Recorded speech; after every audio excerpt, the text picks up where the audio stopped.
Red Rising by Pierce Brown.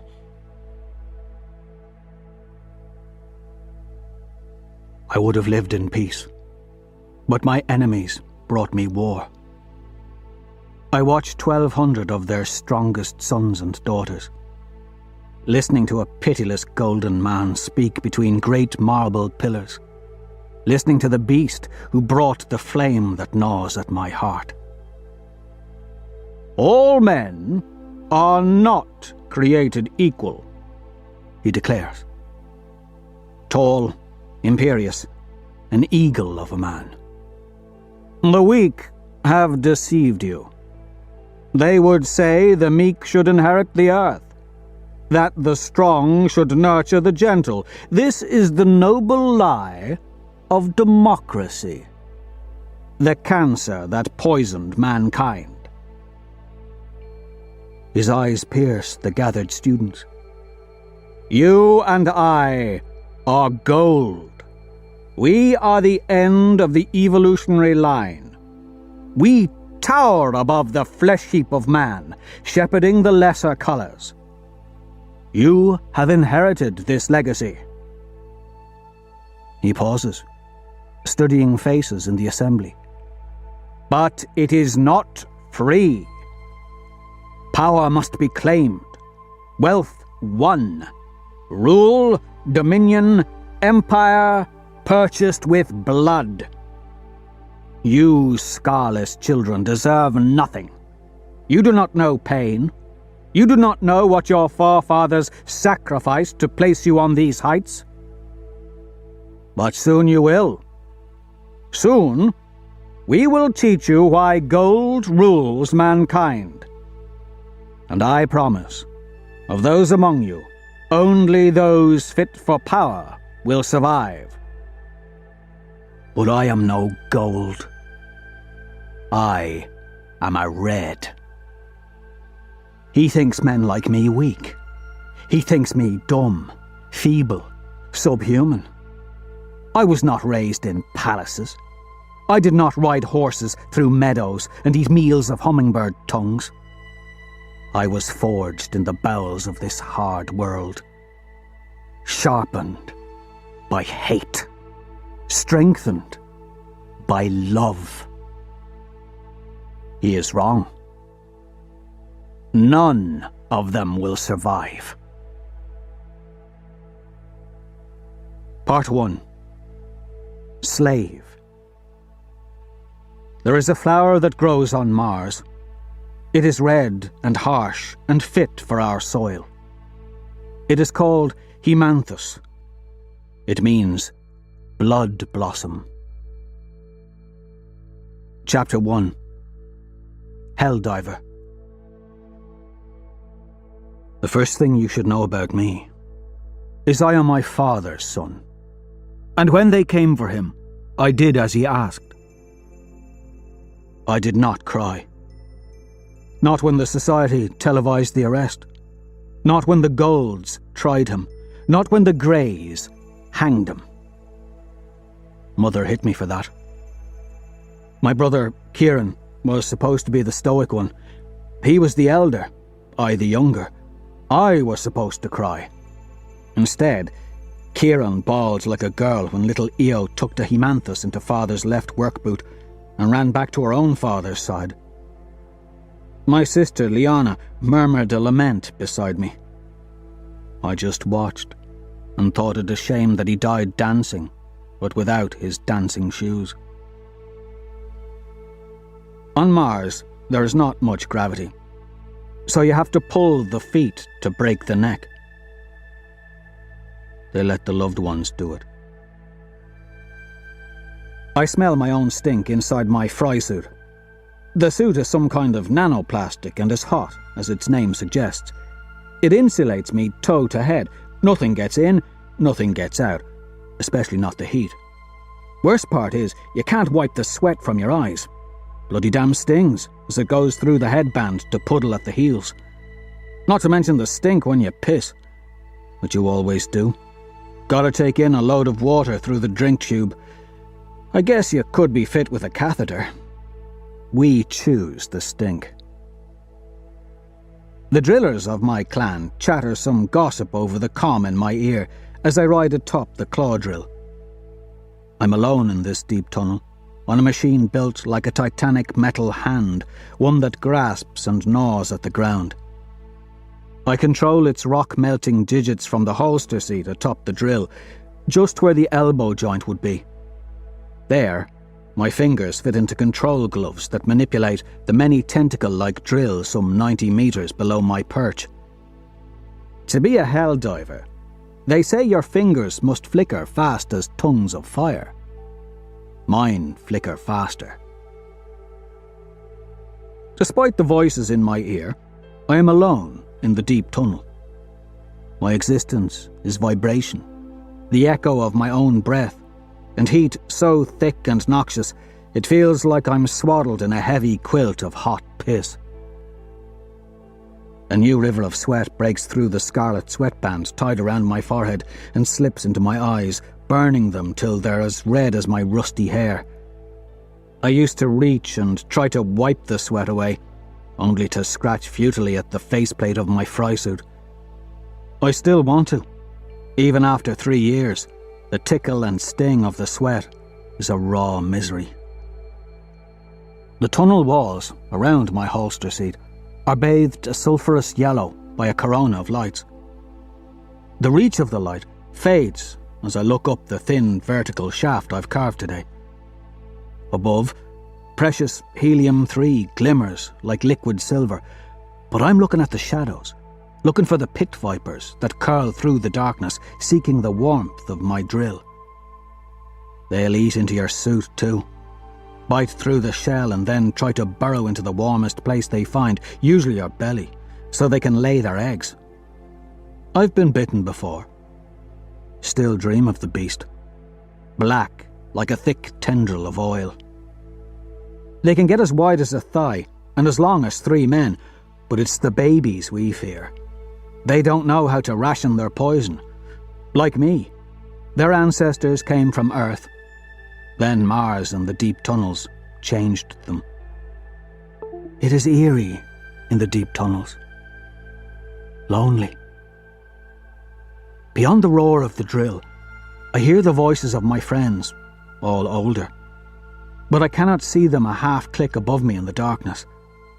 They drill high above, near the mouth of the tunnel that I've carved, descending with hooks and lines to dangle along the sides of the tunnel to get at the small veins of helium-3. They mine with metre-long drills, gobbling up the chaff. The work still requires mad dexterity of foot and hand, but I am the earner in this crew. I am the hell diver. It takes a certain kind, and I'm the youngest anyone can remember.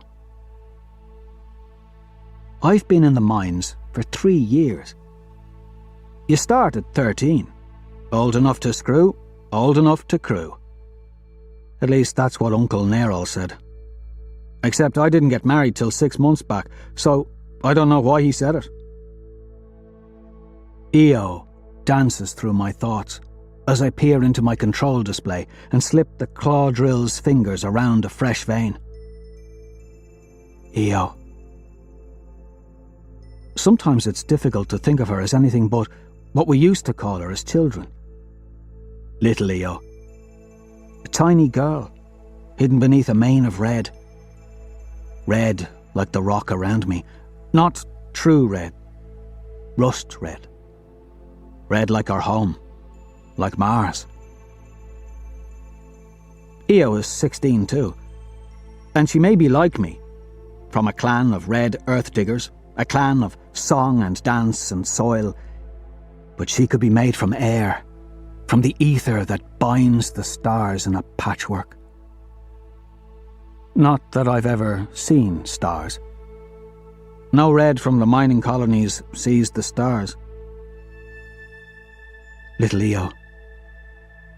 They wanted to marry her off when she turned 14, like all girls of the clans. But she took the short rations and waited for me to reach 16, wed age for men, before slipping that cord around her finger. She said she knew we'd marry, since we were children. I didn't. Hold, hold, hold. Uncle Nero snaps over the comm channel. Darrow, hold boy! My fingers freeze. He's high above with the rest of them, watching my progress on his head unit. What's the burn? I ask, annoyed. I don't like being interrupted. What's the burn? The little hell diver asks. Old Barlow chuckles. Gas pocket, that's what. Nerol snaps. He's the head talk for our 200-plus crew. Hold! Calling a scan crew to check the particulars before you blow us all to hell. That gas pocket? It's a tiny one, I say. More like a gas pimple. I can manage it. A year on the drill, and he thinks he knows his head from his hole. Poor little pissant. Old Barlow adds dryly. Remember the words of our golden leader. Patience and obedience, young one. Patience is the better part of valour, and obedience the better part of humanity. Listen to your elders. I roll my eyes at the epigram. If the elders could do what I can, maybe listening would have its merits. But they are slow in hand and mind. Sometimes I feel like they want me to be just the same. Especially my uncle. I'm on a tear, I say. If you think there's a gas pocket, I can just hop down and hand scan it. Easy. No dilly-dally. They'll preach caution, as if caution has ever helped them. We haven't won a laurel in ages. Want to make EO a widow? Barlow laughs, voice crackling with static. Okay by me. She's a pretty little thing. Drill into that pocket and leave her to me. Old and fat I be, but my drill still digs a dent. A chorus of laughter comes from the 200 drillers above.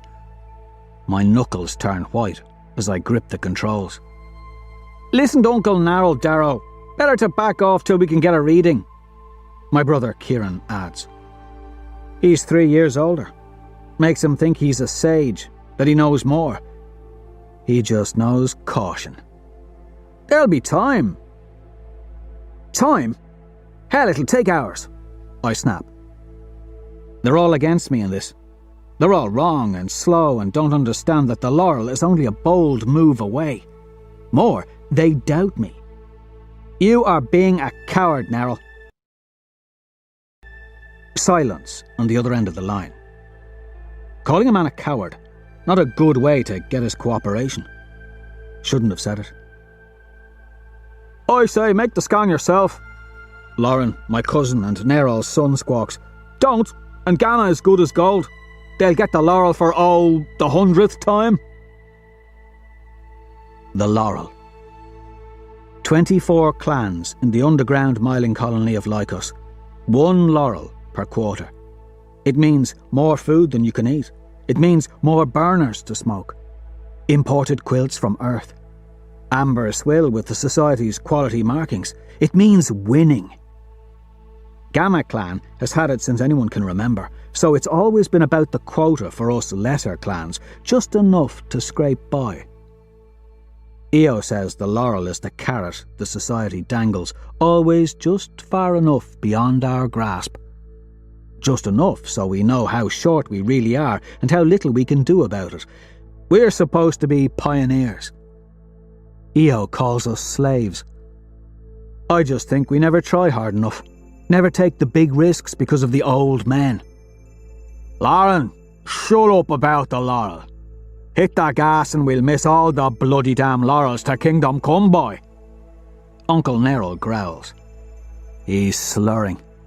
I can practically smell the drink through the comm. He wants to call a censor team to cover his own ass. Or he's scared. The drunk was born pissing himself out of fear. Fear of what? Our overlords, the Golds. Their minions, the Greys. Who knows? Few people. Who cares? Even fewer. Actually, just one man cared for my uncle, and he died when my uncle pulled his feet. My uncle is weak. He is cautious and immoderate in his drink, a pale shadow of my father. His blinks are long and hard, as though it pains him to open his eyes each time and see the world again. I don't trust him down here in the mines, or anywhere for that matter. But my mother would tell me to listen to him. She would remind me to respect my elders, even though I am wed, even though I am the hell diver of my clan. She would say that my blisters have not yet become calluses. I will obey, even though it is as maddening as the tickle of the sweat on my face. Fine, I murmur. I clench the drill fist and wait as my uncle calls it in from the safety of the chamber above the deep tunnel. This'll take hours. I do the math. 8 hours till whistle call. To beat Gamma, I've got to keep a rate of 156.5 kilos an hour. It'll take 2.5 hours for the scan crew to get here and do their deal at best. So I've got to pump out 227.6 kilos per hour after that. Impossible. But if I keep going and squab the tedious scan, it's hours. I wonder if Uncle Neril and Barlow know how close we are. Probably. Probably just don't think anything's ever worth the risk. Probably think divine intervention will squab our chances. Gamma has the laurel. That's the way things are and will ever be. We of Lambda just try to scrape by on our foodstuffs and meagre comforts. No rising, no falling. Nothing is worth the risk of changing the hierarchy. My father found that out at the end of a rope. Nothing is worth risking death. Against my chest, I feel the wedding band of hair and silk dangling from the cord around my neck and think of Eo's ribs. I'll see a few more of the slender things through her skin this month. She'll go asking the Gamma families for scraps behind my back. I'll act like I don't know. But we'll still be hungry. I eat too much because I'm 16 and still growing tall. Eo lies and says she's never got much of an appetite. Some women sell themselves for food or luxuries to the tin pots. Greys, to be technic about it. The Society's garrison troops of our little mining colony. She wouldn't sell her body to feed me. Would she? But then I think about it. I'd do anything to feed her. I look down over the edge of my drill. It's a long fall to the bottom of the hole I've dug. Nothing but molten rock and hissing drills. But before I know what's what, I'm out of my straps, scanner in hand, and jumping down the 100-metre drop toward the drill fingers. I kick back and forth between the vertical mineshaft's walls and the drill's long, vibrating body to slow my fall. I make sure I'm not near a pit viper nest when I throw out an arm to catch myself on a gear just above the drill fingers. The 10 drills glow with heat. The air shimmers and distorts. I feel the heat on my face, feel it stabbing my eyes, feel it ache in my belly and balls. Those drills will melt your bones if you're not careful. And I'm not careful, just nimble. I lower myself hand over hand, going feet first between the drill fingers so I can lower the scanner close enough to the gas pocket to get a reading. The heat is unbearable. This was a mistake. Voices shout at me through the comm. I almost brush one of the drills as I finally lower myself close enough to the gas pocket. The scanner flickers in my hand as it takes its reading. My suit is bubbling, and I smell something sweet and sharp like burned syrup. To a helldiver, it is the smell of death.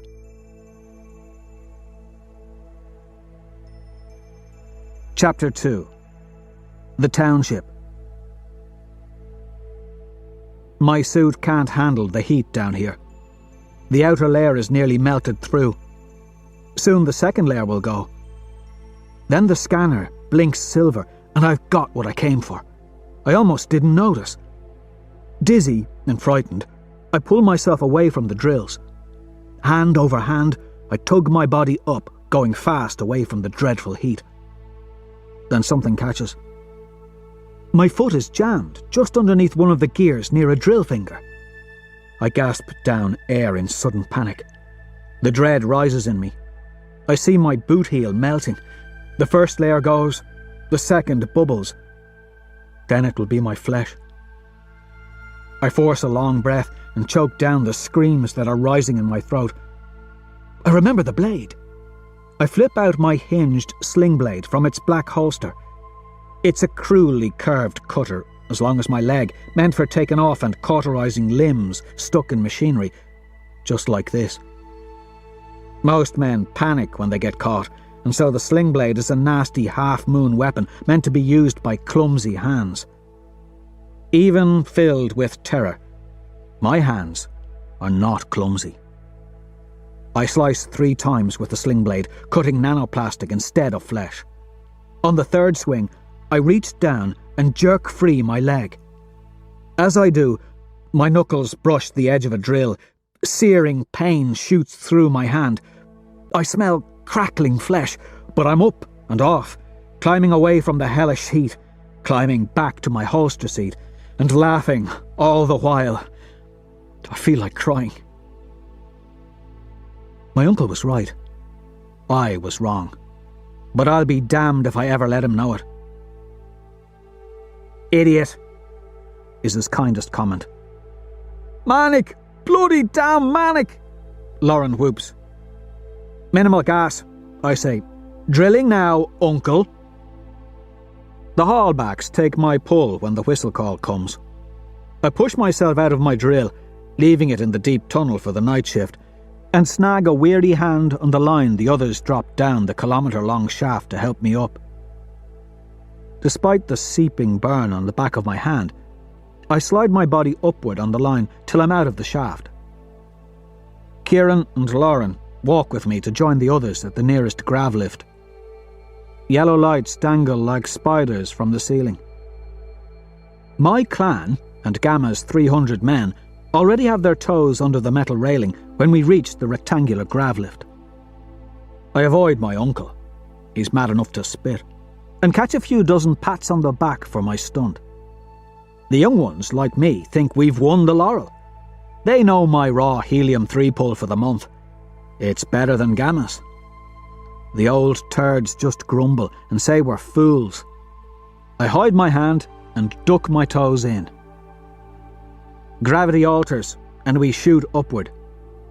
A Gamma scab with less than a week's worth of rust under his nails forgets to put his toes under the railing, so he hangs suspended as the lift shoots up 6 vertical kilometres. Ears pop.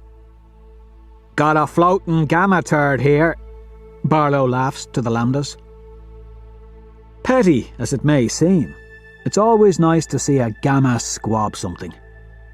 They get more food, more burners, more everything because of the laurel. We get to despise them. But then, we're supposed to, I think. Wonder if they'll despise us now. Enough's enough. I grip the rust-red nanoplastic of the kid's fry suit and jerk him down. Kid. That's a laugh. He's hardly 3 years younger than I. He's deathly tired, but when he sees the blood red of my fry suit, he stiffens, avoids my eyes, and becomes the only one to see the burn on my hand. I wink at him, and I think he shits his suit. We all do it now and then. I remember when I met my first hell diver. I thought he was a god. He's dead now. Up top, in the staging depot, a big grey cavern of concrete and metal, we pop our tops and drink down the fresh, cold air of a world far removed from molten drills. Our collective stink and sweat soon make a bog of the area. Lights flicker in the distance, telling us to stay clear of the Magnetic Horizon tram tracks on the other side of the depot. We don't mingle with the Gammas as we head for the Horizon tram in a staggered line of rust-red suits, half with Lambda Ls, half with Gamma Canes painted in dark red on their backs. 2 scarlet head-talks, 2 blood-red hell-divers. A cadre of tin pots eye us as we trudge by over the worn concrete floor. Their grey Duro armour is simple and tired, as unkempt as their hair. It would stop a simple blade, maybe an iron blade, and a pulse blade or razor would go through it like paper. But we've only seen those on the holocan. The Greys don't even bother to make a show of force. Their thumpers dangle at their sides. They know they won't have to use them. Obedience is the highest virtue. The Grey captain, Ugly Dan, a greasy bastard, throws a pebble at me. Though his skin is darkened from exposure to the sun, his hair is grey like the rest of his colour. It hangs thin and weedy over his eyes. 2 ice cubes rolled in ash. The sigils of his colour, a blocky grey symbol like the number 4 with several bars beside it, mark along each hand and wrist. Cruel and stark, like all the Greys. I heard they pulled Ugly Dan off the front line back in Eurasia, wherever that is, after he got crippled, and they didn't want to buy him a new arm. He has an old replacement model now. He's insecure about it, so I make sure he sees me give the arm a glance. "So you had an exciting day, darling?" His voice is as stale and heavy as the air inside my fry suit. "Brave hero now, are you, Darrow? I always thought you'd be a brave hero."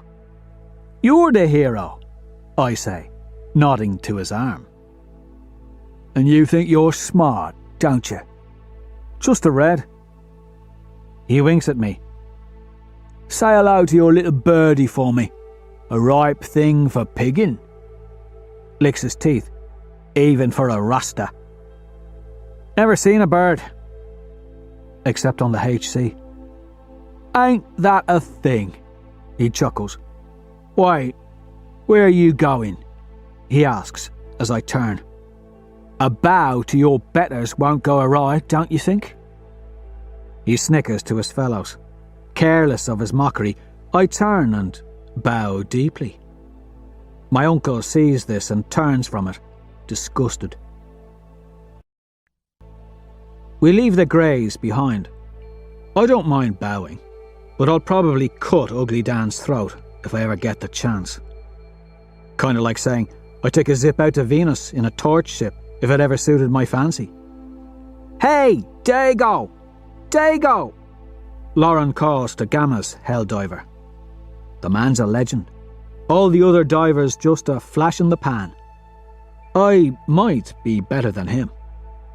"Watch your pull!" Dago, a pale strip of old leather with a smirk for a face, lights a long burner and puffs out a cloud. "Don't know," he drawls. "Come on!" "Don't care. Raw count never matters, Lambda." "Like bloody hell it doesn't. What did he pull on the week?" Lauren calls as we load into the tram. Everyone's lighting burners and popping out the swill, but they're all listening intently. 9,821 kilos, a Gamma boasts. At this, I lean back and smile. I hear cheers from the younger Lambdas. The old hands don't react. I'm busy wondering what EO will do with sugar this month. We've never earned sugar before, only ever won it at cards.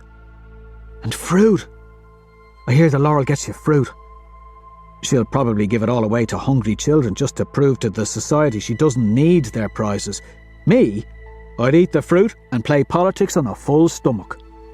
But she's got the passion for ideas, while I've got no extra passion for anything but her. Still won't win. Dago draws as the tram starts away. Darrow's a young pup, but he's smart enough to know that. Ain't you, Darrow? Young or not, I beat your craggy ass.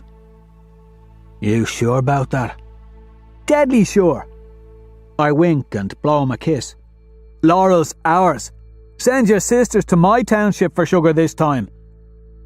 My friends laugh and slap their fry suit lids on their thighs. Dago watches me. After a moment, he drags his burner deep. It glows bright and burns fast. "This is you," he says to me. In half a minute, the burner is a husk.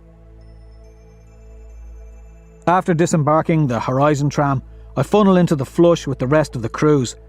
The place is cold, musty, and smells exactly like what it is, a cramped metal shed where thousands of men strip off fry suits after hours of pissing and sweating to take air showers. I peel off my suit, put on one of our hair caps, and walk naked to stand in the nearest transparent tube. There are dozens of them lined up in the flush. Here, there is no dancing, no boastful flips. The only camaraderie is exhaustion and the soft slapping of hands on thighs, creating a rhythm with the whoosh and shoot of the showers. The door to my tube hisses closed behind me, muffling the sounds of music. A familiar hum comes from the motor, followed by a great rush of atmosphere and a sucking resonance as air filled with antibacterial molecules screams from the top of the machine and shoots over my skin to whisk away dead skin and filth down the drain at the bottom of the tube. It hurts. After, I part with Lauren and Kieran as they go to the Common to drink and dance in the taverns before the Laureltide dance officially starts. The tin pots will be handing out the allowances of foodstuffs and announcing the Laurel at midnight. There will be dancing before and after for us of the day shift. The legends say that the god Mars was the parent of tears, foe to dance and loot. As to the former, I agree. But we of the colony of Lycos, one of the first colonies under Mars's surface, are a people of dance and song and family. We spit on that legend and make our own birthright. It is the one resistance we can manage against the society that rules us, gives us a bit of spine. They don't care that we dance or that we sing, so long as we obediently dig, so long as we prepare the planet for the rest of them. Yet to remind us of our place, they make one song and one dance punishable by death. My father made that dance his last. I've seen it only once, and I've heard the song only once as well. I didn't understand when I was little. One about distant vales, mist, lovers lost, and a reaper meant to guide us to our unseen home. I was small and curious when the woman sang it, as her son was hanged for stealing foodstuffs. He would have been a tall boy, but he could never get enough food to put meat on his bones. His mother died next. The people of Lycos did the fading dirge for them, a tragic thumping of fists against chests, fading slowly, slowly, till the fists, like her heart, beat no more, and all dispersed. The sound haunted me that night.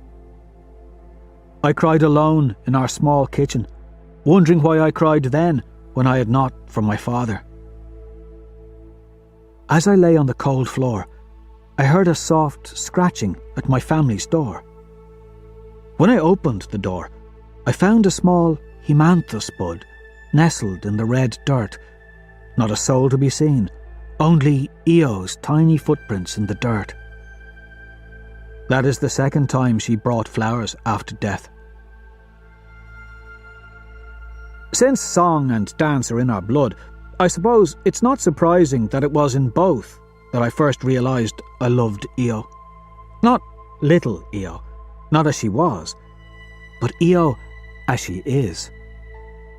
She says she loved me before they hanged my father, but it was in a smoky tavern when her rusty hair swirled and her feet moved with the zither and her hips to the drums that my heart forgot a couple of beats. It was not her flips or cartwheels, none of the boastful foolery that so marks the dance of the young. Hers was a graceful, proud movement. Without me, she would not eat. Without her, I would not live. She may tease me for saying so, but she is the spirit of our people. Life's dealt us a hard hand. We're to sacrifice for the good of men and women we don't know. We're to dig to ready Mars for others. That makes some of us nasty-minded folks. But Io's kindness, her laughter, her fierce will is the best that can come from a home such as ours. I look for her in my family's offshoot township, just a half-mile's worth of tunnel road away from the common. The township is one of 24 townships surrounding the common. It is a hive-like cluster of homes carved into the rock walls of the old mines. Stone and earth are our ceilings, our floors, our home. The clan is a giant family. Io grew up not a stone's throw from my house. Her brothers are like my own. Her father like the one I lost. A mess of electrical wires tangled together along the cavern's ceiling like a jungle of black and red vines. Lights hang down from the jungle, swaying gently as air from the common central oxygen system circulates. At the centre of the township dangles a massive holocan. It's a square box with images on each side. Pixels are blacked out and the image is faded and fuzzy, but never has the thing faltered, never has it turned off. It bathes our cluster of homes in its own pale light. Videos from the society. My family's home is carved into the rock 100 metres from the bottom floor of the township. A steep path leads from it to the ground, though pulleys and ropes can also bear one to the township's greatest heights. Only the old or infirm use those, and we have few of either. Our house has few rooms. Io and I only recently were able to take a room for ourselves. Kieran and his family have 2 rooms, and my mother and sister share the other. All Lambdas in Lycos live in our township. Omega and Upsilon neighbour us just a minute's worth of wide tunnel over to either side. We're all connected, except for Gamma. They live in the common, above the taverns, repair booths, silk shops and trade bazaars. The Tin Pots live in a fortress above that, nearer the barren surface of our harsh world. That's where the ports lie that bring the foodstuffs from Earth to us marooned pioneers. The holocan above me shows images of mankind's struggles, which are then followed by soaring music as the Society's triumphs flash past. The Society's sigil, a golden pyramid with 3 parallel bars attached to the pyramid's 3 faces, a circle surrounding all, burns into the screen. The voice of Octavia Aulun, the Society's aged sovereign, narrates the struggle man faces in colonizing the planets and moons of the system. Since the dawn of man, our saga as a species has been one of tribal warfare. It has been one of trial, one of sacrifice, one of daring to defy nature's natural limits. Now, through duty and obedience, we are united, but our struggle is no different. Sons and daughters of all colours, we are asked to sacrifice yet again. Here, in our finest hour, we cast our best seeds to the stars. Where first shall we flourish? Venus? Mercury? Mars? The moons of Neptune? Jupiter? Her voice grows solemn as her ageless face with its regal cast peers down from the HC. Her hands shimmer with the symbol of gold emblazoned upon their backs, a dot in the centre of a winged circle. Gold wings mark the sides of her forearms. Only one imperfection mars her golden face. A long crescent scar running along her right cheekbone. Her beauty is like that of a cruel bird of prey. You brave red pioneers of Mars, strongest of the human breed, sacrifice for progress, Sacrifice to pave the way for the future. Your lives, your blood, are a down payment for the immortality of the human race as we move beyond Earth and Moon. You go where we could not. You suffer so that others do not. I salute you. I love you. The helium-3 that you mine is the lifeblood of the terraforming process. Soon, the red planet will have breathable air, livable soil. And soon, when Mars is habitable, when you brave pioneers have made ready the red planet for us softer colors, we will join you, and you will be held in highest esteem beneath the sky your toil created. Your sweat and blood fuels the terraforming. Brave pioneers, always remember that obedience is the highest virtue. Above all, obedience, respect, sacrifice, hierarchy. I find the kitchen room of the home empty, but I hear Io in the bedroom. "Stop right where you are," she commands through the door. "Do not, under any condition, look in this room." "Okay." I stop. She comes out a minute later, flustered and blushing. Her hair is covered in dust and webs. I rake my hands through the tangle. She's straight from the Webbery, where they harvest the biosilk. "You didn't go on the flush?" I say, smiling. "Didn't have time. Had to skirt out of the Webbery to pick something up." "What did you pick up?" She smiles sweetly. "You didn't marry me because I'd tell you everything, remember? And do not go into that room." I make a lunge for the door. She blocks me and pulls my sweatband down over my eyes. Her forehead pushes against my chest. I laugh, move the band, and grip her shoulders to push her back enough to look into her eyes. "Or what?" I ask with a raised eyebrow. She just smiles at me and cocks her head. I back away from the metal door. I dive into molten mineshafts without a blink, but there are some warnings you can book off and others you can't. She stands on her tiptoes and pecks me good on the nose. "Good boy. I knew you'd be easy to train," she says. Then her nose wrinkles because she smells my burn. She doesn't coddle me, doesn't berate me, doesn't even speak except to say, "I love you," with just the hint of worry in her voice.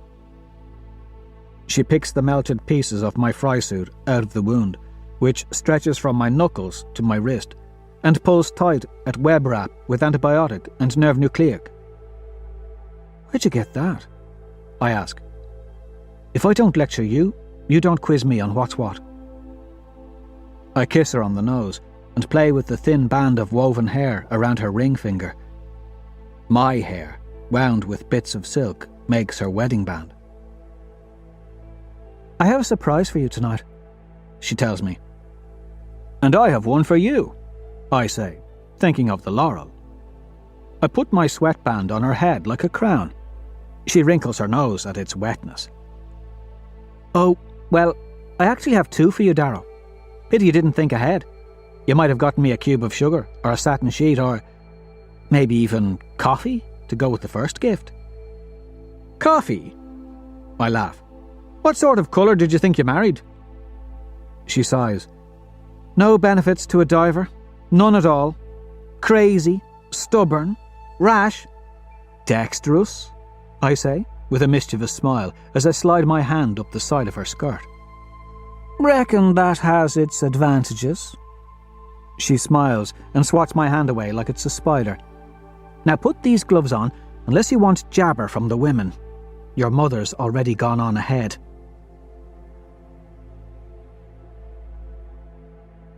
Chapter 3. The Laurel. We walk, hand in hand with the others from our township, through the tunnel roads to the common. Loon drones on above us on the HC, high above, as the Goldbrows, Aureus to be technic, ought to be. They show the horrors of a terrorist bomb killing a red mining crew and an orange technician group. The sons of Ares are blamed. Their strange glyph of Ares, a cruel helmet with spiked sunbursts exploding from the crown, burns across the screen. Blood drips from the spikes. Children are shown mangled. The sons of Ares are called tribal murderers, called bringers of chaos. They are condemned. The society's grey police and soldiers move rubble. 2 soldiers of the obsidian colour, colossal men and women nearly twice my size, are shown, along with nimble yellow doctors carrying several victims from the blast. There are no sons of Ares in Lycos. Their futile war does not touch us. Yet again, a reward is offered for information on Ares, the terrorist king. We have heard the broadcast 1,000 times, and still it feels like fiction. The sons think we are mistreated, so they blow things up. It is a pointless tantrum. Any damage they do delays the progress of making Mars ready for the other colours. It hurts humanity. In the tunnel road, where boys compete to touch the ceiling, the people of the townships flow in merriment toward the Laureltide dance. We sing the Laureltide song as we go, a swooping melody of a man finding his bride in a field of gold. There's laughter as the young boys try running along the walls or doing rows of flips, only to fall on their faces or be bested by a girl. Lights are strung along the lengthy corridor. In the distance, drunk Uncle Neril, old now at 35, plays his zither for the children who dance about our legs. Even he cannot scowl forever. He wears the instrument suspended on shoulder straps so that it rests at his hips, with its plastic soundboard and its many taut metal strings facing up toward the ceiling. The right thumb strums the strings, except when the index finger drops down, or when the thumb picks single strings, all while the left hand picks out the bass line string by string. It is maddeningly difficult to make the zither sound anything but mournful. Uncle Neril's fingers are equal to the task, though mine only make tragic music. He used to play to me, teaching me to move to the dances my father never had the chance to teach me. He even taught me the forbidden dance, the one they'll kill you for. We'd do it in the old mines. He would hit my ankles with a switch until I pirouetted seamlessly through the swooping movements, a length of metal in my hand, like a sword. And when I got it right, he would kiss my brow and tell me I was my father's son. It was his lessons that taught me to move, that let me best the other kids as we played games of tag and ghosts in the old tunnels. The golds dance in pairs, obsidians in threes, greys in dozens. He told me, we dance alone, because only alone do hell divers drill. Only alone can a boy become a man. I miss those days. Days when I was young enough that I didn't judge him for the stink of swill on his breath. I was 11 then. Only 5 years ago. Yet it feels like a lifetime. I get pats on the back from those of Lambda, and even Varlo the baker tilts me his brow and tosses Io a fist of bread. They've heard about the laurel, no doubt. Io tucks the bread into her skirts for later and gives me a curious look.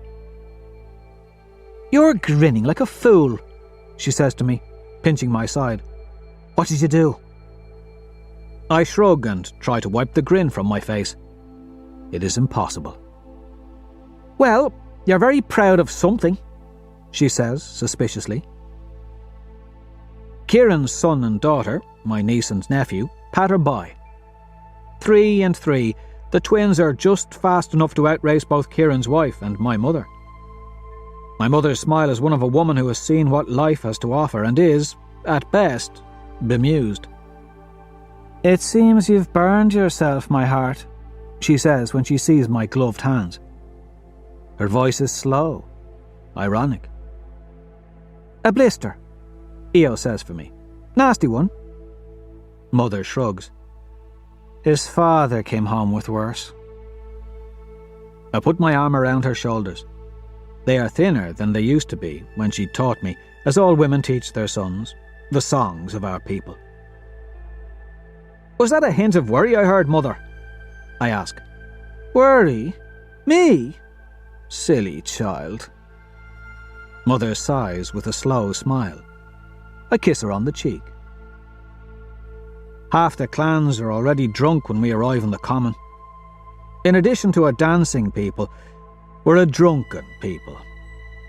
The tin pots let us alone in that.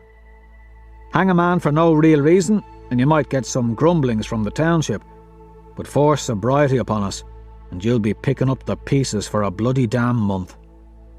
Io is of the mind that the fungus Grendel, which we distill, isn't native to Mars, and was instead planted here to enslave us to the swill. She brings this up whenever my mother makes a new batch, and my mother usually replies by taking a swig and saying, "Rather a drink be my master than a man. These chains taste sweet." They'll taste even sweeter with the syrups we'll get from the laurel boxes. They have flavours for alcohol, like berry and something called cinnamon.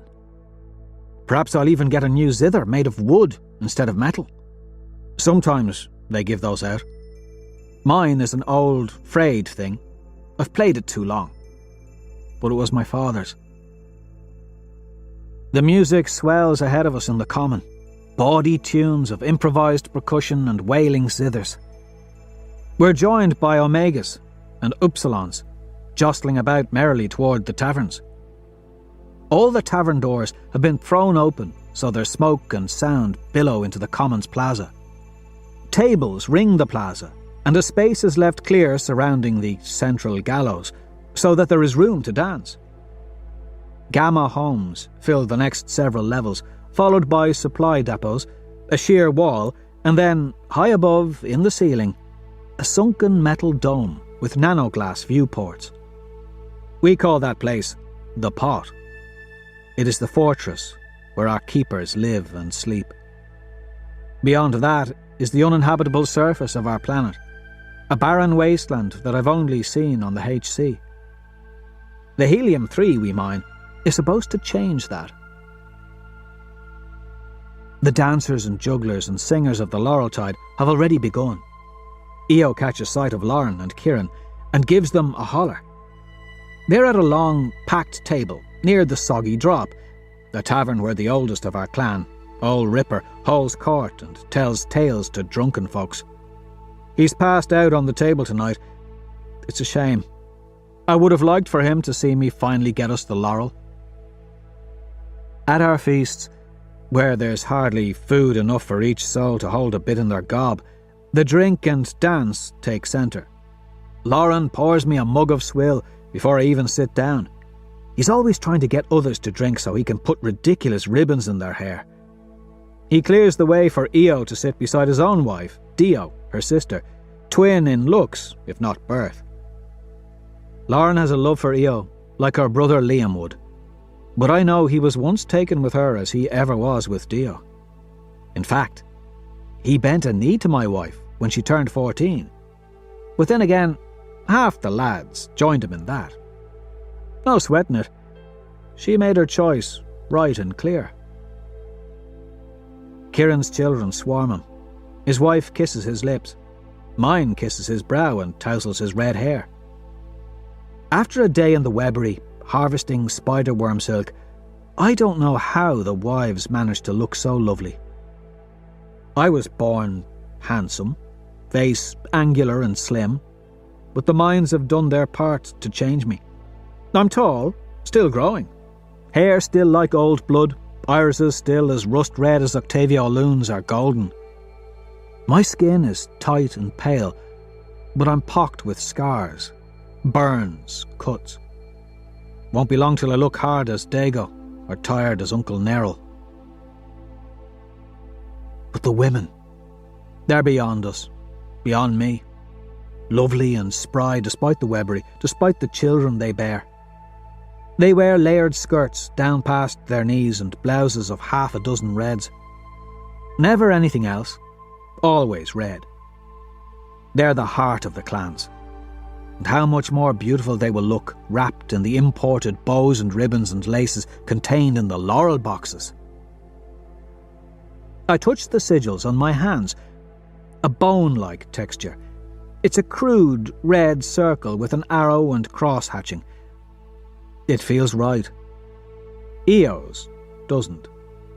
Her hair and eyes may be ours, but she could be one of the gold brows we see on the Hollow-Can.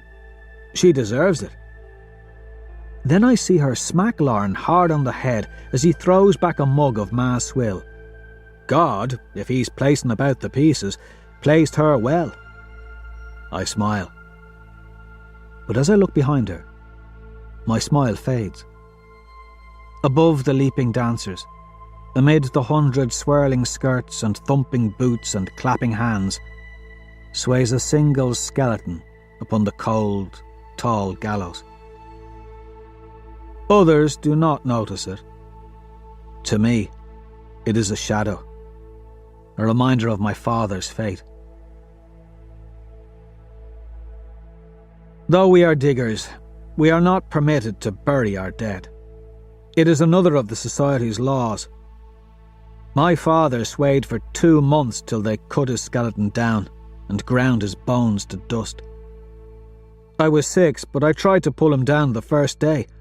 My uncle stopped me. I hated him because he kept me from my father's body. Later, I came to hate him again because I discovered he was weak. My father died for something, while Uncle Neril lived and drank and squandered his life. He's a mad one. You'll see someday. Mad and brilliant and noble. Neril's the best of my brothers, my father once said. Now, he's just the last. I never thought my father would do the devil's dance, what the old folk call death by hanging. He was a man of words and peace, but his notion was freedom, laws of our own. His dreams were his weapons. His legacy is the dancer's rebellion. It died with him on the scaffold.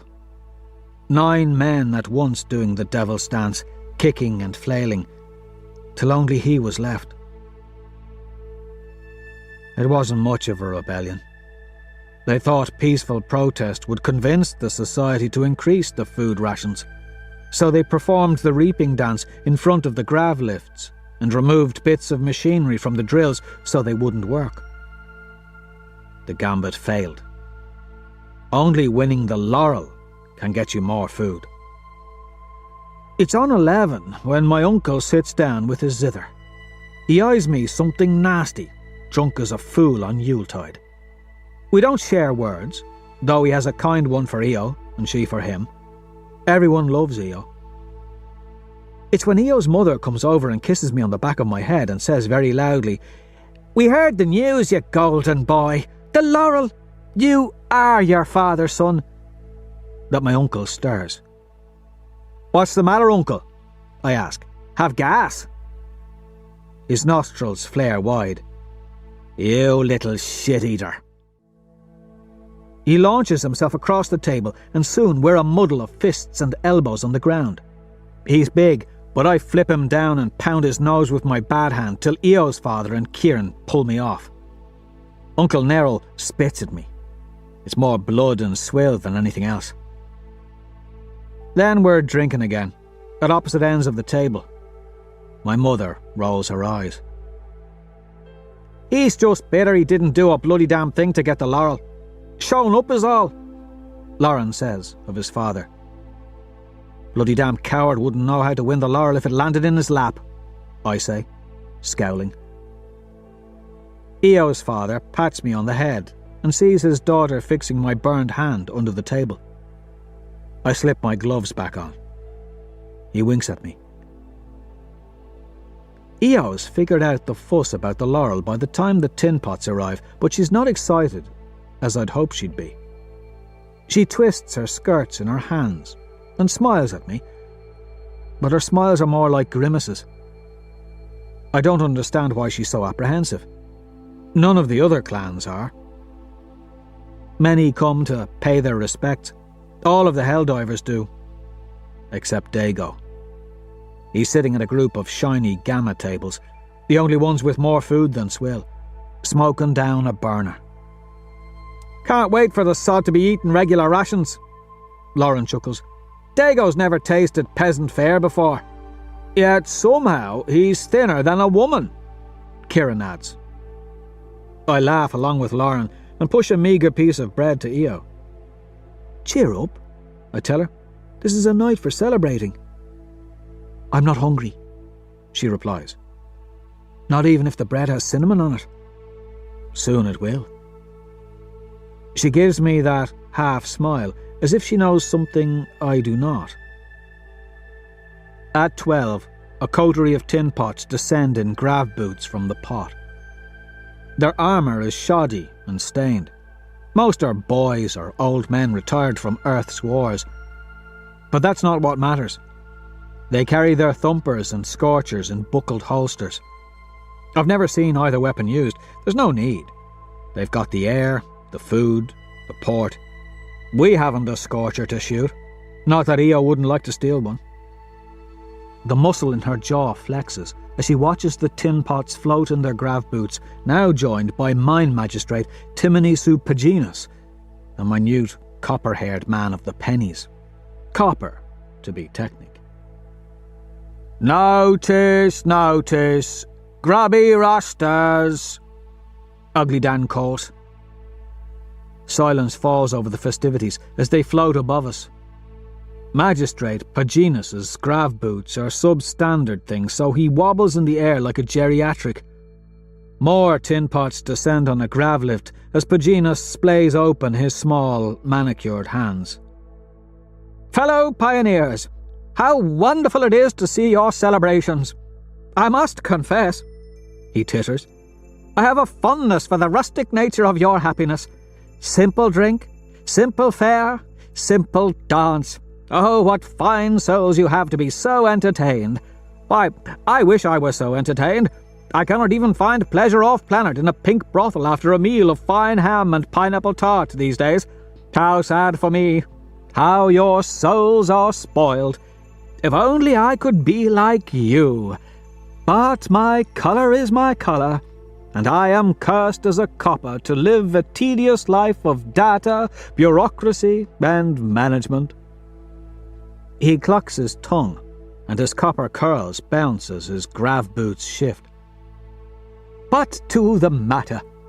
All quotas have been met, save by Mu and Kai. As such, they will receive no beefs, milks, spices, hygienics, comforts, or dental aid this month. Oats and substantials only. You understand that the ships from Earth orbit can only bring so many supplies to the colonies. Valuable resources. We must give them to those who perform. Perhaps next quarter, Mu and Kai, you will dally less. Mu and Kai lost a dozen men in a gas explosion like the one Uncle Neril feared. They did not dally. They died. He prattles on a while before coming to the real matter. He produces the laurel and holds it in the air, pinched between his fingers. It's painted in fake gold, but the small branch sparkles nonetheless. Lauren nudges me. Uncle Neril scowls. I lean back, conscious of the eyes. The young take their cues from me. The children adore all Helldivers, but the older eyes watch me too, just as Io always says. I'm their pride, their golden son. Now I'll show them how a real man acts. I won't jump up and down in victory. I'll just smile and nod. And it becomes my distinct honour to, on behalf of the Art Governor of Mars, Nero Augustus, to award the laurel of productivity and monthly excellence and triumphant fortitude and obedience, sacrifice and... Gamma gets the laurel. And we don't.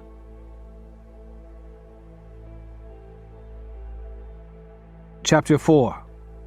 The Gift. As the laurel-wreathed boxes come down to Gamma, I think about how clever it really is. They won't let us win the laurel. They don't care that the math doesn't work. They don't care that the young scream in protest and the old moan their same tired wisdoms.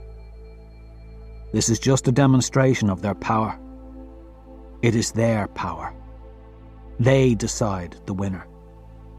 A game of merit, won by birth.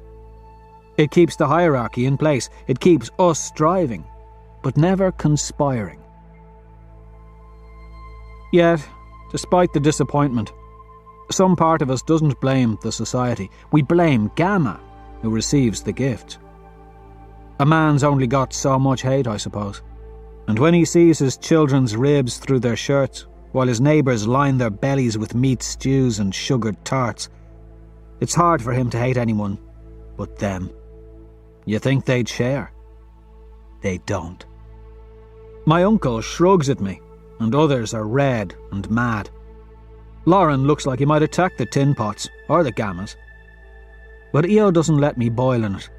She doesn't let my knuckles turn white as I clench my fists in fury.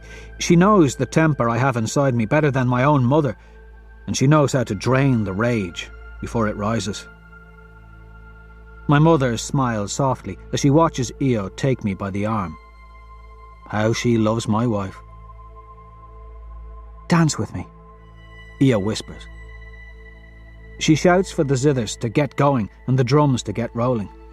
No doubt she's pissing fire. She hates the society more than I do, but this is why I love my wife. Soon the fast zither music swells, and the old men slap their hands on tables. The layered skirts fly, feet tap and shuffle. And I grasp my wife as the clans flow in dance throughout the square to join us. We sweat and we laugh and try to forget the anger. We grew together and are now grown. In her eyes, I see my heart. In her breath, I hear my soul. She is my land. She is my kin, my love. She pulls me away with laughter. We wend our way through the crowd to be alone. Yet she does not stop when we are free. She guides me along metal walkways and low, dark ceilings to old tunnels, to the Webbery, where the women toil. It is between shifts. Where are we going, exactly? I ask. If you remember, I have gifts for you. And if you apologise for your own gift going flat, I'll smack you in the gob. Seeing a bloody red hemanthus bulb peeking out from the wall, I snatch it up and hand it to her. My gift, I say. I did intend to surprise you. She giggles. Well then, this inner half is mine. This outer half is yours. No, don't pull at it. I'm keeping your half. I smell the hemanthus in her hand. It stinks like rust and mother's meagre stews. Inside the Webbery, thigh-thick spider worms of brown and black fur with long skeletal legs knit silk around us. They crawl along the girders, thin legs disproportionate to their corpulent abdomens. Io leads me to the Webbery's highest level. The old metal girders are laced with silk. I shiver in looking at the creatures above and below. Pit vipers, I understand. Spider worms, I do not. The Society's carvers made the creatures. Laughing, Io guides me to a wall and pulls back a thick curtain of webbing, revealing a rusted metal duct. Ventilation, she says. Mortar on the walls gave way to reveal it about a week ago. An old tube, too. Io, they'll lash us if they find us. We're not allowed. I'm not going to let them ruin this gift too. She kisses me on the nose. Come on, Helldiver. There's not even a molten drill in this tunnel. I follow her through a long series of turns in the small shaft, till we exit out a grate into a world of inhuman sounds. A buzz murmurs in the darkness.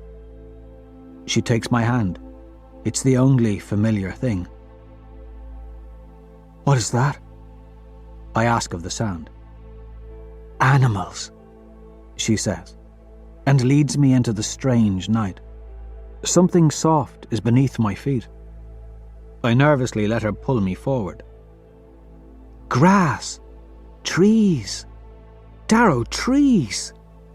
We're in a forest. The scent of flowers. Then lights in the darkness. Flickering animals with green abdomens flutter through the black. Great bugs with iridescent wings rise from the shadows. They pulse with colour and life. My breath catches, and Io laughs as a butterfly passes so close I can touch it. They're in our songs, all these things, but we've only ever seen them on the HC. Their colours are unlike any I could believe. My eyes have seen nothing but soil, the flare of the drills, reds, and the grey of concrete and metal. The HC has been my window through which I've seen colour, but this is a different spectacle. The colours of the floating animals scald my eyes. I shiver and laugh and reach out and touch the creatures floating before me in the darkness. A child again, I cup them and look up at the room's clear ceiling. It is a transparent bubble that peers at the sky. Sky. Once it was just a word. I cannot see Mars's face, but I can see its view. Stars glow soft and graceful in the slick, black sky, like the lights that dangle above our township. Io looks as though she could join them. Her face is aglow as she watches me, laughing as I fall to my knees and suck in the scent of the grass. It is a strange smell, sweet and nostalgic, though I have no memories of grass. As the animals buzz near the brush, in the trees, I pull her down. I kiss her with my eyes open for the first time. The trees and their leaves sway gently from the air that comes through the vents, and I drink the sounds, the smells, the sight as my wife and I make love in a bed of grass beneath a roof of stars. That is Andromeda Galaxy, she tells me later as we lie on our backs. The animals make chirping noises in the darkness. The sky above me is a frightening thing. If I stare too intently, I forget gravity's pull and feel as though I'm going to fall into it. Shivers trickle down my spine. I am a creature of nooks and tunnels and shafts. The mine is my home, and part of me wants to run to safety, run from this alien room of living things and vast spaces. Io rose to look at me, and traces the steam scars that run like rivers down my chest. Farther down, she'd find scars from the pit viper along my belly. Mum used to tell me stories of Andromeda. She'd draw with inks given to her by that tin pot, Bridge. He always liked her, you know. As we lie together, she takes a deep breath, and I know she has planned something, saved something to talk about in this moment. This place is leverage. You won the laurel. We all know, she says to me. You needn't coddle me. I'm not angry any longer. It doesn't matter, I say. After seeing this, none of that matters. What are you talking about? She asks sharply. It matters more than ever. You won the laurel, but they didn't let you keep it. It doesn't matter. This place exists, but they don't let us come here, Darrow. The Greys must use it for themselves. They don't share. Why should they? I ask, confused. Because we made it. Because it's ours. Is it? The thought is foreign. All I possess is my family and myself. Everything else is the society's.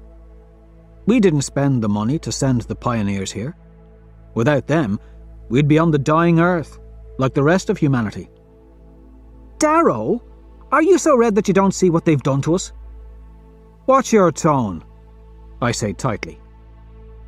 Her jaw flexes. I'm sorry. It's just... We are in chains, Darrow. We are not colonists. Well, sure we are, but it's more on the spot to call us slaves. We beg for food, beg for laurels like dogs begging for scraps from the master's table. You may be a slave, I snap, but I am not. I don't beg. I earn. I am a helldiver. I was born to sacrifice, to make Mars ready for man. There's a nobility to obedience. She throws up her hands. A talking puppet, are you? Spitting out their bloody damn lines? Your father had the right of it. He might not have been perfect, but he had the right of it. She grabs a clump of grass and tears it out of the ground. It seems like some sort of sacrilege. We have a claim over this land, Darrow. Our sweat and blood watered this soil, yet it belongs to the Golds, to the Society. How long has it been this way? 100? 150 years of pioneers mining and dying? Our blood and their orders. We prepared this land for colours that have never shed sweat for us, colours that sit in comfort on their thrones on distant Earth, colours that have never been to Mars. Is that something to live for? I'll say it again. Your father had the right of it. I shake my head at her. Io, my father died before he was even 25 because he had the right of it. Your father was weak, she mutters. What the bloody damn is that supposed to mean? Blood rises into my face. It means he had too much restraint.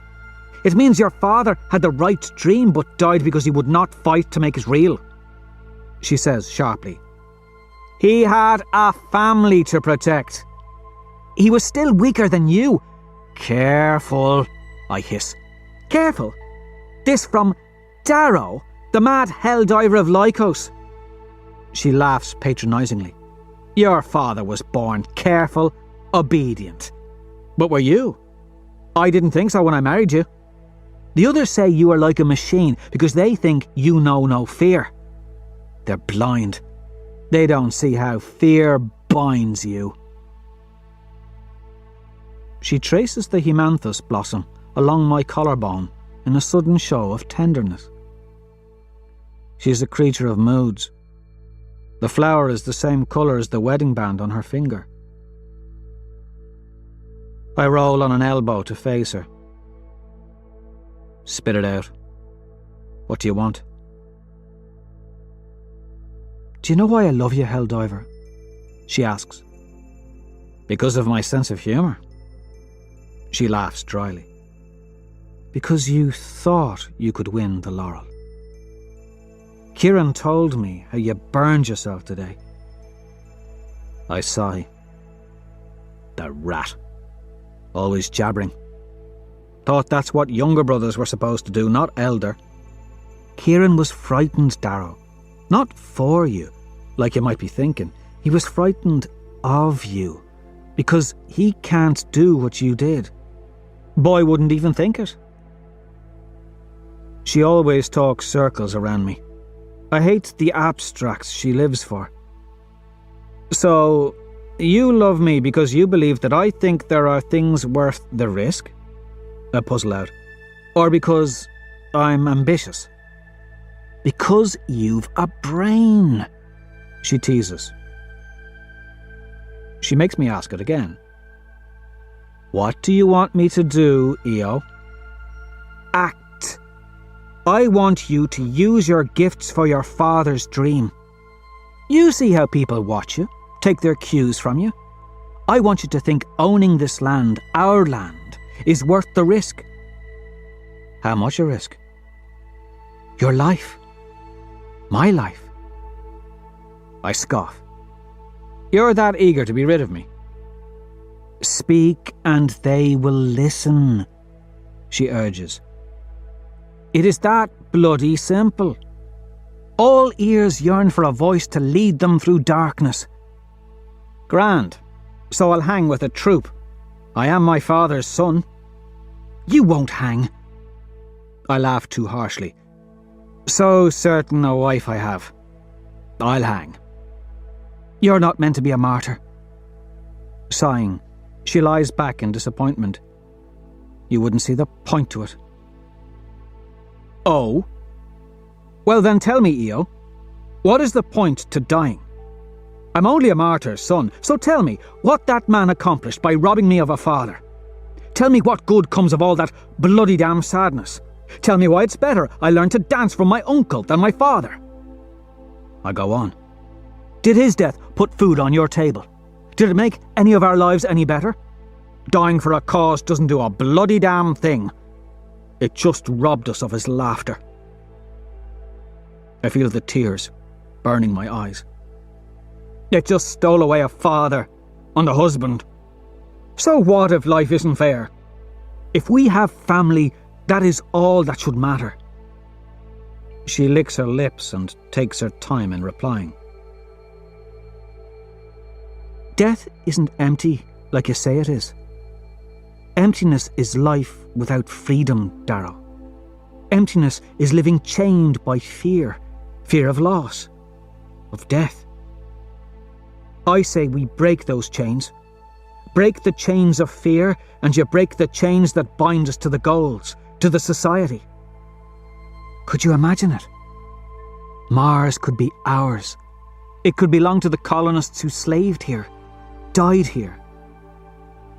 Her face is easier to see as night fades through the clear roof. It is alive, on fire. If you led the others to freedom, the things you could do, Darrow, the things you could make happen. She pauses, and I see her eyes are glistening. It chills me. You have been given so much, but you set your sights so low. You repeat the same damn points, I say bitterly. You think a dream is worth dying for. I say it isn't. You say it's better to die on your feet. I say it's better to live on our knees. You're not even living, she snaps. We are machine men with machine minds, machine lives, and machine hearts, I ask. That's what I am? Darrow. What do you live for? I ask her suddenly. Is it for me?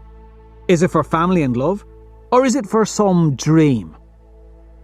It's not just some dream, Darrow. I live for the dream that my children will be born free, that they will be what they like, that they will own the lands their father gave them. I live for you, I say sadly. She kisses my cheek. Then you must live for more. There's a long, terrible silence that stretches between us. She does not understand how her words wrench my heart, how she can twist me so easily. Because she does not love me like I love her. Her mind is too high, mine too low. Am I not enough for her? You said you had another gift for me, I say, changing the subject. She shakes her head. Some other time. The sun rises. Watch it with me once at least. We lie in silence and watch the light slip into the sky as though it were a tide made from fire. It is unlike anything I could have dreamed of. I can't stop the tears that well in the corners of my eyes as the world beyond turns to light and the greens and browns and yellows of the trees in the room are revealed. It is beauty. It is a dream. I am silent as we return to the grimness of the grey ducts. The tears linger in my eyes, and as the majesty of what I saw fades, I wonder what Io wants of me. Does she want me to take my sling blade and start a rebellion? I would die. My family would die. She would die. and nothing would make me risk her. She knows that. I am puzzling out what her other gift may be when we exit the ducts for the Webbery. I roll first from the duct and extend a hand back to her when I hear a voice. It is accented, oily, from Earth. "Reds in our gardens," it oozes. "Ain't that a thing?"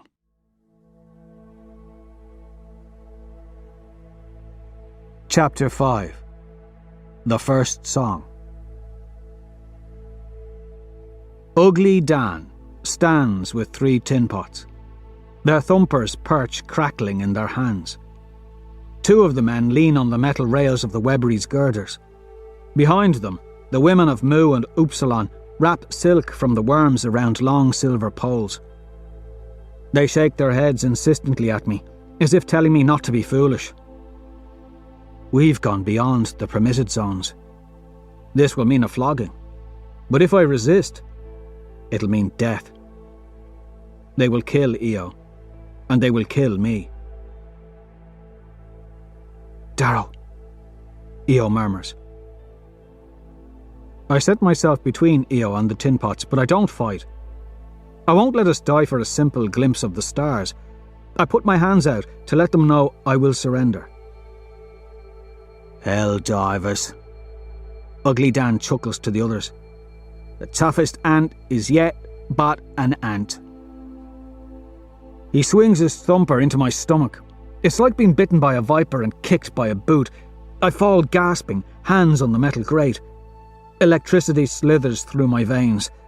I taste the bile rising in my throat. "Take a swing, hell diver," Dan coos. He drops one of the thumpers in front of me. "Please, take a swing. Won't be any consequences. Just some fun between the boys. Take a piggin' swing." "To us, Darrow!" Io shouts. I'm not a fool. I thrust my hands up in surrender, and Dan sighs in disappointment as he clacks the magnetic manacles around my wrists. What would Io have had me do? She curses at them as they lock her arms together and drag us away through the Webbery to the cells. This will mean the lash. But it will be just the lash, because I did not pick up the thumper. Because I did not listen to Io. It's 3 days in a cell in the pot before I see Io again. Bridge, one of the old, kinder tin pots, takes us out together. He lets us touch. I wonder if she'll spit at me, curse me for my impotence, but she only grips my fingers and brings her lips to mine. Darrow. Her lips brush my ear. The breath is warm, the lips cracked and trembling. She's frail as she hugs me, a little girl, all wire wrapped in pale skin. Her knees wobble and she shudders against me. The warmth I saw in her face as we watched the sunrise has fled and left her like a faded memory. But I hardly see anything but her eyes and her hair. I wrap my arms around her and hear the muttering of the crowded common. The faces of our kin and clan stare at us as we stand at the edge of the gallows, where they will flog us. I feel like a child under their stares, under the yellowish lights. It's like a dream when Io tells me she loves me.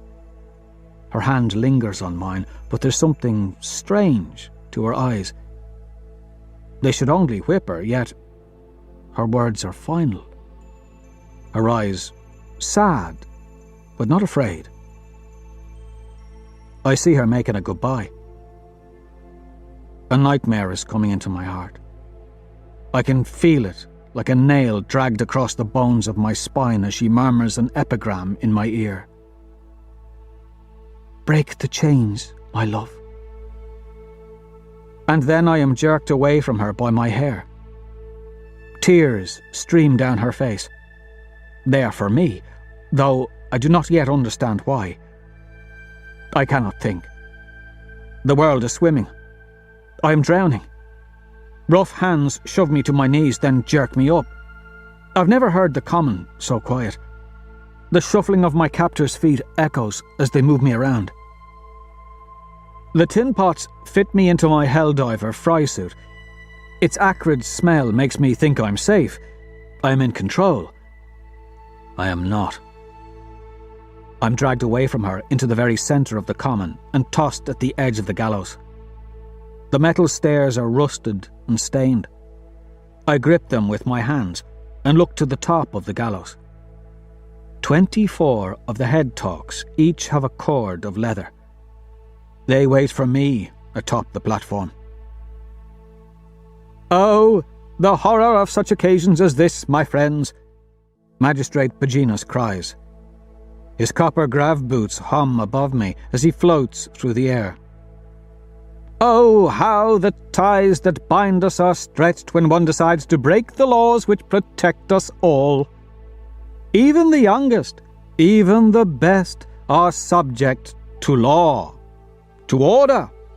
Without these, we would be animals. Without obedience, without discipline, there would be no colonies. And those few colonies there are would be torn asunder by disorder. Man would be confined to earth. Man would wallow forevermore on that planet until the end of days. But order, discipline, law, these are the things which empower our race. Cursed is the creature who breaks with these compacts. The speech is more eloquent than usual.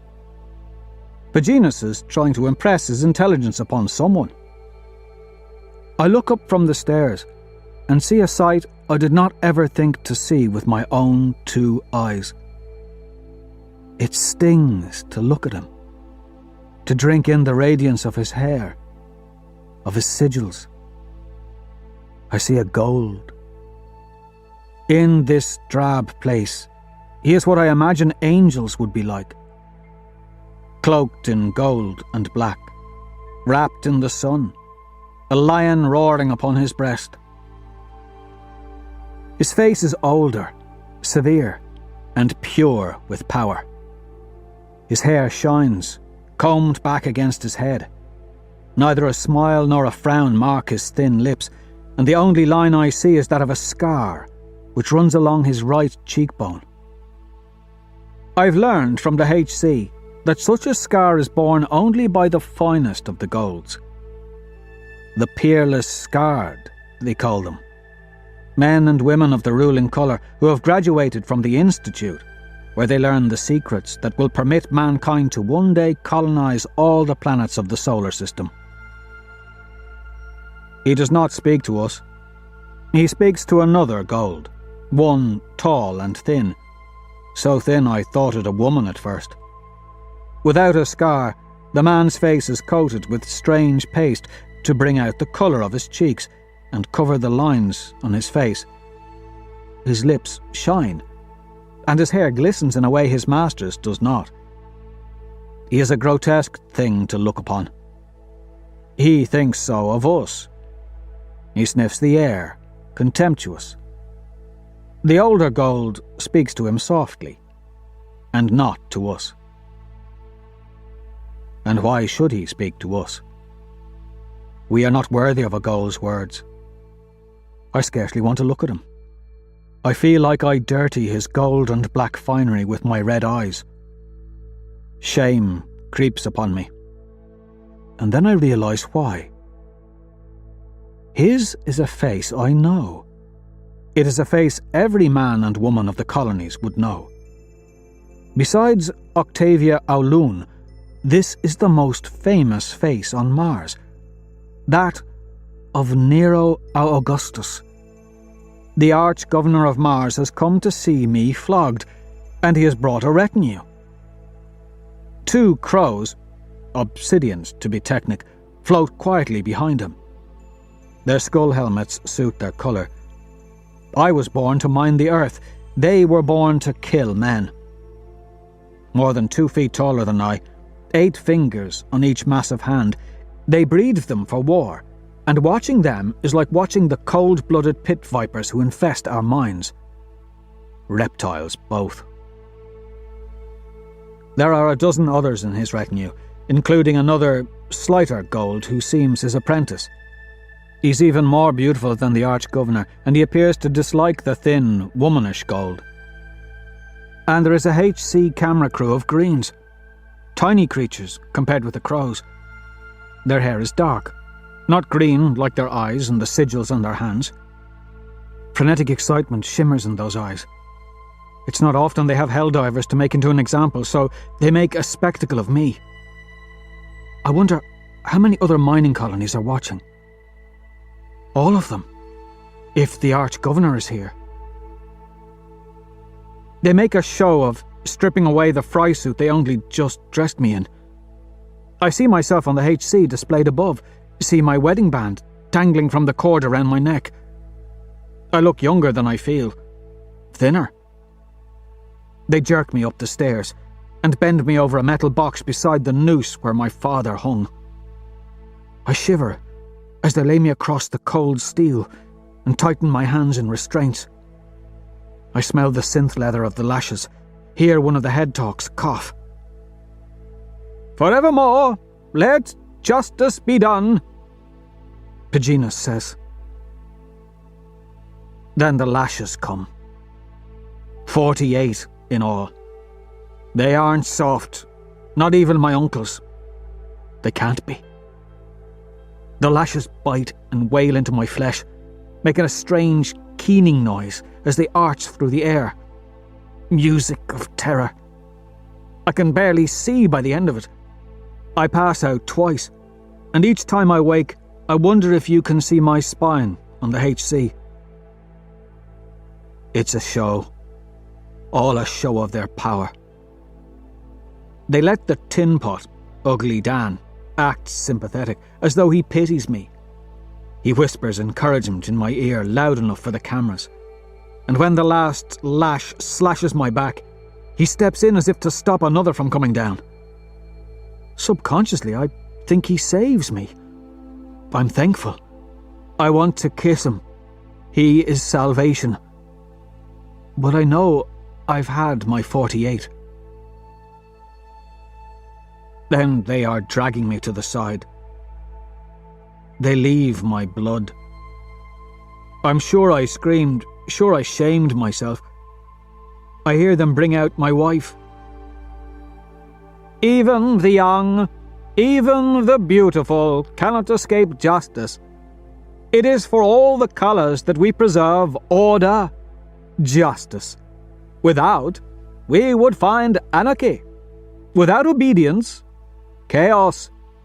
Man would perish upon the irradiated sands of earth. He would drink from the blasted seas. There must be unity. Forevermore, let justice be done. Mine Magistrate Paginus's words ring hollow. No one is offended that I'm bloody and beaten. But when Io is dragged atop the gallows, there are cries. There are curses. Even now she is beautiful, even drained of the light I saw in her 3 days ago. Even as she sees me and lets the tears come down her face, she is an angel. All this for a little adventure. All this for a night under the stars with the man she loves. Yet she is calm. If there is fear, it is in me, because I feel a strangeness in the air. Her skin prickles as they lay her across the cold box. She flinches. I wish my blood had warmed it better for her. When they whip Io, I try not to watch, but it hurts more to abandon her. Her eyes find mine. They shine like rubies, twitch every time the lash falls. Soon this will be over, my love. Soon we will go back to life. Just last the lash and we get everything back. But can she even take so many lashes? End it, I say to the tin pot beside me. End it, I beg of him. I'll do anything. I'll obey. I'll take our lashes. Just end it, you bloody damn bastards, end it! The Arch-Governor looks down at me, but his face is golden, poreless, and without care. I am nothing but the bloodiest of ants. My sacrifice will impress him. He'll feel compassion if I abase myself, if I throw myself into the fire for love. He'll feel pity. This is how the stories go. Your Excellency, give me her punishment, I plead. Please. I beg because in my wife's eyes I see something that terrifies me. I see fight in her as they streak her back bloody. I see anger building inside her. There is a reason she is not afraid. No, no, no, I plead to her. No, Io, please, no. Gag that wretched thing. He prickles the Arch-Governor's ears. Paeginus orders. Bridge forces a knot of stone into my mouth. I gag and cry. As the 13th lash falls, as I mumble for her not to do it, Io stares into my eyes one last moment, and then she begins her song. It is a quiet sound, a mournful sound, like the song the deep mines whisper as wind moves in the abandoned shafts. It is the song of death and lament, the song that is forbidden. The song I have only heard once before. For this they will kill her. Her voice is soft and true, never as beautiful as she. It echoes across the common, rising up like a siren's unearthly call. The lashes pause. The head talks shiver. Even the tin pots sadly shake their heads when they place the words. Few men truly like seeing beauty burn. Paeginus glances embarrassedly over at Arch-Governor Augustus, who descends on golden grav boots to watch more closely. His shining hair glistens against his noble brow. High cheekbones catch the light. Those golden eyes examine my wife as though a worm had suddenly sprouted a butterfly's wings. His scar curves as he speaks, with a voice dripping power. Let her sing, he says to Paeginus, not bothering to hide his fascination. But, my lord, no animal but man throws themselves willingly into the flames, copper. Relish the sight. You'll not see it again. To his camera crew, continue recording. We will edit out the parts we find intolerable. How futile his words make her sacrifice seem. But never has Io been more beautiful to me than in that moment. In the face of cold power, she is fire. This is the girl who danced through the smoky Tav with a mane of red. This is the girl who wove me a wedding band of her own hair. This is the girl who chooses to die for a song of death. My love, remember the cries when winter died for spring skies. They roared and roared, but we grabbed our seed and sowed a song against their greed. And down in the vale, hear the reaper swing, the reaper swing, the reaper swing. Down in the vale, hear the reaper sing, a tale of winter done. My son, remember the chains when gold ruled with iron reins. We roared and twisted and screamed for hours a veil of better dreams. As her voice finally swells and the song runs out of words, I know I have lost her. She becomes something more important. And she was right. I do not understand. A quaint tune. But is that all you have? The Arch-Governor asks her when she is through. He looks at her, but he speaks loudly, to the crowd, to those who will watch in the other colonies. His entourage chuckles at Eo's weapon. A song. What is a song but notes unto the air? Useless as a match in a storm against his power. He shames us. Do any of you wish to join her in song?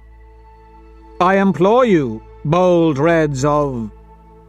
He looks to his assistant, who mouths the name. Lycos. Join her now, if you wish. I can barely breathe past the stone. It chips my molars. Tears stream down my face. No voices rise from the crowd. I see my mother trembling with anger. Kieran clutches his wife close. Neril stares at the ground. Lauren weeps. They are all here. All quiet. All afraid. Alas, Your Excellency, we find the girl alone in her zealotry, Paeginus declares. Eo has eyes only for me. 'Tis clear her opinion is an outlier's, an outcast's. Mayhaps we should proceed. Yes, the Arch-Governor says idly. I have an appointment with Arcos. Hang the rusty bitch lest she continue to howl.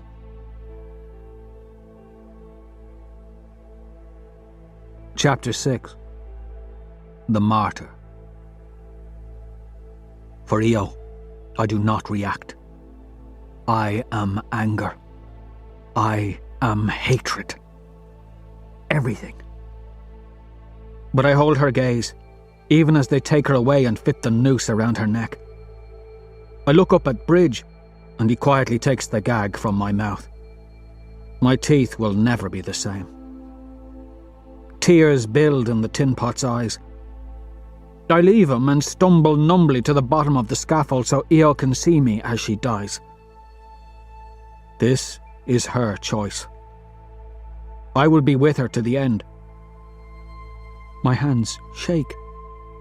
Sobs come from the crowd behind me. The last words, to whom will you speak them before justice is done? Paeginus asks her. He drips sympathy for the camera. I ready for her to say my name, but she does not. Her eyes never leave mine, but she calls her sister out. Dio! The word trembles in the air. She is frightened now. I do not react as Dio climbs the scaffold stairs. I do not understand, but I will not be jealous. This is not about me. I love her, and her choice is made. I do not understand, but I will not let her die knowing anything but my love. Ugly Dan has to help Dio climb the gallows. She's stumbling and senseless as she leans close to her sister.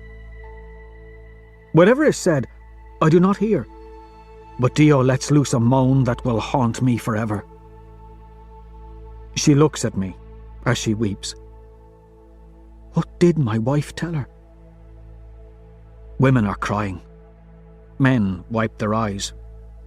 They have to stun Dio to pull her away, but she clings to Eo's feet, weeping. There is a nod from the Arch-Governor, though he doesn't even care enough to watch as, like my father, Eo is hanged. Live for more, she mouths to me. She reaches into a pocket and pulls out the haimanthus I gave her. It is smashed and flat.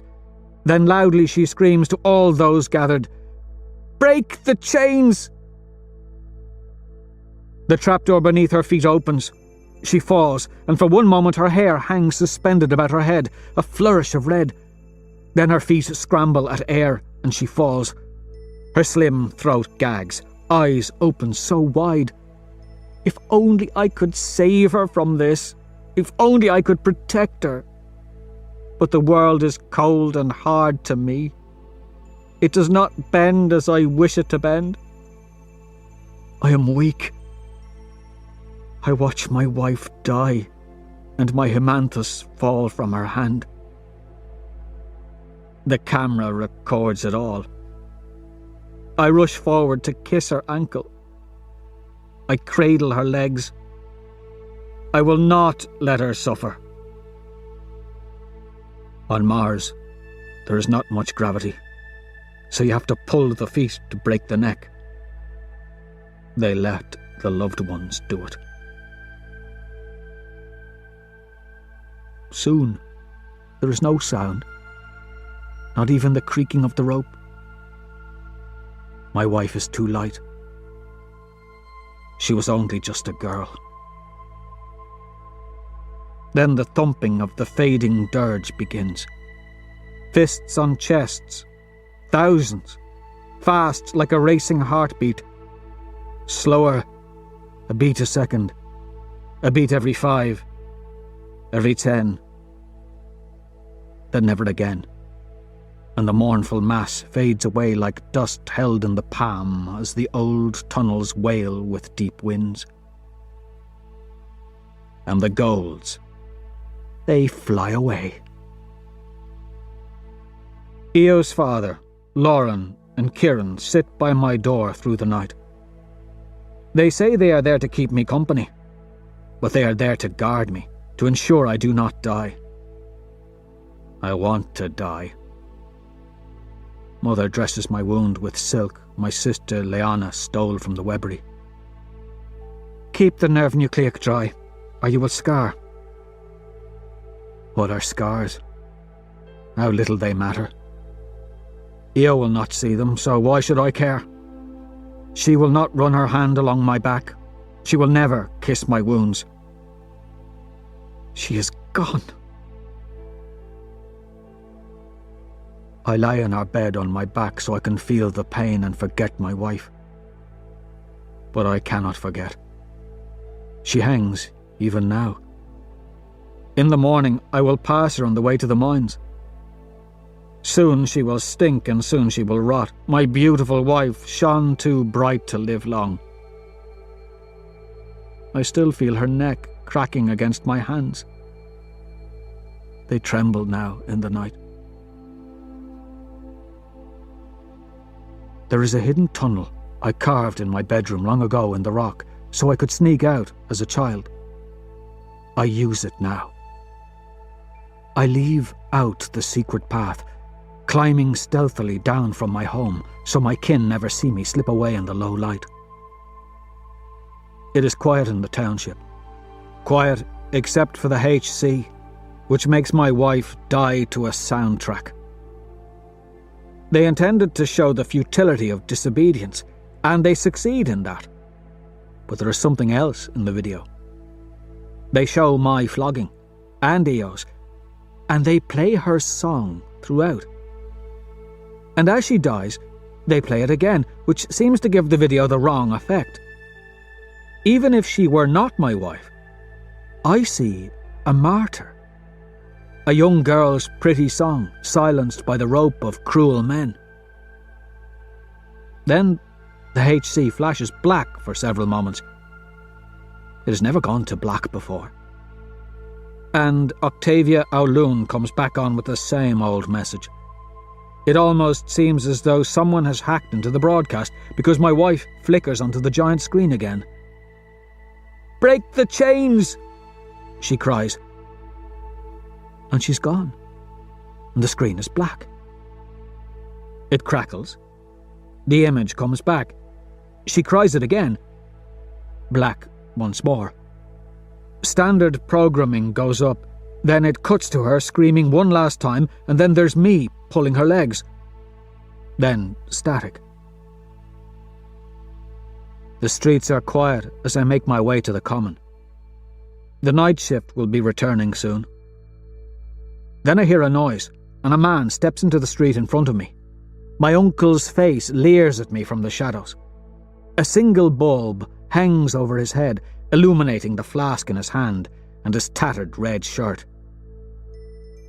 "You are your father's son, little bastard. Stupid and vain." My hands clench. "Come to stop me, uncle." He grunts. "Couldn't stop your father from killing his bloody self. And he was a better bloody man than you. More restraint in him." I step forward. "I don't need your permission." "Nay, you little squabber, you don't." He runs a hand through his hair. "Don't do what you're gonna do, though.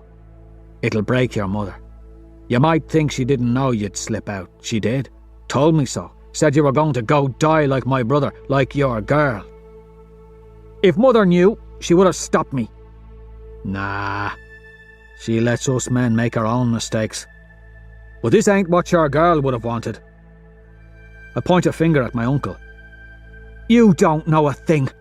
Not a thing about what she wanted." Io said I wouldn't understand being a martyr. I will show her I do. "Right-o," he says with a shrug. "I'll walk with you then, since your head is full of rocks." He chuckles. "We lambdas do love the noose." He tosses me his flask, and I fall into tentative step beside him. "I tried to talk your father out of his little protest, you know. Told him words and dance mean as much as dust. Tried squaring up with him. I squabbed that one up. He laid me down cold." He throws a slow right. "Comes a time in life when you know a man has his mind set and it's an insult to gainsay." I drink from his flask and hand it back. The swill tastes strange and thicker than usual. Strange. He makes me finish the flask. "Yours set?" he asks, tapping his head. "Course it is. I forget. I taught you how to dance." "Stubborn as a pit viper. Wasn't that how you put it?" I say quietly, allowing a little smile. I walk in silence for a moment with my uncle. He puts a hand on my shoulder. A sob wants to come out of my chest. I swallow it. "She left me," I whisper. "Just left me." Must have had a reason. Not a dumb girl, that one. The tears come as I enter the common. My uncle takes me in a one-armed hug and kisses the crown of my head. It's all he can offer. He's not a man made for affection. His face is pale and ghostly. 35 and so old, so tired. A scar twists his upper lip. Grey streaks his thick hair. "Tell them hello for me in the Vale," he says into my ear, his beard coarse against my neck. "Give my brothers a toast and my wife a kiss. Especially Dancer." "Dancer?" "You'll know him. And if you see your Gramp and Gran, tell them we still dance for them. They won't be long alone." He walks away, then pauses, and without turning says, "Break the chains. Here?" "Here." He leaves me there in the common, with my swaying wife. I know the cameras watch me from the can as I walk up the gallows. It is metal, so the stairs don't creak. She hangs like a doll. Her face is pale as chalk, and her hair shifts slightly as the ventilators rasp above. When the rope has been cut with the sling blade I stole from the mines, I grab its frayed end and lower her down gently. I take my wife in my arms, and together wend our way from the square to the Webbery. A night shift is working their final hours. The women watch in silence as I carry Io to the ventilation duct. There I see Liana, my sister.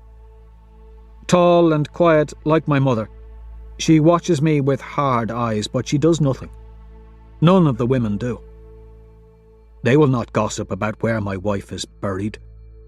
They will not speak, not even for the chocolate given to spies. Only 5 souls have been buried in 3 generations. Someone always hangs for it. This is the ultimate act of love. Io's silent requiem. Women begin to cry, and as I pass they reach to touch Io's face, to touch mine and help me open the ventilation duct. I drag my wife through the tight metal space, taking her to where we made love beneath the stars, where she told me her plans and I did not listen. I hold her lifeless body and hope her soul sees me in a place where we were happy. I dig a hole near the base of a tree. My hands, covered with the dirt of our land, are red like her hair as I take her hand and kiss her wedding band. I place the outer bulb of the Himanthus atop her heart and take the inner and put it near my own. Then I kiss her lips and bury her. But I sob before I can finish. I uncover her face and kiss her again and hold my body to hers till I see a red sun rising through the artificial bubble roof. The colours of the place scald my eyes, and I cannot stop my tears. When I pull away, I see my headband poking from her pocket. She made it for me to take my sweat. I give it my tears now, and take it with me. Kieran strikes me in the face when he sees me back in the township. Lauren cannot speak, while Io's father slumps against a wall. They think they failed me. I hear Io's mother's cries. My mother says nothing as she makes me a meal. I don't feel well. It's hard to breathe. Liana comes in late and helps her, kissing me on the head as I eat, lingering long enough to smell my hair. I must use one hand as I move the food from plate to mouth. My mother holds my other hand between her calloused palms. She watches it instead of me, as though remembering when it was small and soft, and wondering how it became so hard. I finish the meal, just as Ugly Dan comes. My mother does not leave the table as I'm pulled away. Her eyes stay fixed on where my hand lay. I think she believes if she does not look up, this will not happen. She can only bear so much. They will hang me before a full assembly at 9 in the morning. I'm dizzy for some reason. My heart feels funny, slow. I hear the Archgovernor's words to my wife echo. Is that all your strength? My people sing. We dance. We love. That is our strength. But we also dig. And then we die. Seldom do we get to choose why. That choice is power. That choice has been our only weapon, but it is not enough. They give me my last words. I call Dio up. Her eyes are bloodshot and swollen. She's a fragile thing, so unlike her sister. What were Io's last words? I ask her, though my mouth moves slowly, oddly. She glances back to my mother, who finally followed but now shakes her head. There is something they are not telling me. something they don't want me to know. A secret held back, even though I am about to die. She said she loved you. I don't believe her. But I smile and kiss her forehead. She can't handle more questions. And I'm dizzy. Hard to speak. I'll tell her you say hello. I do not sing. I am made for other things. My death is senseless. It is love. But Io was right. I don't understand this. This is not my victory. This is selfish. She told me to live for more. She wanted me to fight. But here I am, dying despite what she wanted, giving up because of the pain. I panic, as suicides do when they realise their folly. Too late. I feel the door beneath me open. My body falls. Rope flays my neck and my spine creaks. Needles lance my lumbar. Kieran stumbles forward. Uncle Nero shoves him away. With a wink, he touches my feet and pulls. I hope they do not bury me.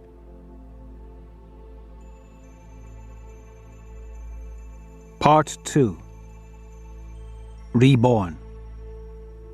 There is a festival where we wear the faces of demons to ward evil spirits from our dead in the Vale. The faces sparkle with fool's gold. Chapter 7. Lazarus. I do not see Io in death. My kin believe we see our loved ones when we pass on. They wait for us in a green vale, where wood fire smoke and the scent of stews thicken the air. There is an old man with dew on his cap, who makes safe the vale, and he stands with our kin, waiting for us along a stone road, beside which sheep graze. They say the mist there is fresh, and the flowers sweet, and those who are buried pass along the stone road faster. But I do not see my love. I do not see the Vale. I see nothing but phantom lights in the darkness. I feel pressure, and I know, as would any miner, that I am buried beneath the earth. I loose a soundless scream. Dirt enters my mouth. Panic fills me. I cannot breathe, cannot move. The earth hugs me till finally I claw my way free, feel air, gasp oxygen, pant and spit dirt. It is minutes before I look up from my knees. I crouch in an abandoned mine, an old tunnel, long deserted, but still connected to the ventilation system. It smells of dirt. A single flare burns beside my grave, splaying weird shadows over the walls. It singes my sight, like the sun did as it rose over Io's grave. I'm not dead. The realization takes longer in coming than one might have thought. But there's a bloody wound around my neck where the rope cut the skin.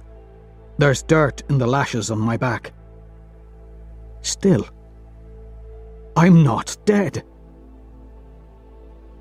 Uncle Nero didn't pull my feet hard enough, but surely the tin pots would have checked, unless they were lazy. Not a stretch to think that, but something else is at play. I was too woozy when I walked to the gallows. I feel something in my veins even now, a lethargy, as though I've been drugged.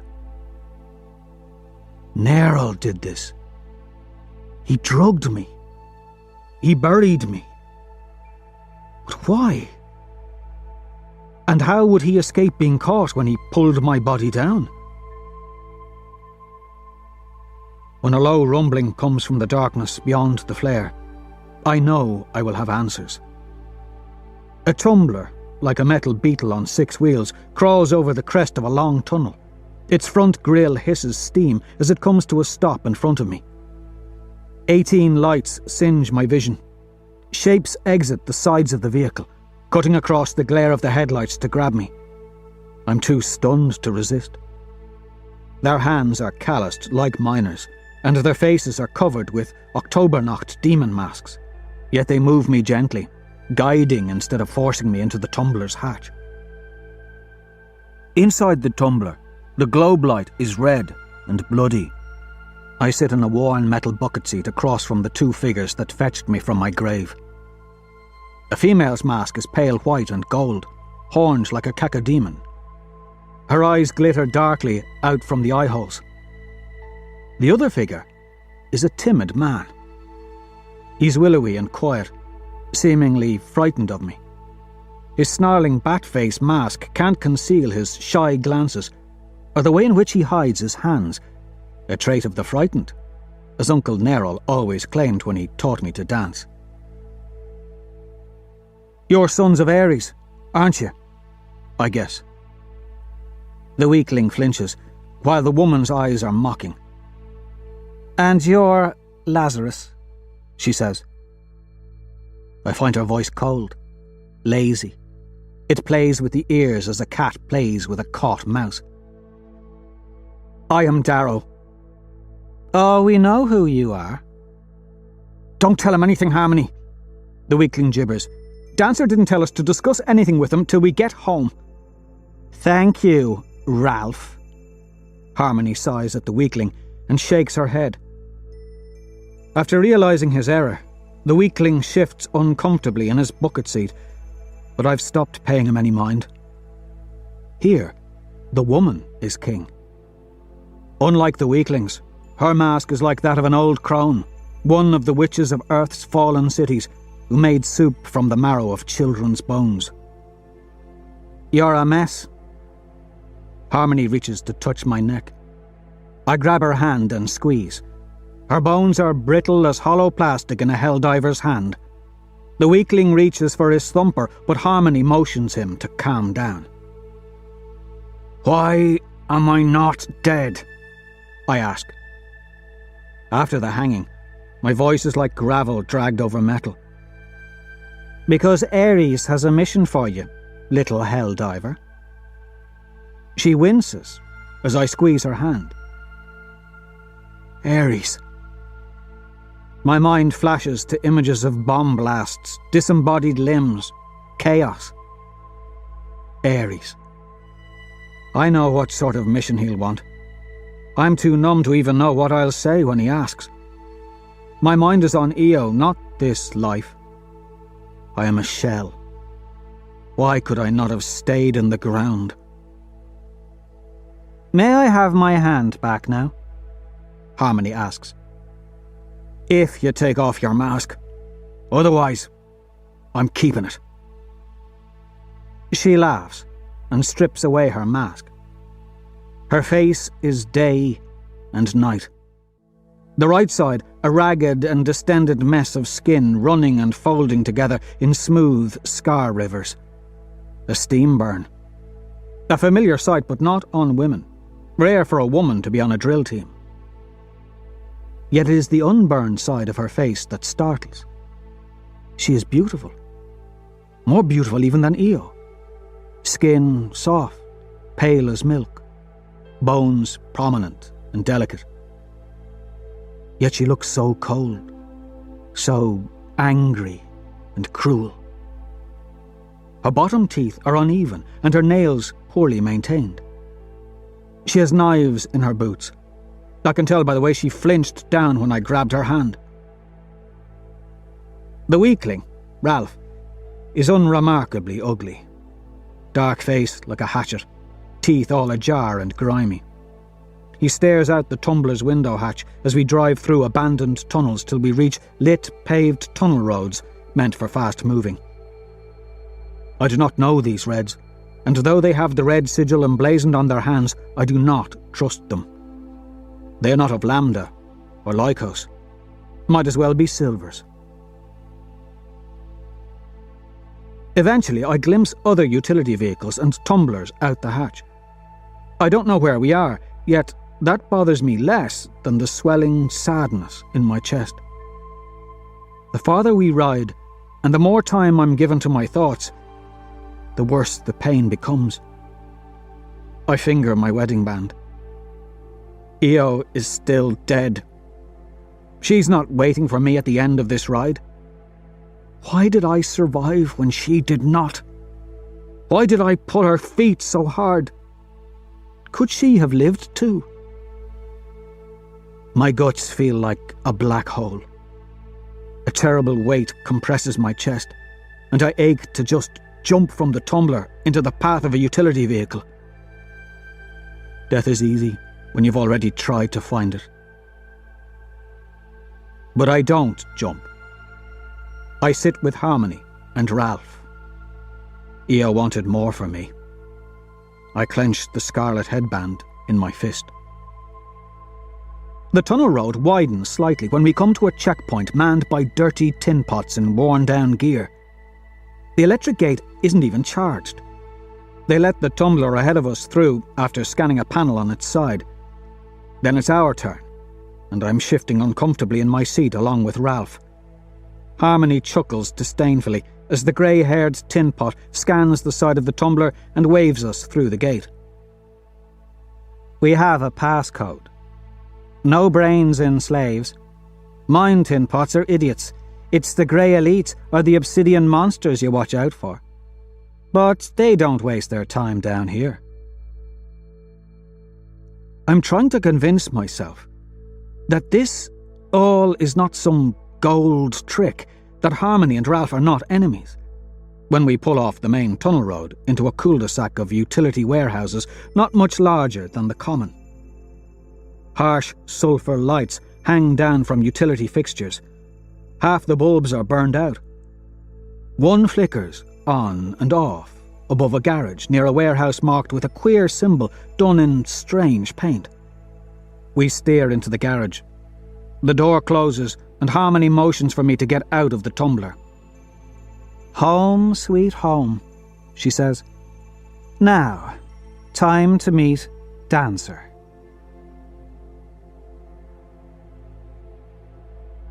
Chapter 8.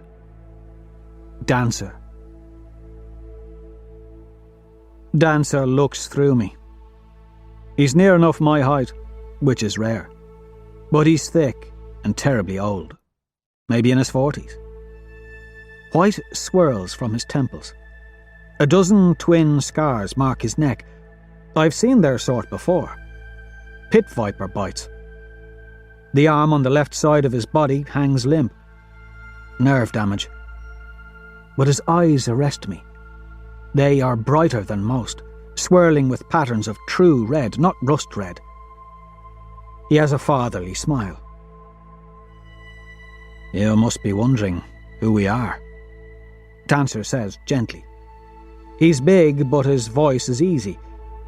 8 Reds are with him, all men except for Harmony, and they watch him with adoring eyes. All miners, I think, each with the scarred, strong hands of our kind. They move with the grace of our people. No doubt some were jumpers and boasters, as we call those who run along the walls and perform the flips at dances. Any hell divers? He's not wondering. Harmony takes time with the words, rolling them along her tongue. She squeezes Dancer's hand as she passes around him to look at me. "Bloody damn runt pegged it an hour ago." "Ah." Dancer smiles softly at her. "Of course he did. Otherwise Ares wouldn't have asked us to risk extracting him here. Do you know where here is, Darrow?" "It doesn't matter," I murmur. I look around at the walls, the men, the swaying lights. Everything is so cold, so dirty. What matters is... I fail to finish my own sentence. A thought of Io severs my voice. What matters is that you want something from me. Yes, that matters. says Dancer. His hand touches my shoulder. Well, that can wait. I'm surprised you're standing. The wounds on your back are sullied. You'll need antibac and skin rest to stop the scarring. Scars don't matter, I say. I stare at the 2 blood drops that trickle from my shirt tail to the floor. My wounds reopened when I climbed from the grave. Io is dead, yes? Yes, she is. We couldn't save her, Darrow. Why not? I ask. We just couldn't. Why not? I repeat. I glare up at him, glare at his followers, and hiss the words one by one. You saved me. You could have saved her. She is the one you would have wanted. The bloody damn martyr. She cared about all this. Or does Ares only need sons, not daughters? Martyrs are a dime a dozen. Harmony yawns. I slip forward like a serpent and grab her around the throat. Waves of anger ripple through my face till it goes numb and I feel tears welling behind my eyes. Scorchers whine as they're primed around me. One jams into the back of my neck. I feel its cold muzzle. Let her go, someone shouts. Do it, boy. I spit at them, shake Harmony once and toss her aside. She crouches on the floor, hacking, and then a knife glimmers in her hand as she rises. Dancer stumbles between us. Stop it, both of you. Darrow, please. Your girl was a dreamer, boy. Harmony spits at me from Dancer's other side. As worthless as a flame over water. Harmony, shut your bloody damn gob. Dancer barks. Put those damn things away. The Scorchers go quiet. A tense silence follows, and he leans in close to speak with me. His voice lowers. My breath is fast. Darrow, we're friends. We're friends. Now, I can't answer for Ares. Why he couldn't help us save your girl. I am just one of his hands. I can't wash away the pain. I can't bring your wife back to you. But, Darrow, look at me. Look at me, Helldiver. I do. Right into those blood-red eyes. I can't do many things, but I can bring you justice. Dancer goes to Harmony and whispers something, likely telling her that we're to be friends. We won't be. But I promise not to choke her, and she promises not to stab me. She is quiet as she guides me from the others through cramped metal hallways to a small door opened by twisting a knob. Our feet echo over rusting walkways. The room is small and littered with tables and medical supplies.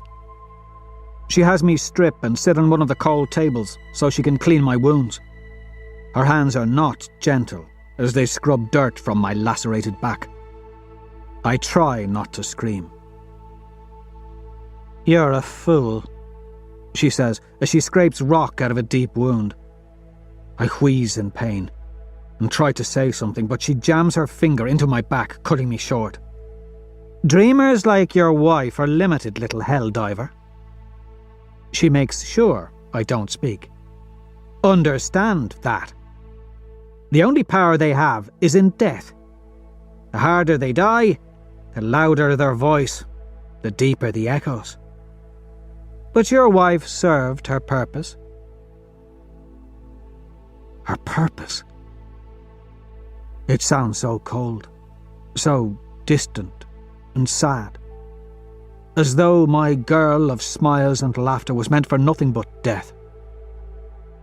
Harmony's words carve into me, and I stare at the metal grating before turning to look into her angry eyes. Then what is your purpose? I ask. She holds up her hands, caked with dirt and blood. The same as yours, little helldiver. To make the dream come true. After Harmony scours my back of dirt and gives me a dose of antibac, she takes me to a room next to humming generators. The squat quarters are lined with cots and a liquid flush. She leaves me to it. The shower is a terrifying thing. Though it's gentler than the air of the flush, half the time I feel like I'm drowning, the other half I find a mixture of ecstasy and agony. I turn the heat nozzle till steam rises thick and pain lances my back. Clean. I dress in the strange garments they've set out for me. It's not a jumpsuit or homespun weave like I'm used to wearing. The material is sleek, elegant, like something someone of a different colour would wear. Dancer comes into the room when I'm half dressed. His left foot drags behind him, almost as useless as his left arm. Yet still he's an impressive man, thicker than Barlow, handsomer than me despite his age and the bite scars on his neck. He carries a tin bowl and sits on one of the cots which creaks against his weight. We saved your life, Darrow. So, your life is ours. Do you not agree? My uncle saved my life, I say. The drunk? Dancer snorts. The best thing he ever did was tell us about you. And he should have done that when you were a boy, but he kept you a secret. He's worked for us since before your father's death as an informer, you know. Is he hanged now? Now that he pulled you down? I should hope not. We gave him a jammer to shut off their ancient cameras. He did the work of a ghost. Uncle Nero. Head talk, but drunk as a fool. I always thought him weak. He still is. No strong man would drink like him or be so bitter. But he never earned the disdain I gave him. Yet, why did he not save Io? You act like my uncle bloody damn owed you, I say. He owes his people. People! I laugh at the term. There is family. There is clan. There may even be township and mine, but people. People! And you act as though you're my representative, as though you have a right to my life. But you're just a fool, all you sons of Ares. My voice is withering in its condescension. Fools who can do nothing but blow things up, like children kicking pit vipers' nests in rage. That's what I want to do. I want to kick, to lash out. That's why I insult him. That's why I spit on the sons, even though I have no real cause to hate them. Dancer's handsome face curls into a tired smile, and it's only then that I realise how feeble his dead arm really is, thinner than his muscular right arm, bent like a flower's root. But despite the withered limb, there's a twisted menace to Dancer, a less obvious sort than that in Harmony. It comes out when I laugh at him, when I scorn him and his dreams.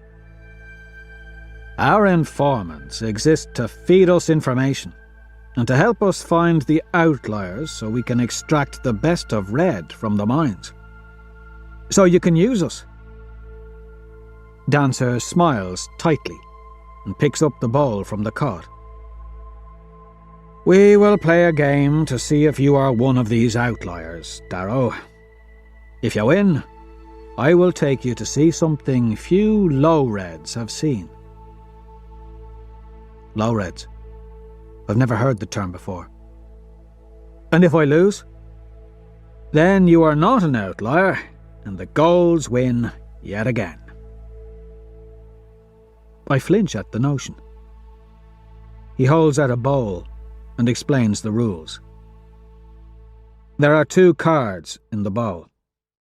One bears the Reaper's scythe. The other bears a lamb. Pick the scythe and you lose. Pick the lamb and you win. Except I notice his voice fluctuate when he says this last bit. This is a test, which means there is no element of luck to it. It must then be measuring my intelligence, which means there is a kink. The only way the game could test my intelligence is if the cards are both sides. That's the singular variable that could be altered. Simple. I stare into Dancer's handsome eyes. It is a rigged game. I'm used to these, and usually I follow the rules. Just not this time. I'll play. I reach into the bowl and pull free a card, taking care that only I can see its face. It's a scythe. Dancer's eyes never leave mine. I win, I say. He reaches for the card to see its face, but I shove it into my mouth before he can take hold of it. He never sees what I drew. Dancer watches me chew on the paper. I swallow and pull the remaining card from the bowl and toss it at him. A scythe. The lamb card simply looked too good not to eat, I say. Perfectly understandable. The red in his eyes twinkles, and he sets the bowl aside. Warmth of character returns to him, as if he'd never been a menace. Do you know why we call ourselves sons of Ares, Darrow? To the Romans, Mars was the god of war, a god of military glory, defence of the hearth and home, honourable and all. But Mars is a fraud. He is a romanticised version of the Greek god Ares. Dancer lights a burner and hands a second one to me. The generators buzz freshly, and the burner fills me with a similar haze as its smoke curls through my lungs. Ares was a bastard, an evil patron of rage, violence, bloodlust and massacre, he says. So by naming yourselves after him, you're pointing to the truth of things within the society. Cute. Something like that. The Goals would prefer for us to forget history, and most of us have. Or were never taught it. But I know how gold rose to power hundreds of years ago. They call it the conquering. They butchered any who contested them, massacred cities, continents. Not many years ago, they reduced an entire world to ash. Rhea. The Ash Lord nuked it to oblivion. It was with Ares' wrath that they acted. And now, we are the sons of that wrath. Are you Ares? I ask, voice hushed. Worlds. They've destroyed worlds. But Rhea is so much farther out from Earth than Mars. It's one of Saturn's moons, I think. Why would they nuke a world all the way out there? No, I'm not Ares, he answers. But you belong to him. I belong to no one but Harmony and my people. I'm like you, Darrow. Born to a clan of earth diggers, miners from the colony Tyros. Only I know more of the world. He frowns at my impatient expression. You think me a terrorist? I am not. No? I ask. He leans back and takes a drag on his burner. Imagine there was a table covered with fleas, he explains. The fleas would jump and jump to heights unknown. Then a man came along and upturned a glass jar over the fleas. The fleas jumped and hit the top of the jar and could go no farther. Then the man removed the jar, and yet the fleas did not jump higher than they had grown accustomed, because they believed there to still be a glass ceiling. He breathes out smoke. I see his eyes glow through it, like the ember tip of his burner. We are the fleas who jump high. Now, let me show you just how high. Dancer takes me down a rickety corridor to a cylindrical metal lift. It's a rusty thing, heavy, and it squeals as we rise steadily upward. You should know that your wife didn't die in vain, Darrow. The Greens who help us hijacked the broadcast. We hacked in and played the true version over every HC on our planet. The planet, the clans of the 100,000 mining colonies and those in the cities have heard your wife's song. You tell tall tales, I grumble. There aren't half that many colonies. He ignores me. They heard her song, and they call her Persephone already. I flinch and look over at him. No, that is not her name. She is not their symbol. She doesn't belong to these brigands with trumped-up names. Her name is Io, I sneer, and she belongs to Lycos. She belongs to her people now, Darrow, and they remember the old tales of a goddess stolen from her family by the god of death. Yet even when she was stolen, death could not forever keep her. She was the maiden, the goddess of spring, destined to return after each winter. Beauty incarnate can touch life even from the grave. That's how they think of your wife. She's not coming back, I say, to end the conversation. It is futile debating with this man. He just rolls on. Our lift comes to a halt, and we exit into a small tunnel. Following it, we come to another lift of sleeker metal, better maintained. 2 suns guarded with scorchers. Soon we're going upward again. She will not come back, but her beauty, her voice, will echo until the end of time. She believed in something beyond herself, and her death gave her voice power it didn't have in life. She was pure, like your father. We, you and I, he touches my chest with the back of his index finger, are dirty. We are made for blood. Rough hands, dirty hearts. We are lesser creatures in the grand scheme of things, but without us men of war, no one except those of Lycos would hear Io's song. Without our rough hands, the dreams of the pure hearts would never be built. Cut to the point, I interrupt. You want me for something. You tried to die before, Dancer says. Do you want to do so again? I want... What do I want? I want to kill Augustus, I say, remembering the cold, golden face as it commanded my wife's death. It was so distant, so uncaring. He will not live while Io lies dead. I think of Magistrate Paginus and Ugly Dan. I will kill them too. Vengeance, then, he sighs. You said you could give it to me. I said I would give you justice. Vengeance is an empty thing, Darrow. It will fill me. Help me kill the Arch-Governor.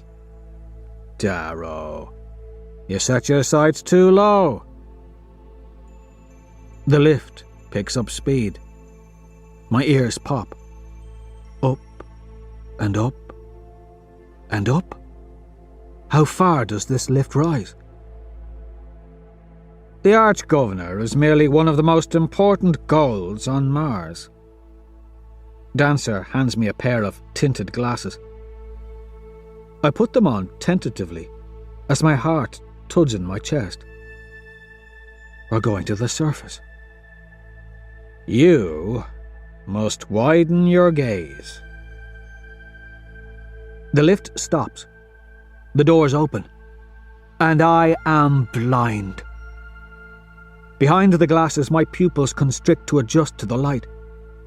When, at last, I'm able to open my eyes, I expect to see a massive glowing bulb or a flare, some source to the light, but I see nothing. The light is ambient, from some distant, impossible source. Some human instinct in me knows this power, knows this primal origin of life. The sun. Daylight. My hands tremble, and I step with Dancer from the elevator. He does not speak. I doubt I would hear him, even if he did. We stand in a room of strange makings, unlike any I've imagined. There is a substance underfoot, hard but neither metal nor rock. Wood. I know it from the HC pictures of Earth. A carpet of 1,000 hues spreads over it, soft under my feet. The walls around are of red wood, carved with trees and deer. Soft music plays in the distance. I follow the tune, deeper into the room, toward the light.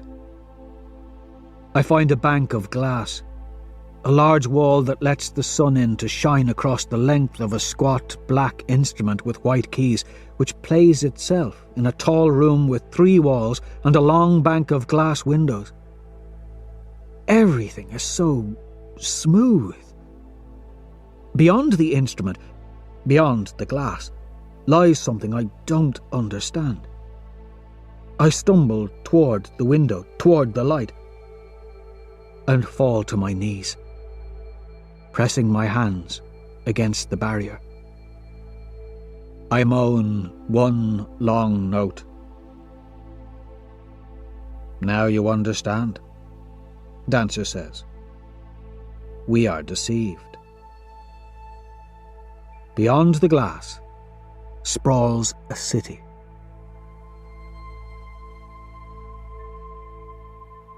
Chapter 9. The Lie. The city is one of spires, parks, rivers, gardens, and fountains. It is a city of dreams, a city of blue water and green life on a red planet that is supposed to be as barren as the cruelest desert. This is not the Mars they show us on the HC. This is not a place unfit for man. It is a place of lies, wealth, and immense abundance. I gasp at the grotesquerie. Men and women fly. They shimmer gold and silver. Those are the only colours I see in the sky. Their grav boots carry them about like gods, the technology so much more graceful than the clumsy grav boots our keepers wear in the mines. A young man soars past my window, his skin burnished, his hair fluttering loosely behind him as he carries 2 bottles of wine toward a nearby garden spire. He's drunk, and his wobbling through the air reminds me of a time I saw Drill Boy's air system break down in his fry suit. He gasped for oxygen as he died, twitching and dancing. This gold laughs like a fool and does a mirthful spin.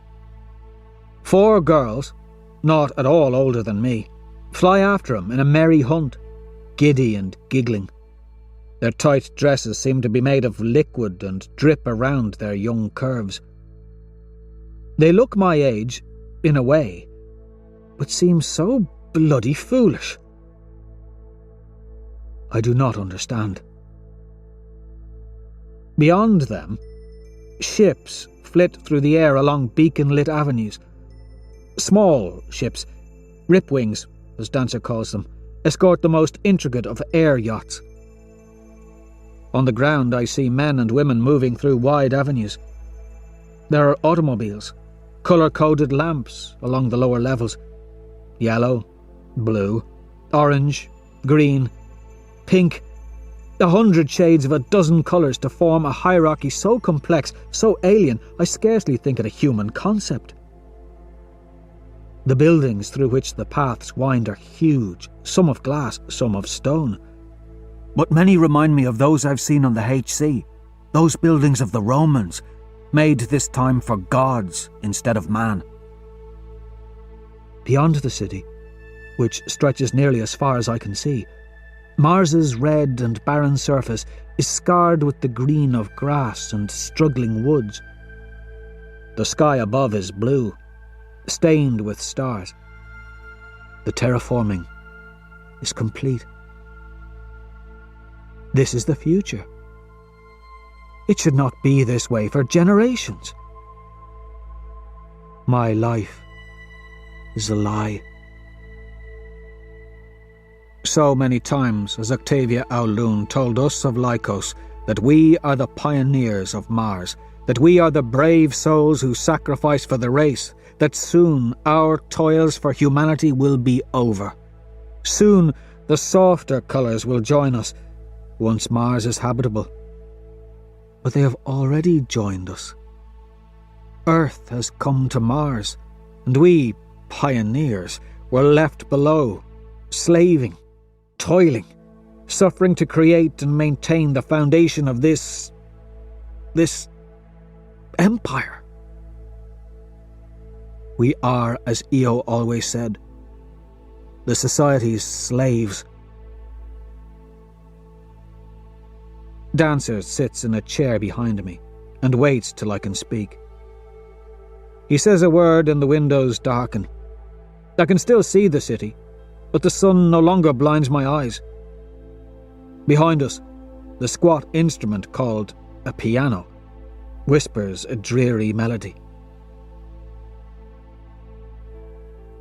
They told us we were man's only hope, I say quietly. That Earth was overcrowded, that all the pain, all the sacrifice was for mankind. Sacrifice is good. Obedience, the highest virtue.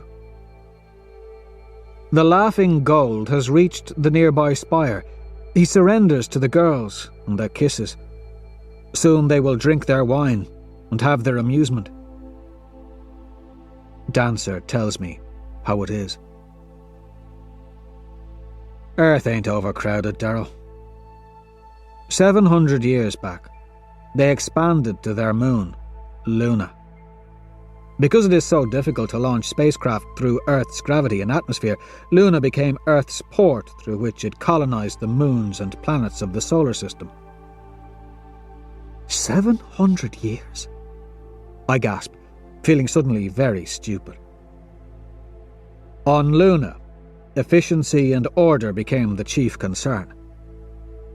In space, every set of lungs must have a purpose, so the first colours were gradually instituted, and the reds were sent to Mars to gather the fuel for mankind. The mining colonies were established there since Mars has the highest concentration of helium-3, which is used to terraform the other worlds and moons. At least that wasn't a lie. Are they terraformed? The other moons and worlds? The small moons, yes. Most of the planets. Obviously not the gas giants. He sits in a chair. It was in the early stages of the colonization, when the wealthy of Luna began to realize Earth was nothing more than a drain on their profits. Even as Luna colonized the solar system, they were taxed and owned by corporations and countries on Earth. But those same entities could not enforce their ownership. So, Luna rebelled, the Golds and their society against the countries of Earth. Earth fought back, and Earth lost. That was the conquering. Economics turned Luna into the power and port of the solar system. And the society began to change into what it is today, an empire built on red backs. I watch the colours move about below. They are small, hard to distinguish from our height, and my eyes are not used to seeing so far or seeing so much light. Reds were sent to Mars 500 years ago.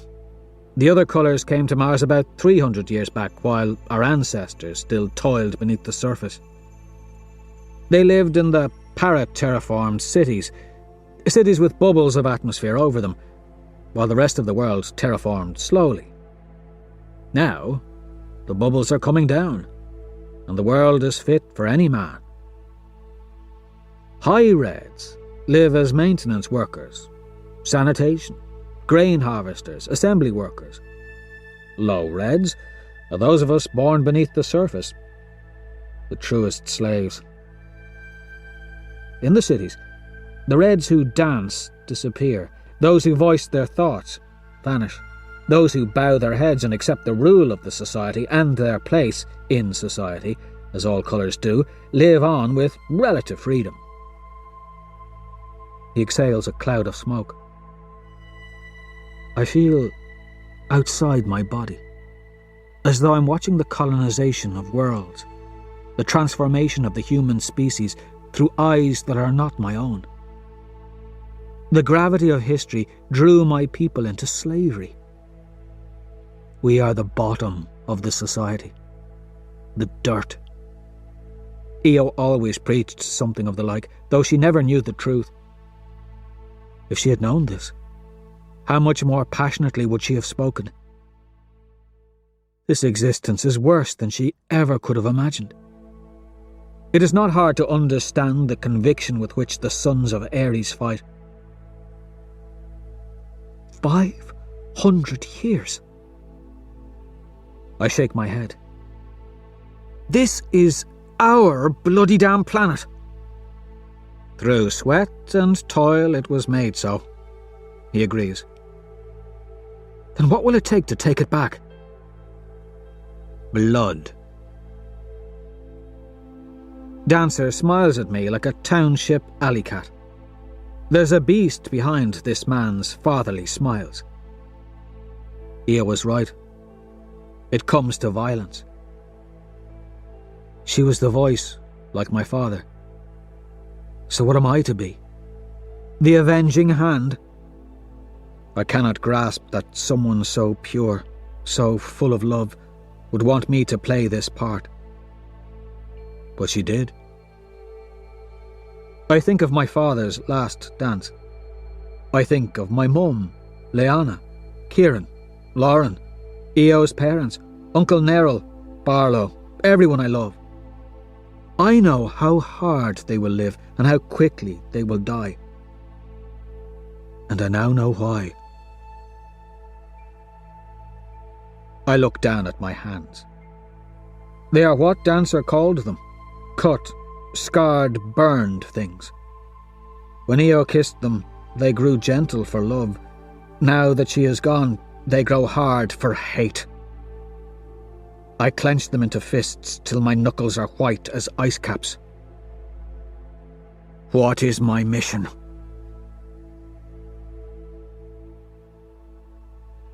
Chapter 10. The Carver. I grew up with a quick-smiling girl of 15, so in love with her young husband that when he was burned in the mines and his wound festered, she sold her body to a gamma in return for antibiotics. She was stronger than her husband. When he grew well and discovered what had been done on his behalf, he killed the gamma with a sling blade snuck from the mines. Easy to guess what happened after that. Her name was Lana, and she was Uncle Neril's daughter. She lives no longer. I think of her as I watch the HC in what Harmony called the penthouse, as Dancer makes preparations. I flip through the many channels with the twitch of my finger. Even that gamma had a family. He dug like me. He was born like me, went through the flush like me, and he never saw the sun either. He was just given a little packet of medicine by the society. And look at the effect. How clever of them. How much hate they create between people who should be kin. But if the clans knew what luxury exists on the surface, if they knew how much had been stolen from them, they would feel the hatred I feel. They would unite. My clan is a hot-tempered breed.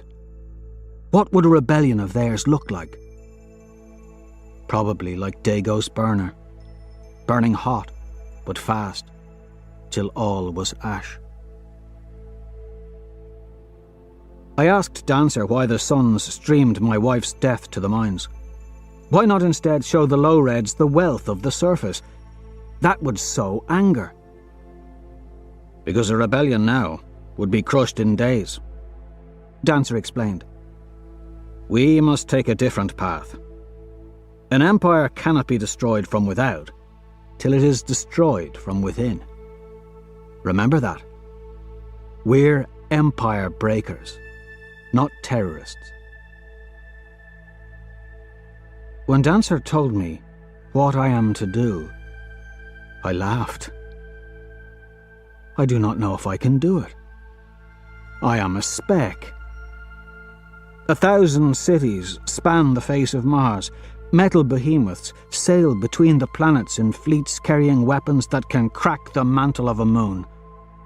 On distant Luna, buildings rise 7 miles high. There the sovereign consul, Octavia O'Loon, rules with her imperators and praetors. The Ash Lord who made the world of Rhea cinders is her minion. She controls the 12 Olympic Knights, legions of peerless Skard, and obsidians as innumerable as the stars. And those obsidians are only the elite. The grey soldiers prowl the cities, ensuring order, ensuring obedience to the hierarchy. The whites arbitrate their justice and push their philosophy. Pinks pleasure and serve in high-colour homes. Silvers count and manipulate currency and logistics. Yellows study the medicines and sciences. Greens develop technology. Blues navigate the stars. Coppers run the bureaucracy. Every colour has a purpose. Every colour props up the golds. The HC shows me colours I did not know existed. It shows me fashion, ludicrous and seductive. There are biomodifications and flesh implants. Women with skin so smooth and polished, breasts so round, hair so glossed that they appear a different species from Io and all the women I've ever known. The men are freakishly muscular and tall. Their arms and chests bulge with artificial strength, and they flaunt their muscle like girls showing off new toys. I am a lambda helldiver of Lycos. But what is that compared with all this? Harmony is here.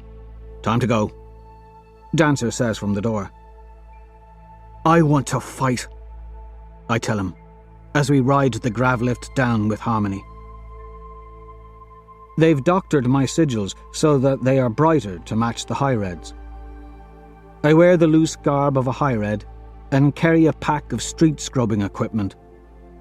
There's dye in my hair and contacts in my eyes, also I look a brighter shade of red. Less dirty. I don't want this mission. Worse, I can't do it. Who could? You said you would do anything that needed to be done, Dancer says. But this... The mission he has given me is madness. Yet, that's not why I'm frightened. My fear is that I will become something Io would not recognize. I'll become a demon from our Octobernacht stories. Give me a scorcher or a bomb. Let someone else do this. We brought you out for this, Harmony sighs. And only this. It has been Ares' greatest goal since the suns were born. How many others have you brought out? How many others have tried what you're asking me to try? Harmony looks over at Dancer. He says nothing, so she answers impatiently on his behalf. 97 have failed the carving. That we know of. Bloody damn, I curse. And what happened to them? They died, she says blandly. Or they asked for death. Maybe Nerol should have let me hang. I try to laugh. Darrow, come here. Come. He grabs my shoulder and pulls me in. Others may have failed, but you'll be different, Darrow. I feel it in my bones. My legs go shaky when I first look up at the night sky and the buildings stretching around me. I slip into vertigo. I feel like I'm falling, like the world is off its axis. Everything is too open. So much so that it seems as though the city should tumble into the sky. I look at my feet, look at the street, and try to imagine that I'm in the tunnel roads from the townships to the common. The streets of Yorkton, the city, are a strange place at night. Luminescent balls of light line the sidewalks and streets. HC videos run like liquid streams along parts of the avenue in this high-tech sector of the city, so most walk upon the moving pathways or ride in public transportation with their heads crooked down like cane handles. Garish lights make the night almost as bright as day. I see even more colours. This sector of the city is clean. Teams of red sanitation workers scour the streets. Its roads and walking paths stretch in perfect order. There's a faint ribbon of red where we are to walk, a narrow ribbon in a broad street. Our path does not move like the others. A copper woman walks along her wider path. Her favourite programmes play wherever she walks, unless she strides beside a gold, in which case all the HCs go quiet. But most golds do not walk. They are permitted grav boots and coaches, as are any of the coppers, obsidians, greys and silvers with the proper licence, though the licensed boots are horribly shoddy things. An advertisement for a blister cream appears on the ground in front of me. A woman of strangely slender proportions slinks out of a red lace robe. Suitably naked, she then applies the cream to a place on her body where no woman has ever before gotten a blister. I blush and look away in disgust because I've only ever seen one woman naked. "You'll want to forget your modesty," Harmony advises. "It'll mark you worse than your colour." "It is disgusting," I say. "It's advertising, darling," Harmony purrs condescendingly. She shares a chuckle with Dancer. An elderly gold soars overhead, older than any human I've ever seen. We lower our heads as she passes. "Reds up here have to get paid," Dancer explains when we are alone. "Not much, but they're given money and enough treats to make them dependent. What money they have, they spend on goods they're made to think they need." "Same with all the drones," Harmony hisses. "So, they're not slaves?" I say. "Oh, they're slaves," Harmony says. "Enslaved by their suckling on the teats of those bastards." Dancer struggles to keep up, so I slow down as he speaks. Harmony makes an irritated noise. Golds structure everything to make their own lives easier. They have shows produced to entertain and placate the masses. They give monies and handouts to make generations dependent on the 7th day of each new Earth month. They create goods to grant us a semblance of liberty. If violence is the gold sport, manipulation is their art form. We pass into a low-colour district, where there are no designated walking paths. The storefronts are lined with electronic green ribbons. Some stores peddle a month of alternate reality in an hour's time for a week's wages. Two small men with quick green eyes and bald heads studded with metal spikes and tattooed with shifting digital codes suggest for me a trip to some place called Osgiliath. Other stores offer banking services or biomodifications or simple personal hygiene products. They shout things I don't understand, speaking in numbers and acronyms. I have never seen such commotion. Brothels lined with pink ribbon make me blush, as do the women and men in the windows. Each has a flashing price tag playfully hanging from a thread. It's a moving number that suits demand. A lusty girl calls to me as Dancer explains the idea of money. In Lycos, we traded only in goods and swill and burners and services. Some blocks of the city are reserved for the use of high colours. Access to these districts depends on badges of warrant. I cannot simply walk or ride into a gold or copper district, but a copper can always slum in a red district, frequenting a bar or brothel. Never the other way around, even in the wild free-for-all that is the bazaar. A riotous place of commerce and noise, and air heavy with scents of bodies and food and automobile exhaust. We walk deep into the bazaar. I feel safer in the back alleys here than I did in the open avenues of the high-tech sectors. I do not yet like vast spaces, and seeing the stars above frightened me. The bazaar is darker, though lights still shine and people still bustle. The buildings seem to pinch together. 100 balconies form ribs in the alleyway's heights. Walkways crisscross above, and all around us lights blink from devices. It is more humid here, dirty, and I see fewer tin pots patrolling. Dancer says there are places in the bazaar where even an obsidian should not go. In the densest places of man, humanity most easily breaks down, he says. It is strange being in a crowd where no one knows your face or cares for your purpose. In Lycos, I would have been jostled by men I'd grown up with, run across girls I'd chased and wrestled with as a child. Here, other colours slam into me and offer not even a faint apology. This is a city, and I do not like it. I feel alone. This is us, Dancer says, gesturing me into a dark doorway where an electronic flying dragon shimmers on the surface of the stone. A massive brown with a mod job for a nose stops us. We wait for the metal nose to snort and sniff. He's bigger than Dancer.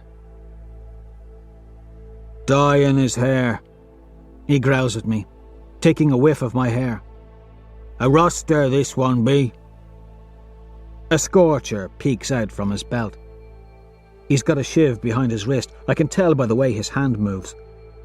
Another thug joins him on the stoop. He's got jewellery processors on his eyeballs, little red rubies that flicker when light catches them just right. I stare at the jewellery and the brown eyes. What's what with this one? You want to go? The thug spits. Keep eyeing me and I'll take your liver to sell at market. Thinks I'm challenging him. I'm actually just curious about the rubies, but when he threatens me I smile at him and give a little wink like I would in the mines. A knife flips into his hand. Rules are different up here. Boy, keep playing. Dare ya? Keep playing. Mickey is expecting us, Dancer tells the man. I watch Modjob's friend as he tries to stare me down like I'm some sort of child. Modjob smirks and leers at Dancer's leg and arm. Don't know a Mickey, cripple. He looks to his friend. You know a Mickey? No, ain't got no Mickey here. What a relief. Dancer sets a hand on the scorcher under his jacket. Since you don't know Mickey, you won't have to explain to Mickey why my generous friend couldn't reach him. He moves to his jacket so they can see a glyph etched on the butt of his gun. The helmet of Ares. When he sees the glyph, Modjob gulps and says, "Squab." Then they fall over each other to open the door. Gotta take your shooters. 3 others move toward us, Scorcher's half up. Harmony opens her vest and shows them a bomb strapped to her stomach. She rolls a blinking detonator over her nimble red fingers. Nah, we're good. Modjob swallows. Nods. You're good. The interior of the building is dark. It is a darkness thick with smoke and throbbing lights, much like my mind. Music pulses. Glass cylinders stand as pillars amongst chairs and tables where men drink and smoke. Inside the glass, women dance. Some writhe in water, their strange webbed toes and sleek thighs moving to the music. Others gyrate to the thudding melody in environs of golden smoke or silver paint. More thugs guide us to a back table that seems made of iridescent water. A slim man reclines there with several creatures of the strangest sort. I thought them monsters at first, but the closer I look, the more confused I become. They are humans, but they've been made differently. Carved differently. A pretty young girl, no older than Io, sits looking at me with emerald eyes. The wings of a white eagle sprout from the flesh of her back. She's like something torn from a fever dream, except she should have been left there. Others like her lounge in the smoke and strange lights. Mickey, the carver, is a scalpel of a man with a crooked smile and black hair that hangs like a puddle of oil down one side of his head. A tattoo of an amethyst mask wreathed in smoke winds around his left hand. It is the sigil of a violet, the creatives. So it is always shifting. Other violet symbols stain his wrists. He's playing with a little electronic puzzle cube that has changing faces. His fingers are fast, thinner and longer than they should be, and there are 12 of them. Fascinating. I've never seen an artist before, not even on the HC. They're as rare as whites. Ah, dancer. He sighs, without looking up from his cube. I could hear you from the drag in your step. He squints at the cube in his hands. And Harmony. I could smell you from the door, my darling. Terrible bomb, by the by. Next time you need real sneaky craftsmanship, look Mickey up. Yes? Mick, Dancer says, and seats himself at the table of dream things. I can tell Harmony is growing a bit dizzy from the smoke. I'm used to breathing worse stuff. Now, Harmony, my love, Mickey purrs. Have you given up on this cripple yet? Come to join my family, perhaps? Yes? Get yourself a pair of wings, claws on your hands, a tail, horns. You'd look fierce in horns, especially wrapped in my silken bedsheets. Carve yourself a soul and you might get a shot, Harmony sneers. Ah, if it takes being a red to have a soul, on this I shall pass. Down to business. So abrupt, my darling. Conversation should be considered an art form, or like a grand dinner, each course in its own time. His fingers fly over the cube. He's matching them based on their electronic frequency, but he's a bit too slow to match them before they change. He still hasn't looked up. We have a proposition for you, Mickey, Dancer says impatiently. He glances down at the cube. Mickey's smile is long and crooked. He does not look up. Dancer repeats himself. Strays to the main course then, eh, cripple? Well, propose away. Dancer swats the cube out of Mickey's hands. The table goes silent. The thugs bristle behind us, and the music continues to pound. My heart is steady, and I eye the scorcher on the thigh of the nearest thug. Slowly, Mickey looks up. and cuts the tension with a crooked smile. "What's what, my friend?" Dancer nods to Harmony, and she slips a small box over to Mickey. "A present?"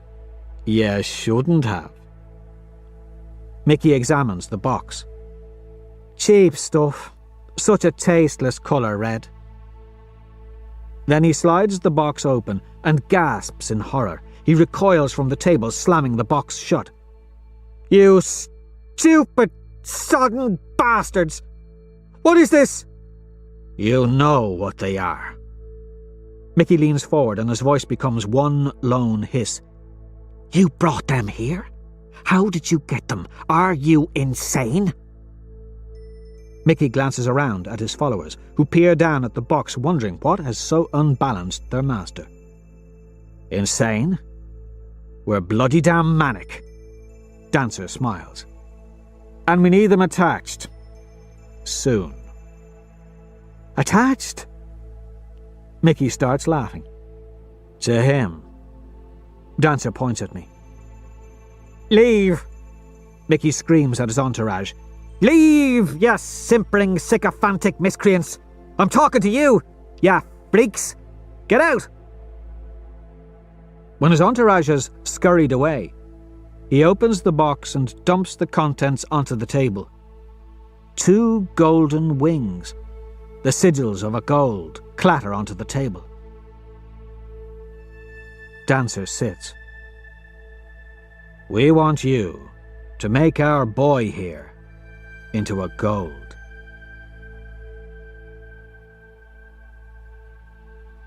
Chapter 11. Mad. "You're mad!" "Thank you." Harmony smiles. "I assume you misspoke. Pray repeat yourself." Mickey says to Dancer. "Ares will pay you more money than you've ever seen if you can successfully attach those to my young friend here."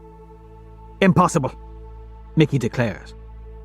He looks over to me, measuring me for the first time. He's unimpressed despite my height. I don't blame him. Once I thought myself a handsome man of the clans, strong, muscular. Up here I'm pale and wiry, young and scarred. He spits onto the table. "Impossible." Harmony shrugs. "It's been done before." "By whom, I ask?" He turns his head. "No, you cannot bait me." "Someone talented," Harmony taunts. "Impossible." Mickey leans even farther forward. His thin face has not a single pore. "There's DNA matching him with the wings. Cerebral extraction. Did you know they have subdermal markings in their skulls? Of course you didn't. Data chips attached to their frontal cortexes to substantiate their caste. Then there's synapse linkage, molecular bonding, tracking devices, the quality control board. Then there's the trauma and the associative reasoning. Say we make his body perfect. There's still one problem. We cannot make him smarter. One cannot make a mouse a lion." "He can think like a lion," Dancer says plainly. "Oh, he can think like a lion," Mickey snickers. "And Ares wants it done." Dancer's voice is cold. "Ares, Ares, Ares. It doesn't matter what Ares wants, you baboon. Never mind the science. His physical and mental dexterity is probably daft as a damn bowl cleaner's, and his tangibles won't match. He's not their species. He's a ruster." "I'm a helldiver of Lycos," I say. Mickey raises his eyebrows. "Oh, a helldiver! Clear the halls! A helldiver, you say?" He mocks me, but he squints suddenly as if he's seen me before. My whipping was televised. Many know my face. "Bugger me blind," he mutters. "You recognize my face?" I confirm. He pulls up the viral video and watches it, looking back and forth between it and me. Aren't you dead with that girlfriend of yours? Wife, I snap. Mickey's jaw muscles flicker under his skin as he ignores me. You're making a saviour, he accuses, looking over at Dancer. Dancer, you bastard. You're making a messiah for your gory damn cause. I never looked at it that way. My skin prickles uneasily. Yes, is Dancer's answer. If I make him a gold, what will you do with him? He will apply to the Institute. He will be accepted. There he will excel well enough to reach the ranks of the peerless Scard. As a Scard, he can train to be a praetor, a legate, a politico, a quester. Anything. He will advance to a prime position, the primer the better. From there, he will be in a position to do as Ares requires for the cause. Mother of God, Mickey murmurs. He stares at Harmony, then at Dancer. You want him to be a bona fide peerless Scard, not a bronzy. A bronze is a faded gold, of the same class, but looked down on for inferior appearance, lineage and capabilities. Not a bronze, Dancer confirms. Or a pixie. We don't want him to go to nightclubs and eat caviar like the rest of those worthless golds. We want him to command fleets. Fleets? You lot are mad. Mad! Mickey's violet eyes settle on mine after a long moment. My boy, they are murdering you. You are not a gold. You cannot do what a gold can do. They are killers, born to dominate us. Have you ever met one of the Oriate? Sure, they may look all pretty and peaceful now, but do you know what happened in the conquering? They are monsters. He shakes his head and laughs wickedly. The Institute is not a school. It's a culling ground, where the golds go to hack at one another till the strongest in mind and body is found. You will die. Mickey's cube lies at the opposite end of the table. I walk over to it without saying a word. I don't know how it works, but I know the puzzles of the earth. My boy, what are you doing? Mickey sighs in pity. That is not a toy. Have you ever been in a mine? I ask him.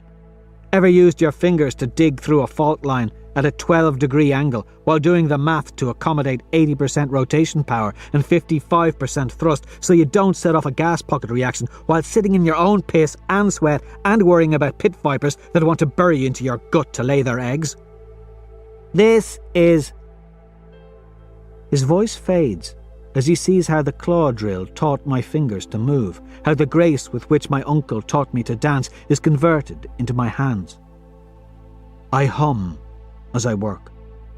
It takes a moment, maybe a minute or 3, but I learn the puzzle and then solve it easily according to frequency. There seems another level to it, mathematical riddles. I don't know the math, but I know the pattern. I solve it, and 4 more puzzles. Then it changes once more in my hands, becoming a circle. Mickey's eyes widen. I toss the device back to him. He stares at my hands while working his own 12 fingers.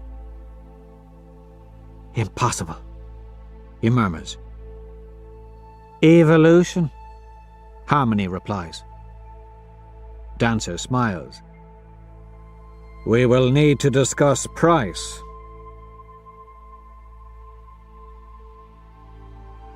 Chapter 12.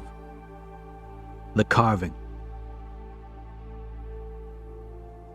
My life becomes agony. My sigils are attached to the metacarpus in each hand. Mickey removes the old red sigils and cultivates new skin and bone over the wounds. Then he sets to installing a stolen subdermal data chip into my frontal lobe. I am told the trauma killed me, and they had to restart my heart. I've died twice then. They say I was in a coma for 2 weeks, but to me it was nothing but a dream. I was in the Vale with Io. She kissed me on the forehead, and then I woke and felt the stitches and the pain. I lie in bed as Mickey tests me. He has me move marbles from one container into other containers coded by colours. I do this for what seems a lifetime. We are forming synapses, my darling. He tests me with word puzzles and tries to make me read, but I don't know how to read. You will have to learn that for the Institute, he giggles. My dreams are cruel things to wake from. In them, Io comforts me, but when I wake, she is nothing but a fleeting memory. I am hollow as I lie in Mickey's makeshift medical cell. An ion germ killer buzzes next to my bed.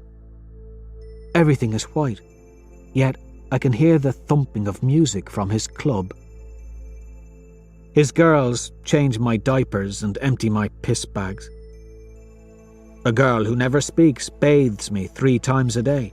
Her arms are willowy, her face soft and sad, as when I first saw her sitting with Mickey at his liquid table. The wings that curl outward from her back are bound with a crimson ribbon. She never meets my eyes. Mickey continues to make me develop synapse connections as he repairs the scar tissue from my neural surgery. He's all laughs and smiles and lingering touches on my forehead as he calls me his darling. I feel like one of his girls, one of the angels he sculpted for his own pleasure. But we must not be satisfied only with the brain, he says. There is much work to be done on this ruster body of yours if we want to make you into an iron gold. And that is? The golden ancestors, they call them the Iron Golds. They were hard men. They stood lean and fierce upon their battle cruisers as they laid waste to the armies and republic fleets of Earth. What creatures they were! His eyes go distant. It took generations of eugenics and biological tampering to make them. Forced Darwinism. He's quiet for a moment, and it seems an anger builds in him. They say carvers will never duplicate the beauty of the golden man. The Board of Quality Control taunts us. Personally, I do not want to make you a man. Men are so very frail. Men break. Men die. No. I've always wished to make a god. He smiles mischievously as he does some sketches on a digital pad. He spins it around and shows me the killer I will become.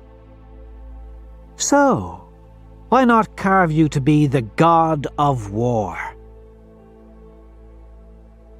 Mickey replaces the skin of my back and the skin of my hands, where Io applied bandages to my burns. This, he says, is not to be my real skin. It is only a homogeneous base layer. Your skeleton is weak because Mars's gravity is 0.3 of Earth's, my delicate little bird. Also, you have a diet deficient in calcium. Gold standard bone density is 5 times stronger than naturally occurring bone density on Earth, so we will have to make your skeleton 6 times stronger. You must be of iron if you want to last the Institute. This'll be fun. For me, not you. Mickey carves me again. The agony is beyond language or comprehension. Someone has to dot God's I's. The next day, he reinforces the bones of my arms. Then he does my ribs, my spine, my shoulders, my feet, my pelvis and my face. He also alters the tensile qualities of my tendons and muscle tissue. Mercifully, he does not let me wake from this last surgery for several weeks. When I do wake, I see his girls around me applying new cultures of flesh and kneading my muscles with their thumbs. Slowly, my skin begins to heal. I am a patchwork of flesh quilt. They begin feeding me synthesized protein, creatine, and growth hormone to promote muscle growth and tendon regeneration. My body trembles in the nights and itches as I sweat through new, smaller pores. I cannot use pain medication strong enough to numb the agony because the altered nerves must learn to function with the new tissue and my altered brain. Mickey sits beside me on my worst nights, telling me stories. It's only then that I like him. Only then that I think he is not some monster cooked up by this perverted society. My profession is to create, little bird, he says one night as we sit together in the darkness. Light from the machines bathes his face in queer shadows. When I was young, I lived in a place they called the Grove. It was what you might think of as a circus culture. We had spectacles every night, celebrations of colour and sound and dance. Sounds terrible, I mutter sarcastically. Just like the mines. He smiles softly, and his eyes find that distant place. I suppose it may seem a plush life to you, yet there was a madness to the Grove. They made us take pills that could make us fly between the planets on wings of dust to visit the fairy kings of Jupiter and the deep mermaids of Europa. My mind always separate from body. No peace to it. No end to the madness. He clapped his hands then. And now I carve the things I saw in my fever dreams, just as they always wished. I dreamed of you, I think. In the end, I suppose they'll wish I hadn't dreamed at all. Was it a good dream? I ask. What? The one with me. No, it was a nightmare. One of a man from hell, lover of fire. He's silent for a spell. Why is it so horrible? I ask him. Life. All this. Why do they need to make us do this? Why do they treat us like we're their slaves? Power. Power isn't real. It's just a word. Mickey ponders silently. Then he shrugs his thin shoulders. Mankind was always enslaved, they'll say. Freedom enslaves us to lust, to greed. Take freedom away, and they give me a life of dreaming. They gave you a life of sacrifice, family, community. And society is stable. There's no famine, no genocide, no great wars. And when the Golds fight, they obey rules. They are noble about it when the great houses bicker. Noble? They lied to me. Said I was a pioneer. And would you have been happier if you knew you were a slave? Mickey asks. No. None of the billion low reds beneath Mars would be happy if they knew what the high reds knew. That they are slaves.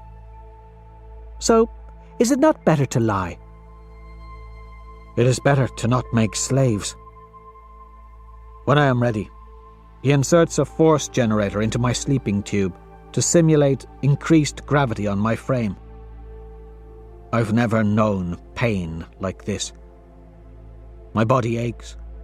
My bones and skin and muscles scream against the pressure and the change, till I'm on medication that turns the scream into a dull, forever moan. I sleep for days. I dream of home and family. Every night I wake after seeing Io hang yet again. She sways across my mind. I miss her warmth in bed beside me, even though they give me an HC immersion mask for distraction. Gradually, I'm weaned from the pain medication. My muscles still aren't used to the density of my bones, so my existence becomes a melodic ache. They begin to feed me real food. Mickey sits on the edge of my cot, stroking my hair well into the nights. I don't care that his fingers feel like spider legs. I don't care that he thinks I am some piece of art. His art. He gives me something called a hamburger. I love it. Red meats and thick creams and breads and fruits and vegetables make my diet. I have never eaten so well. You need the calories, Mickey coos. You have been so strong for me. Eat well. You deserve this food. How am I doing? I ask. Oh, the hard parts are over, my darling. You are a brilliant boy, you know.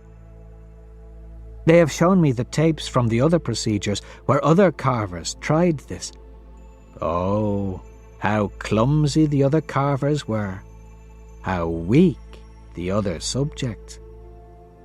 But you are strong, and I am brilliant. He taps my chest. Your heart is like that of a stallion's.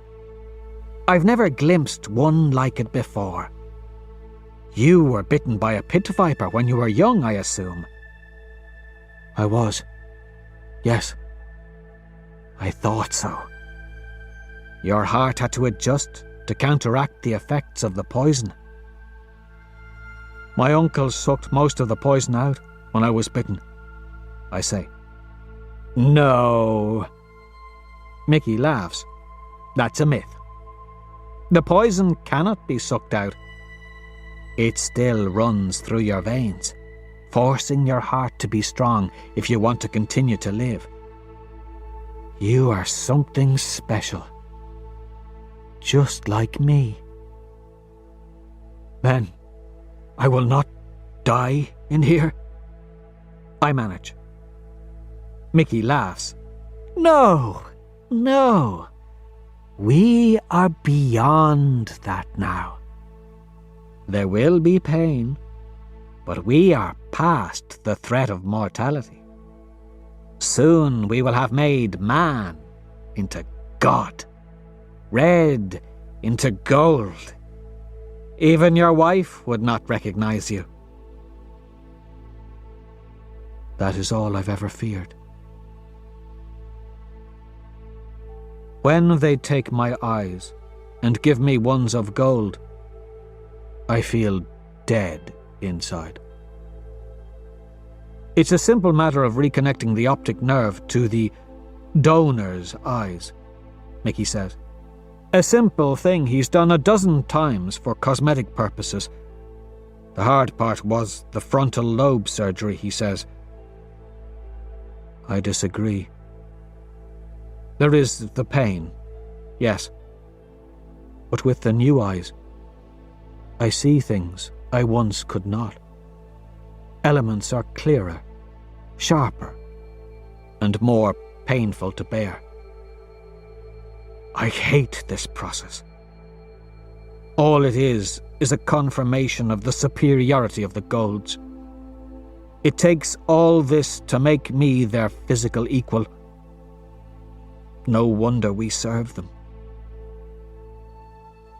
It's not mine. None of this is mine.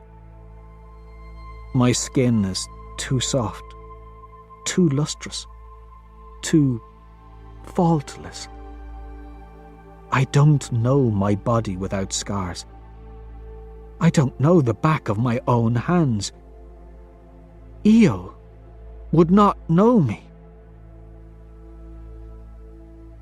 Mickey takes my hair next.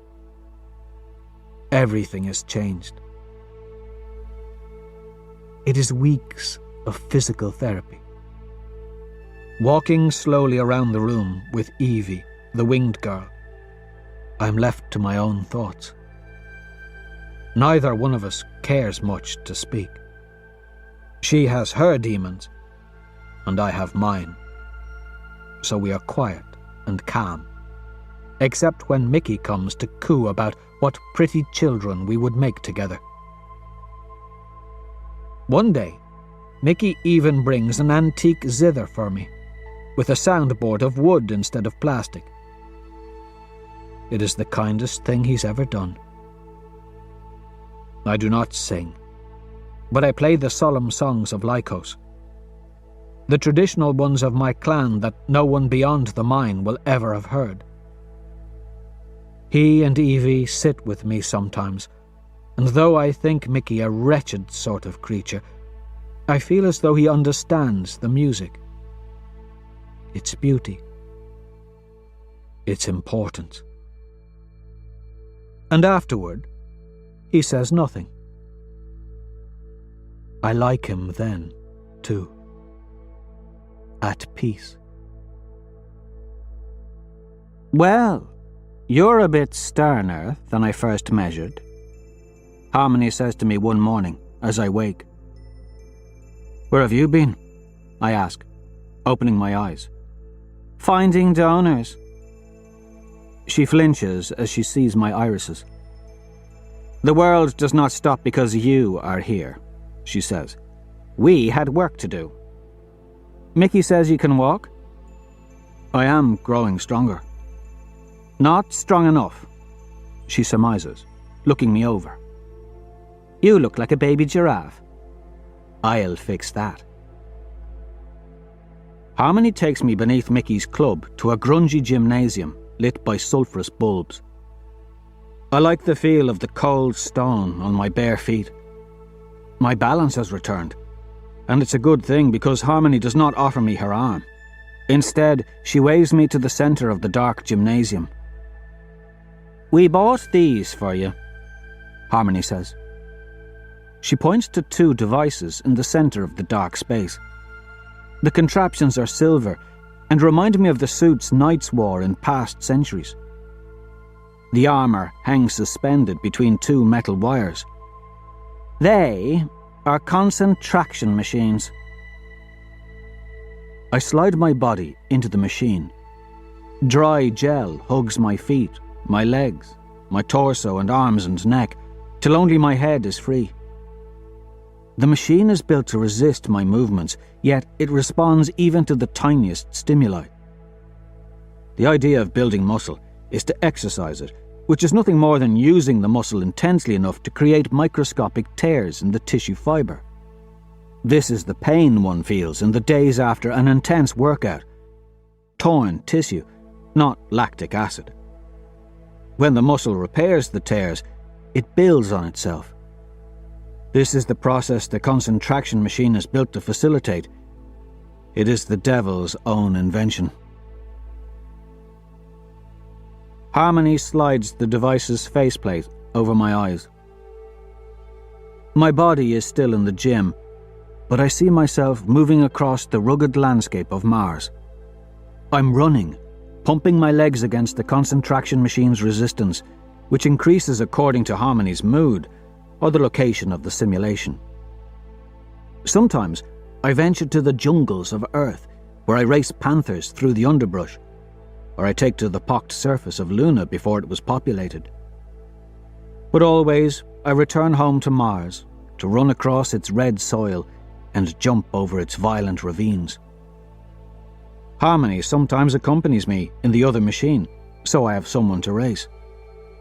She pushes me hard, and sometimes I wonder if she's trying to break me. I don't let her. If you're not vomiting during a workout, you're not trying, she says. The days are excruciating. My body is a misery of aches from the arches of my feet to the back of my neck. Mickey's pinks massage me every day. There is no better pleasure in the world, but 3 days after beginning my training with Harmony, I wake up vomiting in my bed. I shiver and shake and hear cursing. "There's a science to this, you wicked little witch," Mickey is shouting. "He will be a work of art, but not if you pour water on the paint before it's set. Do not ruin him." "He must be perfect," Harmony says. "Dancer, if he is weak in any way, the other children will butcher him like a fresh-made drill boy." "You are butchering him," Mickey whines. "You are ruining him. His body cannot handle the muscle breakdown." "He has not objected to the treatment," Harmony reminds him.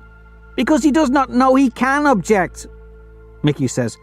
"Dancer, she has no understanding of the biomechanics involved in this. Do not let her ruin my boy."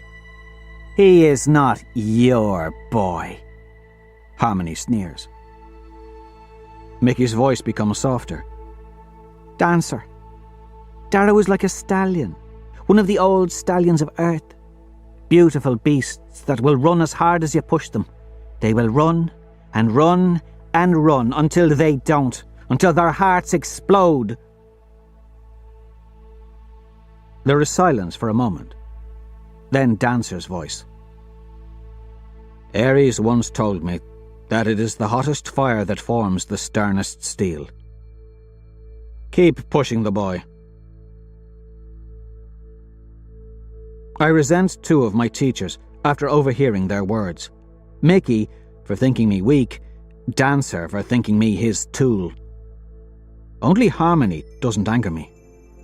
Her voice, her eyes seethe with an anger I feel in my own soul. She may have Dancer now, but she lost someone. The unscarred part of her face tells me that. She's no schemer like Dancer or his master Ares. She's like me, brimming with a rage that makes all else so inconsequential. That night I cry.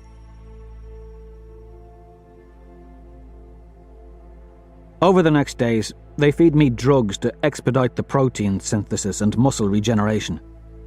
After my muscle tissue has recovered from the initial trauma, they train me harder than before. Even Mickey, though his eyes are underlined with dark rings and his thin face is sallow, he does not object. He has grown distant these last weeks, no longer telling me stories, as though he fears what he has created, now that I'm taking fuller shape. Harmony and I speak very little to one another, but there is a subtle shift in our relationship, some sort of primal understanding that we are the same sort of creature. But as my body grows stronger, Harmony can no longer keep up, even though she's a hardened woman of the mines. That is only after 2 weeks. The distance between our capabilities continues to grow. After another month, she is like a child to me. Even then, I do not plateau. My body begins to change. I thicken. My muscles become strong and corded in the concentration machine, which I now supplement with weight workouts in high grav. Gradually, strength builds. My shoulders grow broader, rounded. I see tendons emerge in my forearms. A tense mass of hard muscles bind my torso like armour. Even my hands, which were always stronger than the rest of me, grow more powerful in the concentration machine. With a simple squeeze, I can pulverize rock. Mickey jumped up and down when he saw that. No one shakes my hand any longer. I sleep in high grav, so that when I move about on Mars, I feel fast, quick, more agile than ever before. My fast twitch fibers form. My hands move like lightning, and when they hit the gymnasium's human-shaped punching bag, it leaps like it's been struck by a scorcher. I can punch through it now. My body is becoming that of a gold, one of the prime stock, not a pixie, not a bronze. This is the body of the race that conquered the solar system. My hands are freaks. They are smooth, tanned, and dexterous, as any gold's should be, but there is a power in them out of proportion with the rest of me. If I am a blade, they are my edge. My body is not all that changes. Before I sleep, I drink a tonic laden with processing enhancers and speed listen to The Colours, The Iliad, Ulysses, Metamorphosis, the Theban plays, their draconic labels, Anabasis, and restricted works like The Count of Monte Cristo, Lord of the Flies, Lady Casterly's Penance, 1984, and The Great Gatsby. I wake knowing 3,000 years of literature and legal code and history. My last day at Mickey's comes 2 months after my last surgery. Harmony smiles with me after our workout as she drops me off in my room. Music thuds in the background. Mickey's dancers are going full tilt tonight. I'll get you your clothing, Darrow. Dancer and I want to have dinner with you to celebrate. Evie will clean you up. She leaves me alone with Evie. Today, as always, her face is as quiet as the snow I've seen on the HC. I watch her in the mirror as she cuts my hair. The room is dark, but for the light over the mirror. It shines from above, so she looks like an angel. Innocent and pure. But she is not innocent, not pure. She's a pink. They breed them for pleasure, for the curves of their breasts and hips, for the tautness of their stomachs and the plump folds of their lips. Yet, she is a girl, and her spark has not yet gone out. I remember the last time I failed to protect one like her. And me? It's hard to look at myself in the mirror. I'm what I know the devil to be. I am arrogance and cruelty, the sort of man who killed my wife. I am gold, and I am as cold as it. My eyes shine like ingots. My skin is soft and rich. My bones are stronger. I feel the density in my lean torso. When Evie is done cutting the golden hair, she stands back and stares at me. I can feel her fear, and I suffer it in myself. I am no longer a human. Physically, I've become something more. You're beautiful, Evie says quietly, touching my golden sigils. They're much smaller than her feather wings. The circle is set in the centre of each hand's backside. Wings swoop back along the flesh, curving like scythes up the sides of my wrist bones. I look at Evie's white wings and know how ugly she must think them to be on her back, how she must hate them. I want to say something kind to her. I want to make her smile, if she can. I would tell her that she is beautiful, but she's lived a life of men saying that for some gain or another. She wouldn't believe a boy like me, and I don't believe her words to me. Io was beautiful. I still remember the flush of blood in her cheeks as she danced. She had all the raw colours of life, the crude beauty of nature. I am the human concept of beauty. Gold made soft and supple into man's form.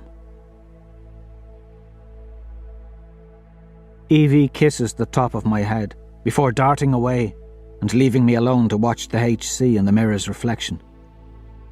I did not notice her slip a feather from her wings into my breast pocket. I'm tired of watching the HC.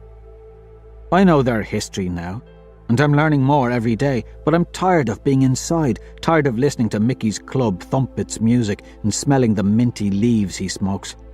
Tired of seeing the girls he brings into his family, only to sell away when someone bids high enough.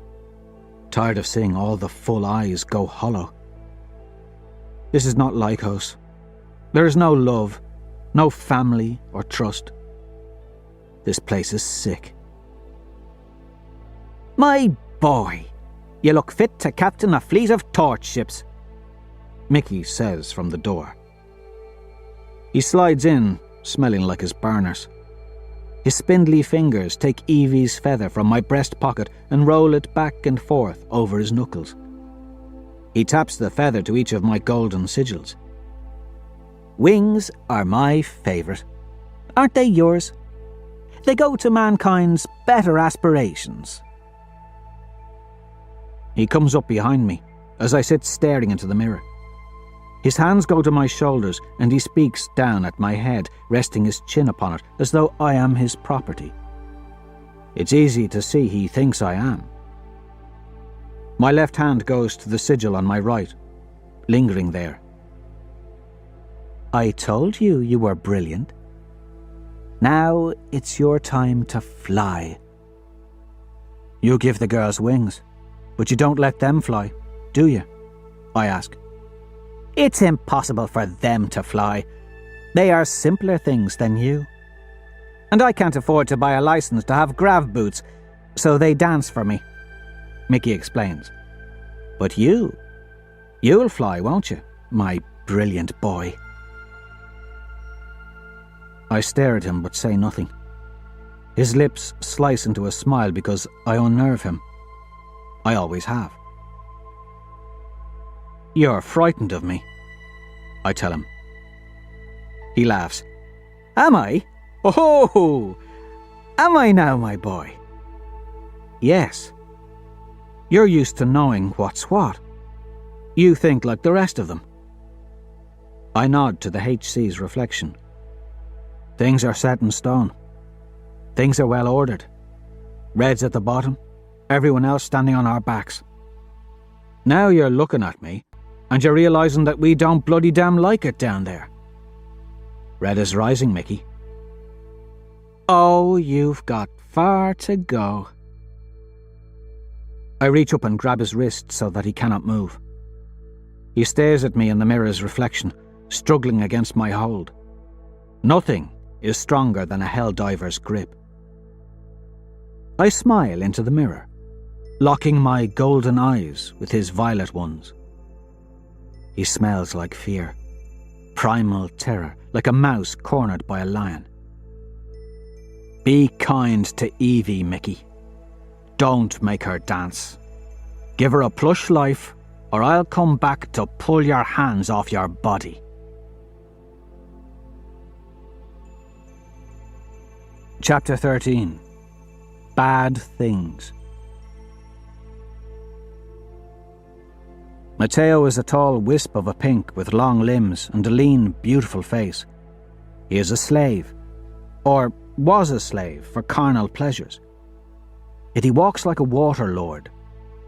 Beauty in his step, manners and grace in the wave of his hand. He has a penchant for wearing gloves and sniffing at even the smallest bit of dirt.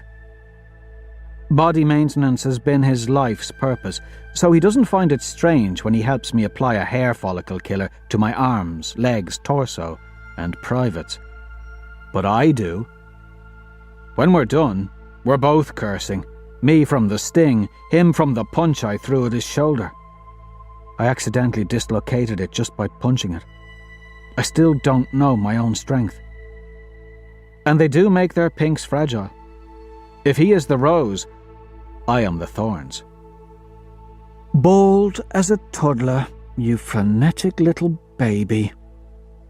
Matteo sighs as properly as one can say such a thing. Just as the newest lunar fashion requires.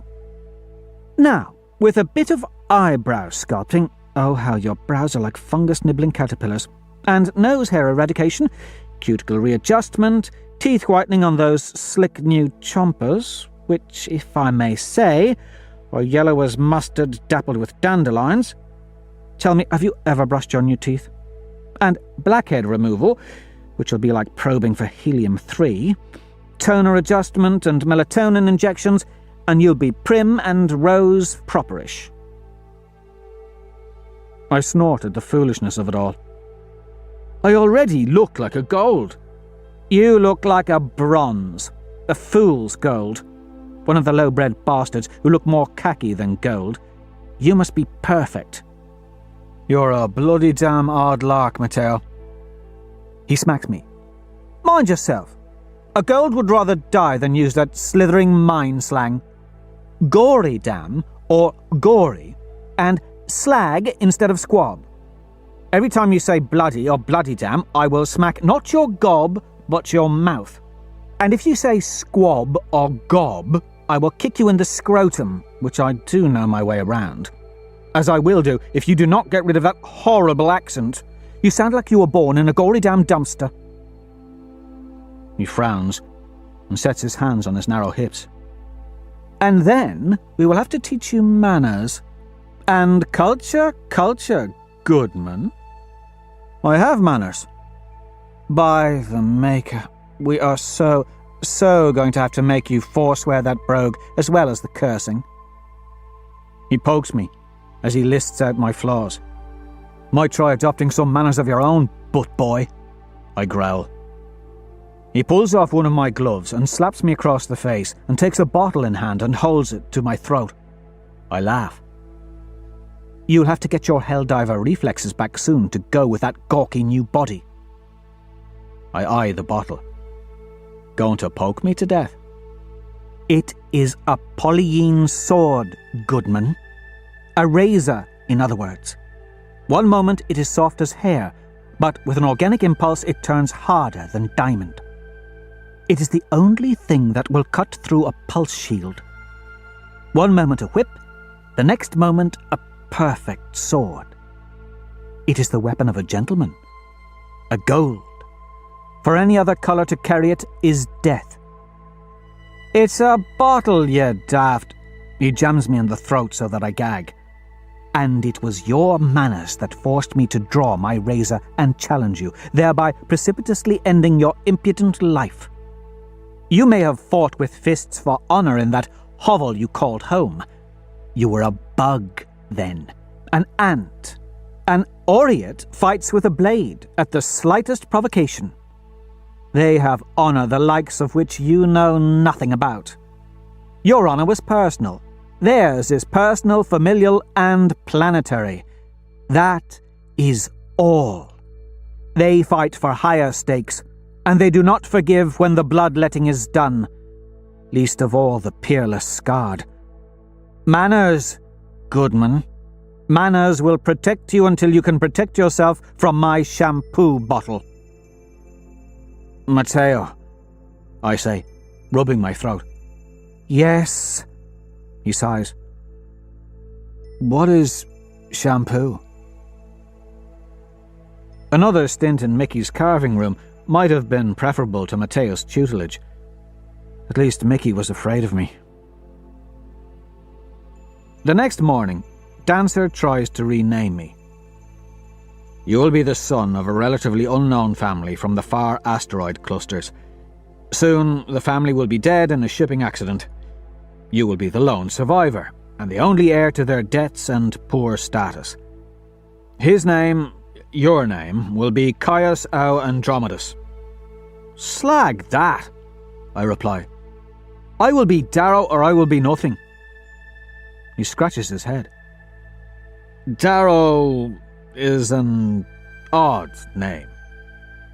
You have made me give up the hair father gave me, the eyes mother left me, the colour I was born to. So I will keep the name they granted me, and you can make it work. I liked it better when you didn't act like a gold.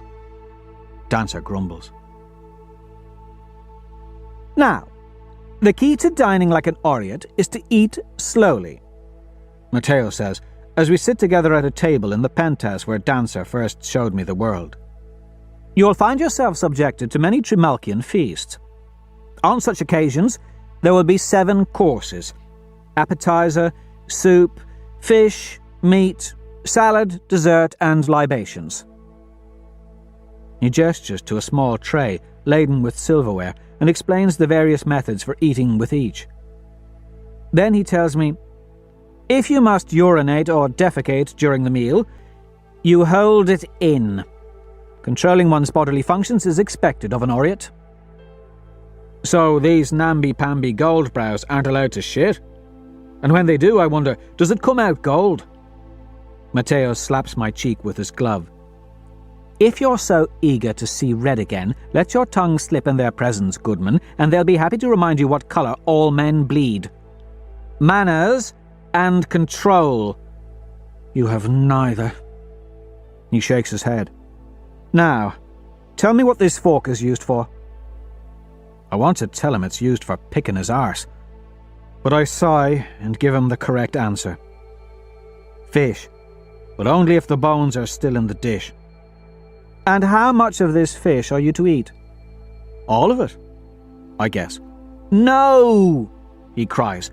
Were you even listening? His small hands clutch his hair and he takes a deep breath. Must I remind you, there are bronzes, there are golds, and there are pixies. He leaves the rest for me to finish. Pixies have no self-control, I remember aloud. They take in all the treats of power but do piss all to merit them. They are born and they chase pleasure. Righto? Prime, not righto. Now, what is expected of a gold, of a peerless Skard? Perfection. Which means? My voice is cold as I mimic a gold's accent.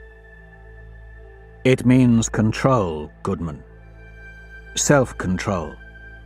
I am permitted to indulge in vices so long as I never permit them to usurp control. If there is a key to understanding Oriots, it is found in understanding control in all its forms. Eat the fish, leave 20% to indicate its deliciousness did not overpower my resolve to make slaves of my taste buds. So you were listening after all. Dancer finds me the next day as I practice my Oriot accent in the penthouse's hollow mirror. I can see a 3-dimensional depiction of my head in front of me. The teeth move strangely, catching my tongue as I try to roll my words. I am still becoming used to my body, even months after the last of the surgeries. My teeth are larger than I initially thought them. It also doesn't help that the goldbrows speak as though they've had golden shovels stuck up their bloody damn stinkholes, so I find it easier to speak like one if I see that I am one. The arrogance comes easier. Soften your oars, Dancer tells me. He sits attentively as I read from a datapad. Pretend as though there is an H in front of each one. His burner reminds me of home, and I remember how Arch-Governor Augustus seemed in Lycos. I remember the man's serenity, his patient condescension, his smirk. Elongate the L's. Is that all the strength you have? I say into the mirror. Perfect, Dancer praises with a humorous shiver. He claps his good hand on his knee. Soon I'll be dreaming like I'm a bloody damn goldbrow too, I say in disgust. You shouldn't say bloody damn. Say gory or gordy damn instead. I glare at him. If I saw myself on the street, I would hate me I would want to take a sling blade and carve me from pucker to stinker and then burn the remains. Io would puke to look at me. You're young still. Dancer laughs. God, I sometimes forget how young. He takes a flask out of his boot and downs some before tossing it to me. I laugh. Last time I drank, Uncle Nerol drugged me. I take a drink. Maybe you've forgotten what the mines are like. I'm not young. Dancer frowns. I didn't mean to insult, Darrow. It's just, you understand what you're to do. You understand why you're to do it. But you still lose perspective and judge yourself. Right now, you probably get sick looking at your golden self, righto? Righto there. I drink deep from the flask. But you're only playing a part, Darrow. He twitches his finger and a blade slips from the ring on his finger. My reflexes are back, and quick enough that I might have shoved it up into his throat if I thought he meant me harm, but I let him swipe the blade across my index finger. Blood wells out. Red blood.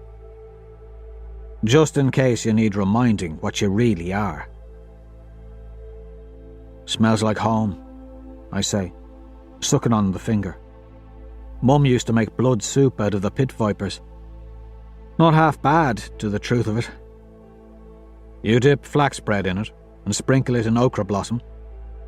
How'd you know? I ask. My mum did the same. Dancer laughs.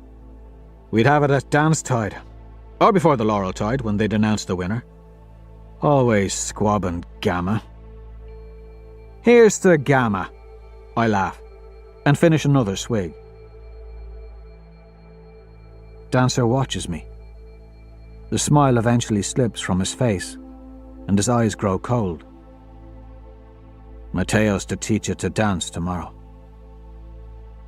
Thought you'd be the one doing that, I say. He thumps his bad leg. Been a while since I've done that.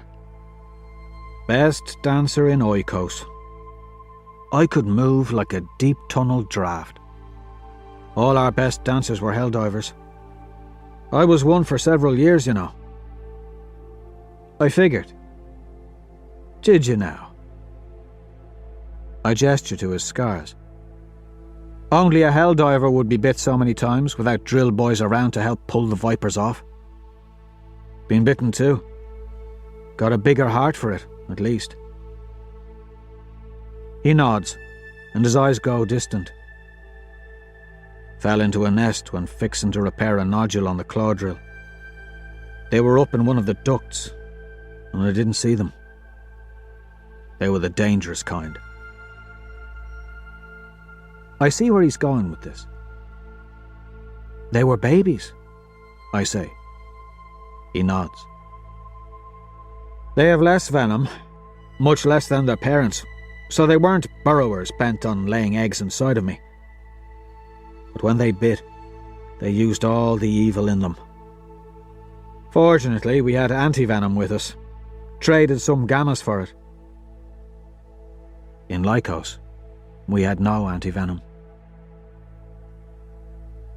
He leans toward me. We're tossing you into a nest of baby vipers, Darrow. Mark that. Admissions testing is 3 months from now. I will be tutoring you in conjunction with your lessons from Mateo. But if you do not quit judging yourself, if you continue to hate your guys, then you will fail the test. Or worse, you'll pass it and then slip up and be found out while at the institute. And everything will be squabbed. I shift in my seat. For once, there's another fear in me. Not of becoming something Io would not recognize, but a more primal fear. A mortal fear of my enemies. What will they be like? I already see their sneers, their contempt. Doesn't matter if they find me out. I clap Dancer's knee. They've taken what they can from me already. That is why I am a weapon you can use. Wrong, Dancer snaps. You're of use because you're more than a weapon. When your wife died, she didn't just give you a vendetta, she gave you her dream. You're its keeper, its maker. So don't be spitting anger and hate. You're not fighting against them, no matter what Harmony says. You're fighting for Eo's dream, for your family that is still alive, your people. Is that Ares' opinion? I mean, is it yours? I'm not Ares, Dancer repeats. I don't believe him.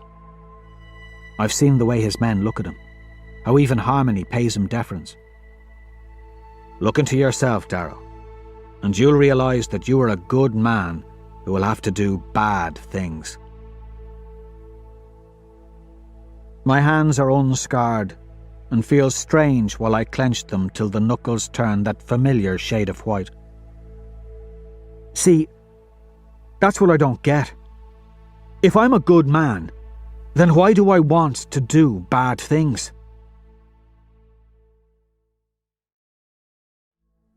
Chapter 14.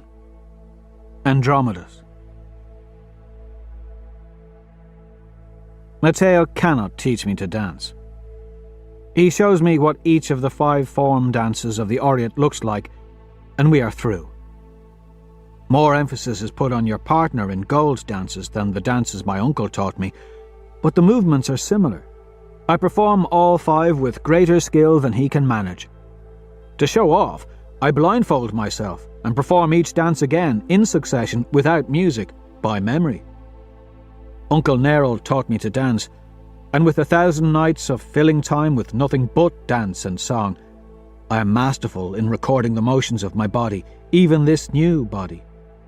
It can do things my old one could not. The muscle fibres contract differently, the tendons stretch farther, the nerves fire faster. There's a sweet burn in the muscles as I flow through the movements. One dance, the Polemides, has a nostalgic feel. Matteo has me hold a baton as I move about in swirling steps, baton arm outstretched as though fighting with a razor. Even as my body moves, I hear the echoes of the past. I feel the vibrations of the mine, the scent of my clan. I have seen this dance before, and I perform it better than all the others. It is a dance my body is made for, one so very similar to the illegal reaping dance. When I finish, Matteo is angry. "Is this some sort of game?" he snarls. "What do you mean?" He glares at me and taps his foot. "You have never been beyond the mines?" "You know that answer," I reply. "You have never fought with a sword or shield?" "Yes, I have. I've also captained star cruisers and dined with praetors." I laugh and ask what this is about. "This is no game, Darrow." Did I say it was? I'm confused. What did I do to provoke him? I make a mistake in laughing to relieve the tension. "You laugh? Boy, this is the society with which you tangle. And you laugh? They are not some distant idea. They are cold reality. If they find out who you are, they will not hang you." His face looks lost as he says it, as though he knows only too well. "I know this." He ignores me. "The Obsidians will catch you and give you to the Whites, and they will take you to their dark cells, and they will torture you. They will pull out your eyes and cut away anything that makes you a man. They have more sophisticated methods, but I wager information won't be their only aim. They have chemicals for that if they want. Soon after you tell them everything, they will kill me, Harmony, Dancer, and they will kill your family with flesh peelers and stomp on the heads of your nieces and nephews. These are the things they don't put on the HC, These are the consequences when the rulers of planets are your enemies. Planets, boy! I feel a chill creep into my bones. I know these things. Why does he keep hammering me with them? I'm already frightened. I don't want to be, but I am. My task is swallowing me whole. So I ask you again, are you who Dancer says you are? I pause. Ah. I assumed that trust ran deep with the sons of Ares, that they were of one mind. Here is a crack, a division. Matteo is Dancer's ally, but not a friend. Something in my dancing made him think twice. Then I realise it. He didn't see Mickey carve me. He is taking this all on faith that I was once a red, and how difficult that must be. Something in my dancing made him think I was born to this. Something to do with that last dance, the one they call the Palamedes. I am Darrow, son of Dale, Lambda's helldiver of Lycos. I've never been anyone else, Matteo. He crosses his arms. If you are lying to me, I do not lie to low colours. Later that evening, I researched the dances I performed. Palamedes is Greek for child of war. It is the dance that reminded me so much of Uncle Neral's dances. It is the Gold's dance of war, the one they teach young children to prepare them for the motions of martial warfare and the use of the razor. I watch a hollow of Gold's in battle, and my heart falls into my stomach. They fight like a summer song, not like the thunderous, monstrous obsidians, but like birds banking into a fresh wind. They fight in pairs, swerving, dancing, killing, ripping through a field of obsidian and grey as though they were at play with scythes, and all the bodies that fell to them were like stalks of grain that sprayed blood instead of sallow chaff. Their golden armour shines.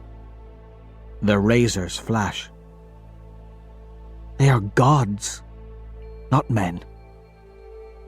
And I mean to destroy them? I sleep poorly in my bed of silk that night.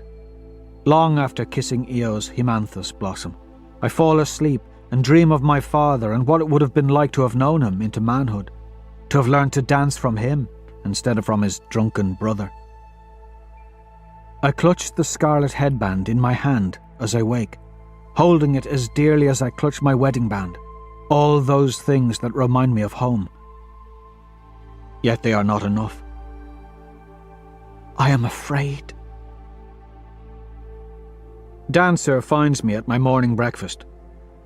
You'll be happy to know our hackers have spent 2 weeks hacking into the Board of Quality Control's cloud to change Caius Au Andromedas' name to Darrow Au Andromedas. Good. That's all you have to say. Do you know how much... Never mind. He shakes his head and gives a chuckle. Darrow. It's so... off-colour. There will be raised eyebrows. I shrug to conceal my fear. So I'll butcher their gory damn test and they'll care less than a lick. Spoken like a gold. The next day, Matteo takes me by ship to the stables of Ishtar, not far from Yorkton. It's a place by the sea, where green fields stretch over rolling hills. I've never been in so wide a place. I've never seen the land curve away from me.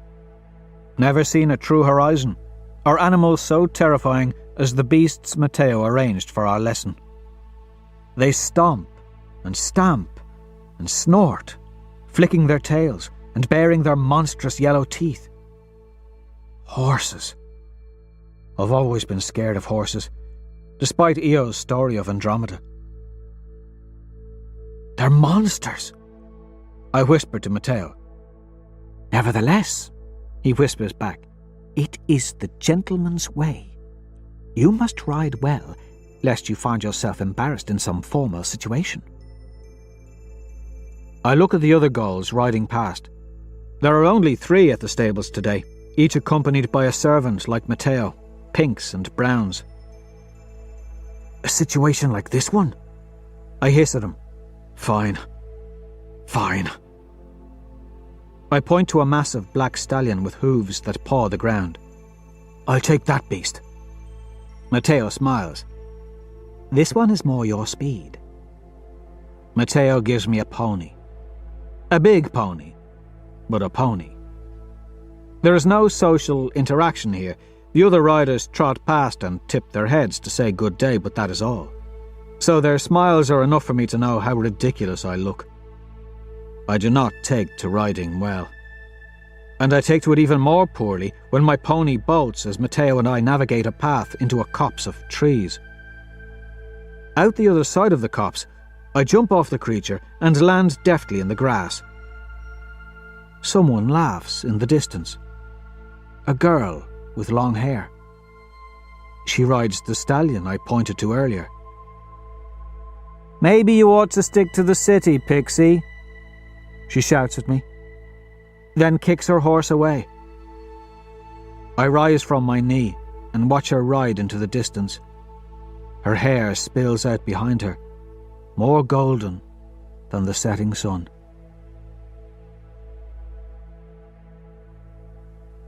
Chapter 15. The Testing.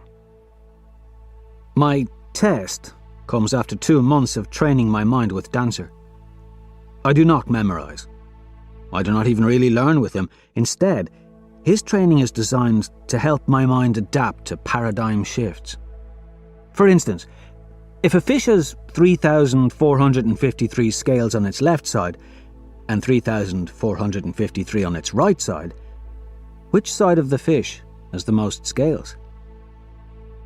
The outside. They call it extrapolational thinking. It was how I knew I should eat the side card when I first met Dancer. I'm very good at it. I find it ironic that Dancer and his friends can create a fake history for me, a fake family, a fake life, but they cannot fake my admittance test. So, 3 months after my training begins, I take the test in a bright room next to a noisy mouse of a Goldbrow girl who incessantly taps her stylus on a jade bracelet. She may be part of the test for all I know. When she's not looking, I snatch the stylus from her fingers and hide it down my sleeve. I am a helldiver of Lycos. So yes, I can steal a stupid girl's stylus without her knowing anything about it. She gawks around as if magic has been done. Then she begins to whine. They don't give her another stylus, so she runs out in tears. Afterward, the penny proctor looks at his datapad and rewinds a video from a nano camera. He looks at me and smiles. Such traits are apparently admirable. A golden razor blade of a girl disagrees and sneers, "Cutter," in my ear as she slices past me in the hall outside. Matteo told me not to speak to anyone because I am not yet ready to socialize, so I barely bite back a very red reply. Her words linger. Cutter, cutthroat, Machiavellian, ruthless. They all describe what she thinks of me. Funny thing is, most girls would see the term as an accolade. A musical voice addresses me.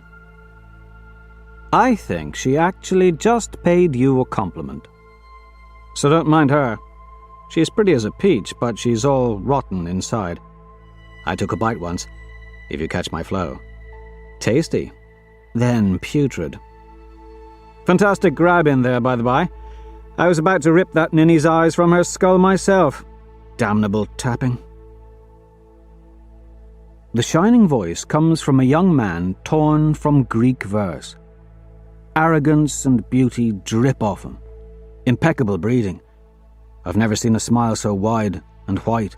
skin so smooth and lustrous. He's all I despise.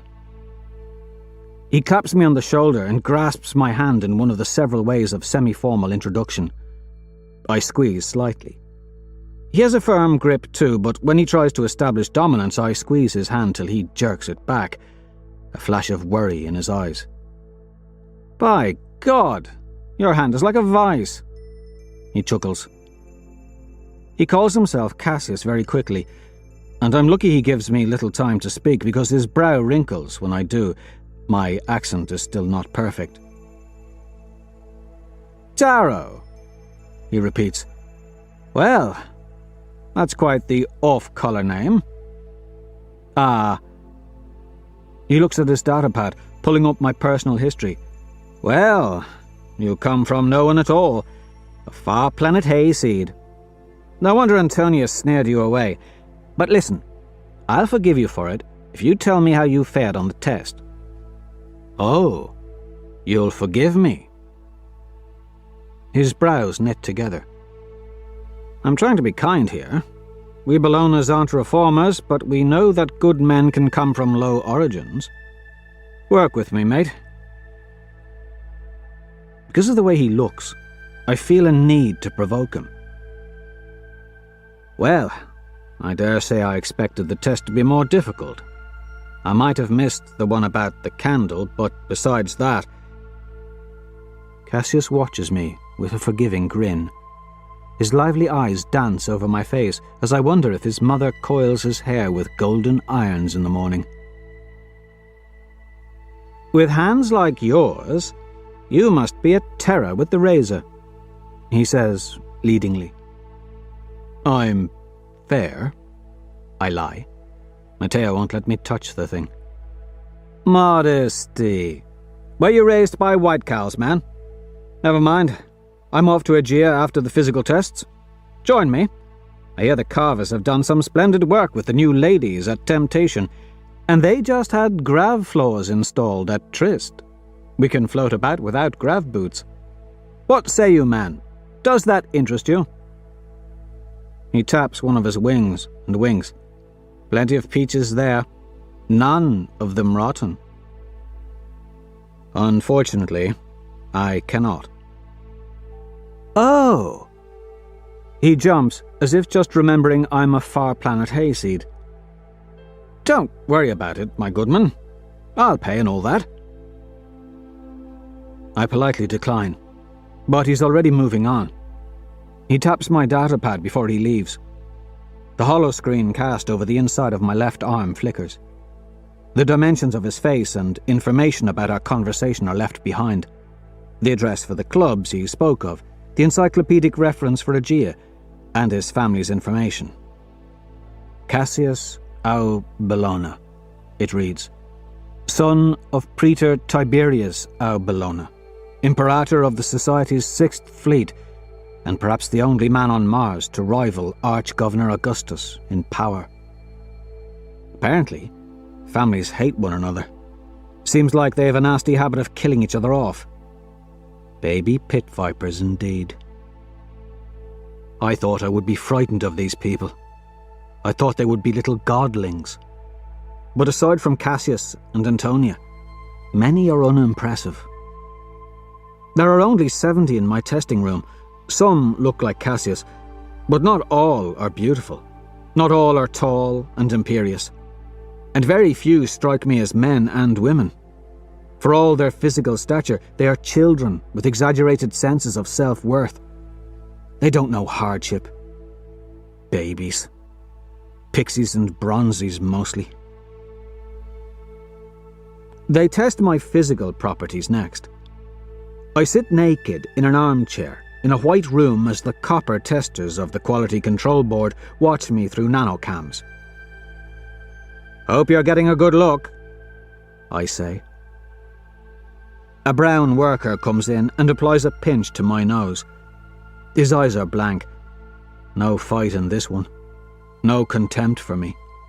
His skin is pallid and his movements awkward and clumsy. I am instructed to hold my breath as long as my lungs will allow. 10 minutes. Afterward, the Brown removes the clamp and leaves. Next, I am to take a breath and exhale. I do, and realise there is suddenly no oxygen in the chamber. When I start to tilt in my seat, the oxygen returns. They freeze the room and measure how long it takes for me to shiver uncontrollably. Then they heat it to see when my heart begins to struggle. They amplify the grav in the room till my heart can't push sufficient blood and oxygen to my brain. Then they see how much motion I can take till I vomit.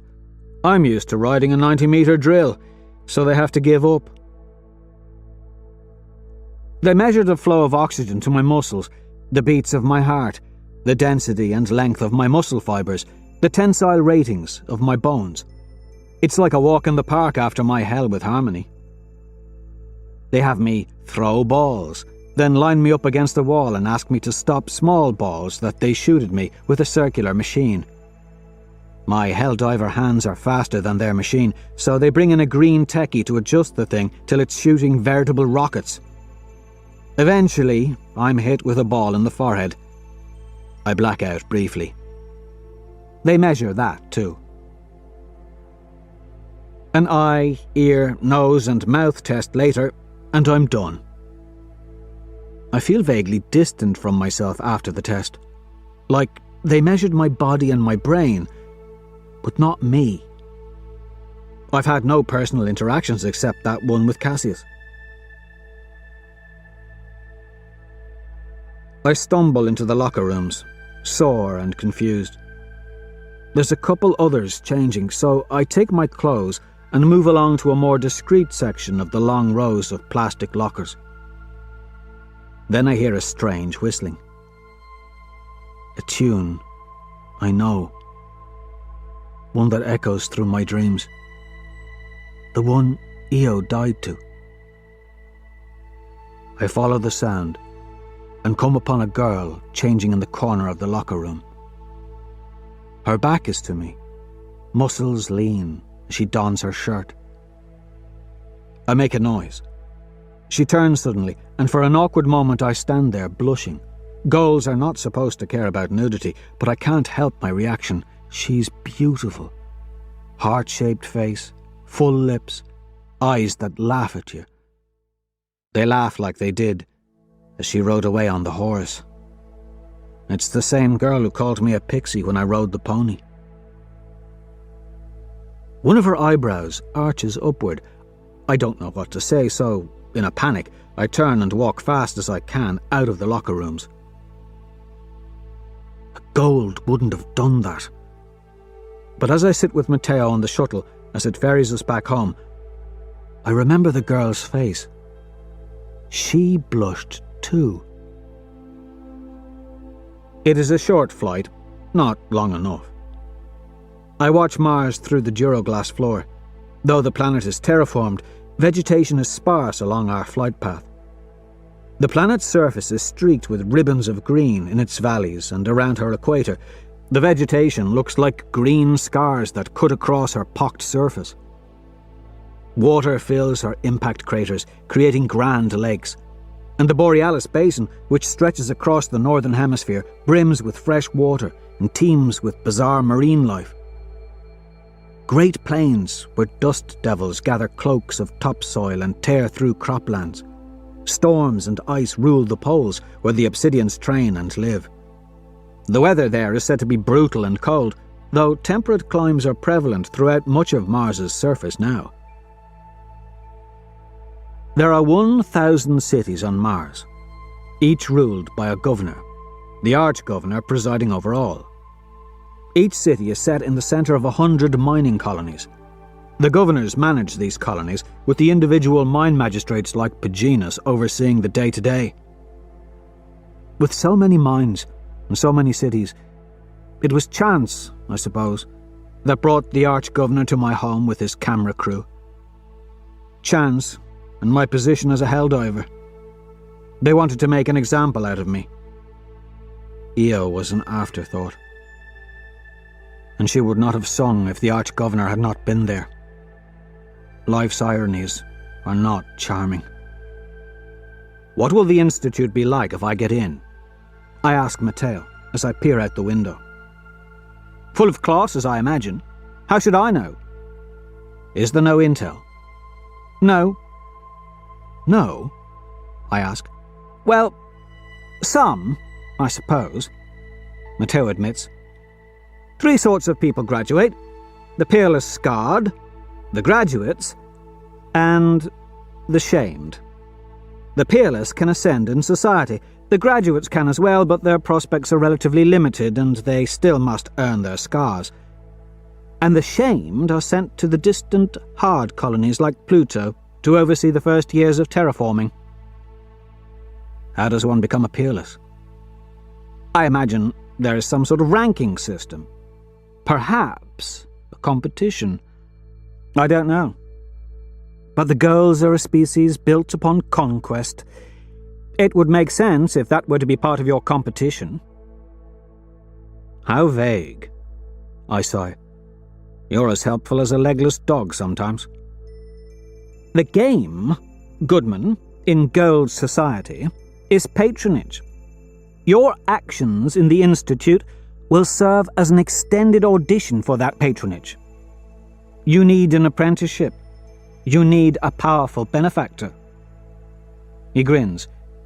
So, if you want to help our cause, you will do as bloody damn well as you can. Imagine if you became an apprentice to a praetor. In 10 years' time, you could be a praetor yourself. You could have a fleet. Imagine what you could do with a fleet, my Goodman. Just imagine. Matteo never speaks about such flights of fancy, so the excitement in his eyes is contagious. It makes me imagine.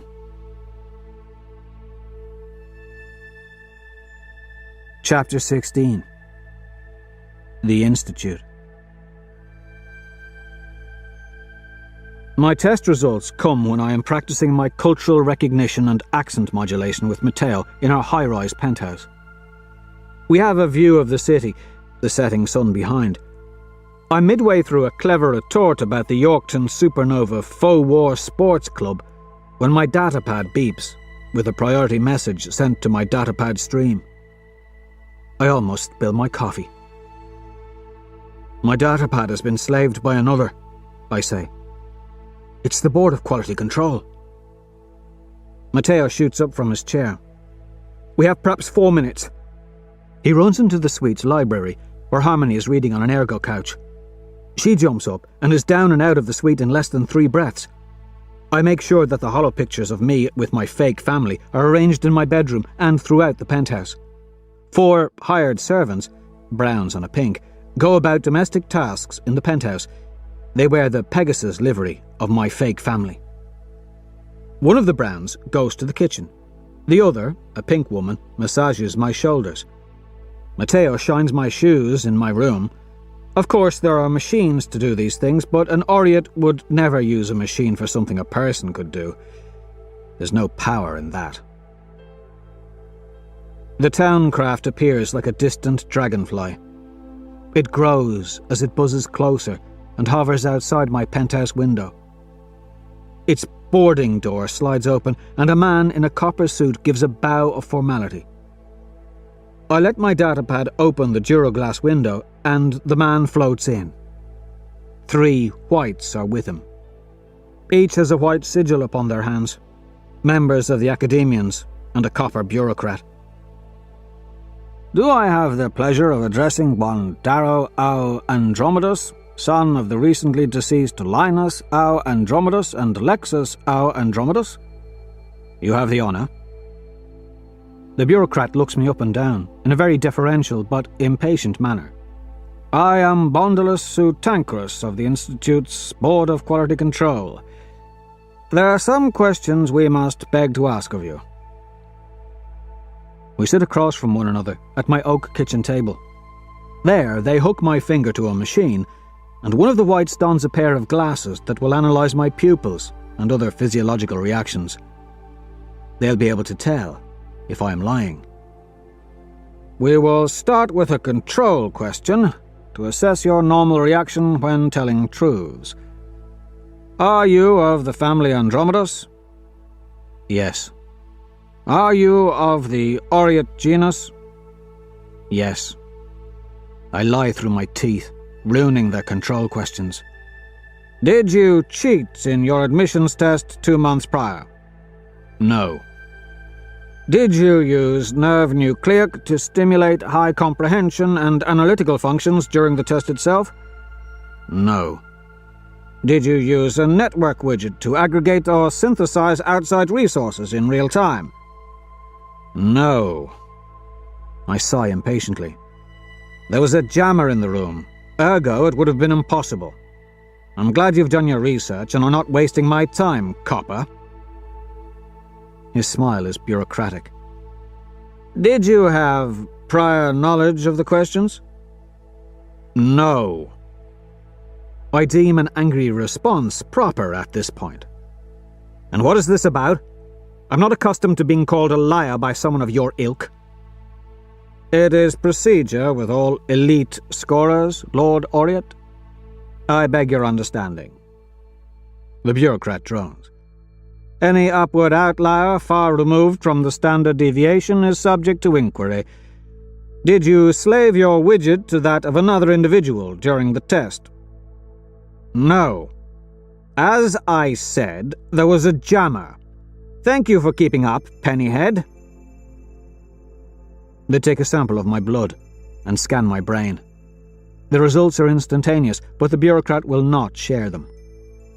Protocol, he reminds me. You will have your results in 2 weeks. We receive them in 4. I pass the quality control examination. I did not cheat. Then comes my exam score 2 months after I took the damn thing, and I realize why they thought I did cheat. I missed 1 question. Just 1. Out of hundreds. When I share the results with Dancer, Harmony and Mateo, they simply stare at me. Dancer falls into a chair and begins to laugh. It's an hysterical sort. Bloody hell, he swears. We've done it. He did it, Mateo corrects. It takes Dancer a minute before he has wits enough to fetch a bottle of champagne, but I still feel his eyes watching me, as though I am something different, something strange. It's like they suddenly don't understand what it is they've created. I touch the Hyamanthus blossom in my pocket and feel the wedding band around my neck. They didn't create me. She did. It's when a valet arrives to escort me to the Institute that I say my goodbyes to Dancer inside the penthouse. He holds tight to my hand as we shake and gives me the look my father gave me before he was hanged. It's one of reassurance, but behind that is worry and doubt. Did he prepare me for the world? Did he do his duty? My father was 25 when he looked at me like that. Dancer is 41. It makes no difference. I chuckle. Uncle Neril never gave me such a look, not even when he let me cut Io down. Probably because he'd taken enough of my right hooks to know the answer. But if I think about my teachers, my fathers, Uncle Neril shaped me the most. He taught me to dance. He taught me how to be a man. Perhaps because he knew this would be my future. And though he tried to stop me from being a helldiver, it was his lessons that kept me alive. I've learned new lessons now. Let's hope they do the trick. Dancer gives me the knife ring he used to slice my finger months before. He's reshaped it to look like an L. They'll think it the chevron the Spartans bore on their shields, he says. L for Lacedaemonia. But it is for Lycos, for Lambda. Harmony surprises me by taking my right hand, kissing where once my red sigil was emblazoned. She's got tears in one eye, the cold, unscarred eye. The other cannot cry. Evie will be coming to live with us, she tells me. She smiles before I can ask why. it looks strange on her face. You think you're the only one who notices things? We'll give her a better life than Mickey would. Matteo and I share a smile and a bow. We exchange proper honorifics as he extends his hand. It doesn't grasp mine. Instead, it snatches the flower from my pocket. I reach after it, but he's still the only man I've ever met who is faster than me. You cannot take this with you, Goodman. The wedding band on your hand is queer enough. The flower is too much. Give me a petal, then, I say. I thought you would ask for that.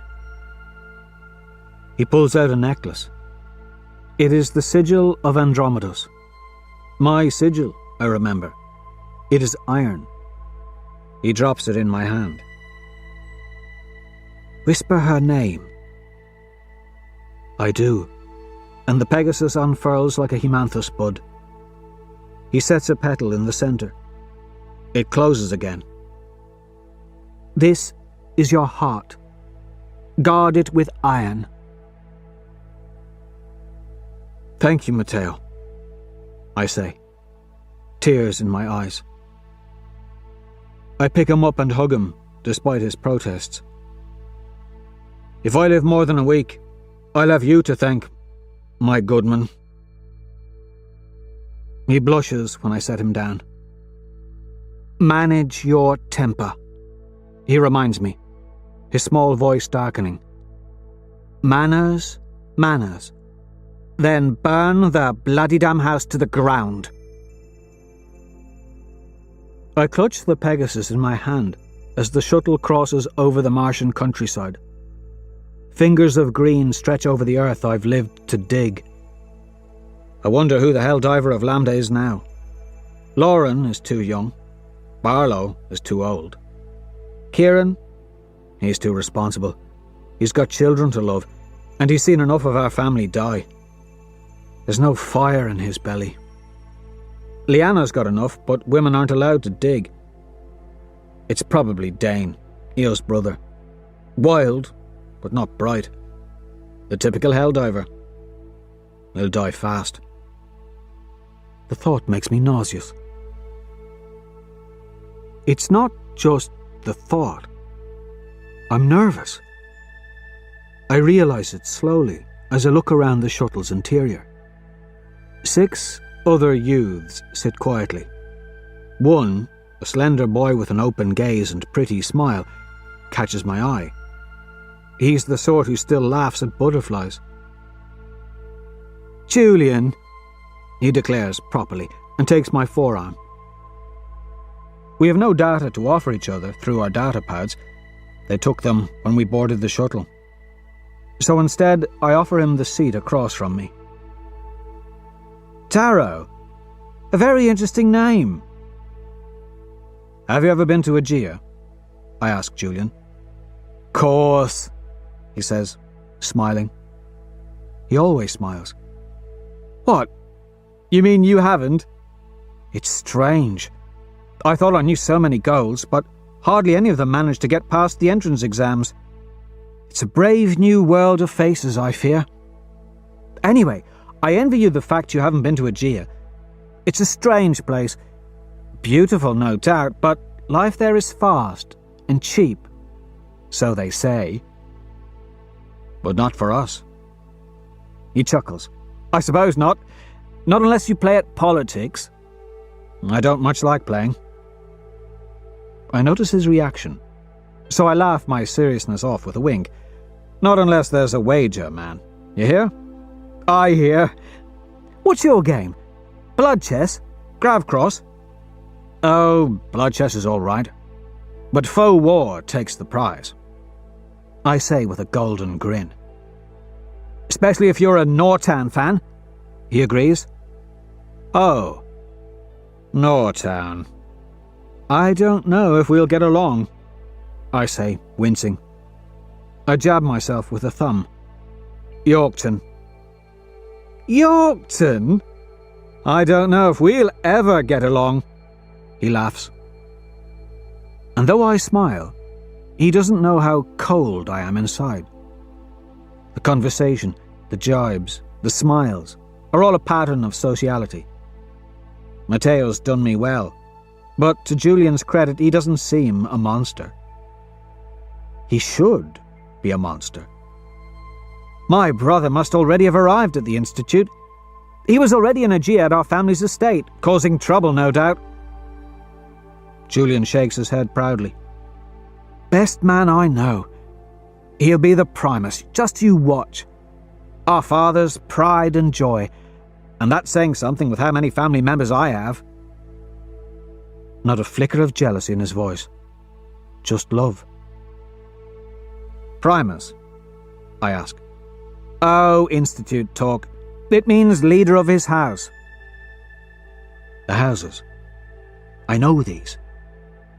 There are 12, loosely based on underlying personality traits. Each is named for one of the gods of the Roman pantheon. The schoolhouses are networking tools and social clubs outside of school. Do well and they'll find you a powerful family to serve. The families are the true powers in the society. They have their own armies and fleets and contribute to the sovereign's forces. Loyalty begins with them.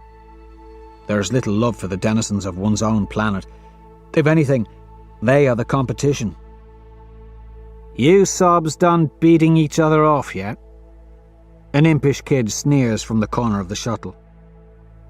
He's so drab, he is khaki instead of gold. His lips are thin, and his face like a cruel hawk just as it spies a mouse. A bronzy.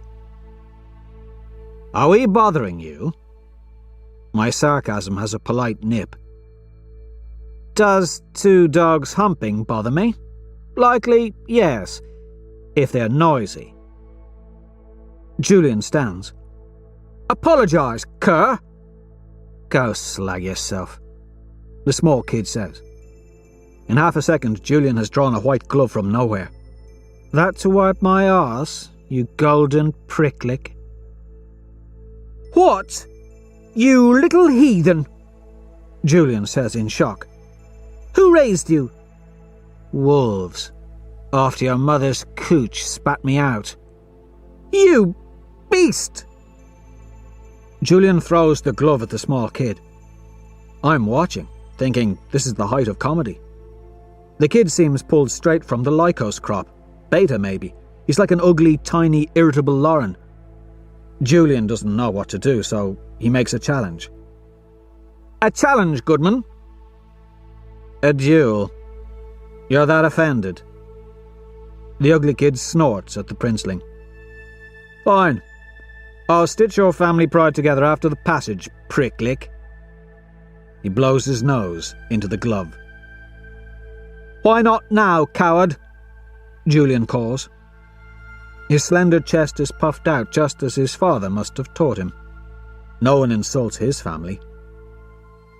Are you stupid? Do you see razors about? Idiot. Go away. We'll duel after the passage. Passage? Julian finally asks what I'm thinking. The scrawny kid grins wickedly. Even his teeth are khaki. It's the last test, idiot. And the best secret this side of the rings around Octavia O'Loon's cooch. Then how do you know about it? I ask. Inside track, the kid says. And I don't know about it. I know of it, you giant pisshead. His name is Severo, and I like his angle. But the talk of a passage worries me. There is so little I know, I realise, as I listen in as Julian strikes up a conversation with the last member of our shuttle. They talk about their test scores. There is a severe disparity between their low scores and mine. I notice Severo snort as they say theirs aloud. How did applicants with such low scores get in? I've got an ill feeling in my gut. And what did Severo score? We come to the Valles Marineris in darkness. It is a great scar of light across Mars's black surface, going as far as eyes can see. At the centre of it, the capital city of my planet rises in the night, like a garden of jewel swords. Nightclubs flicker on rooftops, dance floors made of condensed air. Scantily dressed girls and foolish boys rise and fall as grav mixers play with physics. Noise bubbles separate city blocks. We cut through them and hear worlds of different sounds. The Institute is beyond Aegea's night districts and is built into the side of the 8-kilometre-high walls of the Valles Marineris. The walls rise like tidal waves of green stone, cradling civilization with flora. The Institute itself is made of white stone, a place of columns and sculpture, Roman to its core. I have not been here before, but I have seen the columns, seen the destination of our voyage. Bitterness wells in me, like bile rising from stomach to throat as I think of his face, think of his words, his eyes as they scanned the crowd. I watched on the HC as the Arch-Governor gave his speech time and again to the classes before my own. Soon I'll hear it from his lips myself. Soon I'll suffer the rage, feel the fire lick over my heart as I see him in person once again. We land on a drop pad and are shepherded into an open-air marble square looking over the vast valley. The night air is crisp. Aegea sprawls behind, and the gates of the Institute stretch before us. I stand with over 1,000 Goldbrows, all glancing about with the cocksureness of their race. Many clump together, friends from beyond the white walls of the school. I did not think their classes so large. A tall golden man, flanked by obsidians and a coterie of gold advisors, rises on a pair of grav boots before the gate. My heart goes cold as I recognise his face, and hear his voice, and see the glimmer in his ingot eyes. "Welcome, children of Oriat," Arch-Governor Nero Augustus says in a voice as smooth as Eo's skin. It is preternaturally loud. "I assume you understand the gravity of your presence here. Of the 1,000 cities of Mars, of all the great families, you are the chosen few. You are the peak of the human pyramid. Today, you will begin your campaign to join the best caste of our race. Your fellows stand like you in the institutes of Venus, of the eastern and western hemispheres of Earth, of Luna, of the gas giant moons, of Europa, of the Astrodian Greek cluster and the Astrodian Trojan cluster, of Mercury, of Callisto, of the joint venture Enceladus and Ceres, and of the far pioneers of Hildus. It seems only a day ago that I knew I was a pioneer of Mars. Only a day ago that I suffered so that humanity, desperate to leave a dying Earth, could spread to the red planet. Oh, how well my rulers lied. Behind Augustus, in the stars, there's movement. But it is not the stars that move. Nor is it asteroids or comets. It is the 6th and 5th fleets, the Armada of Mars. My breath catches in my chest. The 6th fleet is commanded by Cassius's father, while the smaller 5th fleet is under the Arch-Governor's direct control. Most of the ships are owned by families who owe allegiance to either Augustus or Bellona. Augustus shows us why they, rule. My flesh tingles. I am so small. 1 billion tons of durosteel and nanometal move through the heavens, and I have never been beyond Mars's atmosphere. They are like specks of silver in an ocean of ink, and I am so much less. But those specks could ravage Mars. They could destroy a moon. Those specks rule the ink. An imperator commands each fleet. A praetor commands squadrons within that fleet. What I could do with that power. Augustus is haughty as he gives his speech. I swallow the bile in my throat. Because of the impossible distance of my enemies, my anger was once a cold, quiet sort. Now, it burns in me. Society has 3 stages: savagery, ascendance, decadence. The great rise because of savagery. They rule in ascendance. They fall because of their own decadence. He tells us how the Persians were felled, how the Romans collapsed because their rulers forgot how their parents gained them an empire. He prattles about Muslim dynasties and European effeminacy and Chinese regionalism and American self-loathing and self-neutering. All the ancient names.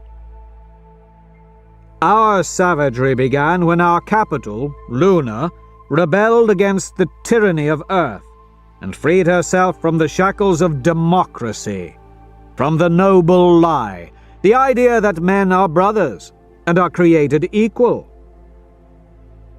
Augustus weaves lies of his own with that golden tongue of his. He tells of the Goldens' suffering.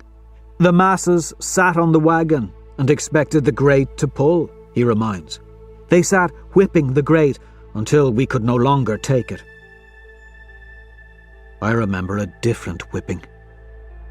Men are not created equal. We all know this. There are averages. There are outliers. There are the ugly. There are the beautiful. This would not be if we were all equal. A red can no more command a starship than a green can serve as a doctor. There's more laughter across the square as he tells us to look at pathetic Athens, the birthplace of the cancer they call democracy. Look how it fell to Sparta. The noble lie made Athens weak. It made their citizens turn on their best general, Alcibiades, because of jealousy. Even the nations of Earth grew jealous of one another. The United States of America exacted this idea of equality through force. And, when the nations united, the Americans were surprised to find that they were disliked. The masses are jealous. How wonderful a dream it would be if all men were created equal. But we are not. It is against the noble lie that we fight. But as I said before, as I say to you now, there is another evil against which we war. It is a more pernicious evil. It is a subversive, slow evil. It is not a wildfire. It is a cancer. And that cancer is decadence. Our society has passed from savagery to ascendance, but like our spiritual ancestors, the Romans, we too can fall into decadence. He speaks of the pixies. You are the best of humanity, but you have been coddled. You have been treated like children. Were you born to a different color, you would have calluses. You would have scars. You would know pain. He smiles as if he knows pain. I hate this man. You think you know pain. You think the society is an inevitable force of history. You think her the end of history. But many have thought that before. Many ruling classes have believed theirs to be the last, the pinnacle. They grew soft, fat. They forgot that calluses, wounds, scars, hardship preserve all those fine pleasure clubs you young boys love to frequent, and all those fine silks and diamonds and unicorns you girls ask for on birthdays. Many Oreots have not sacrificed. That is why they do not wear this. He shows a long scar on his right cheek. Octavia O'Loon has the same scar. The scar of a peer. We are not the masters of the solar system because we are born. We are the masters because we, the peerless Skard, the Iron Golds, made it that way. He touches the scar on his cheek. I'd give him another if I were closer. The children around me suck down this man's garbage like oxygen. Right now, the colours who mine this planet are harder than you. They are born with calluses, born with scars and hatred. They are tough as nanosteel. Fortunately, they are also very stupid. For instance, this Persephone you have no doubt heard of is nothing more than a dim girl who thought singing a song was worth a hanging. I bite a bloody hole in my cheek. My skin shivers from rage as I find out that my wife is part of this bastard speech. The girl did not even know the video would be leaked. Yet it is her willingness to suffer hardship that gave her power. Martyrs, you see, are like bees. Their only power comes in death. How many of you would sacrifice yourself to not kill, but merely hurt your enemy? Not one of you, I wager. I taste the blood in my mouth. I have the knife ring Dancer gave me, but I breathe the fury down. I am no martyr. I am not vengeance. I am Eo's dream. Still, doing nothing while our murderer gloats feels like a betrayal. In time you will receive your scars from my sword. Augustus closes. But first, you must earn them.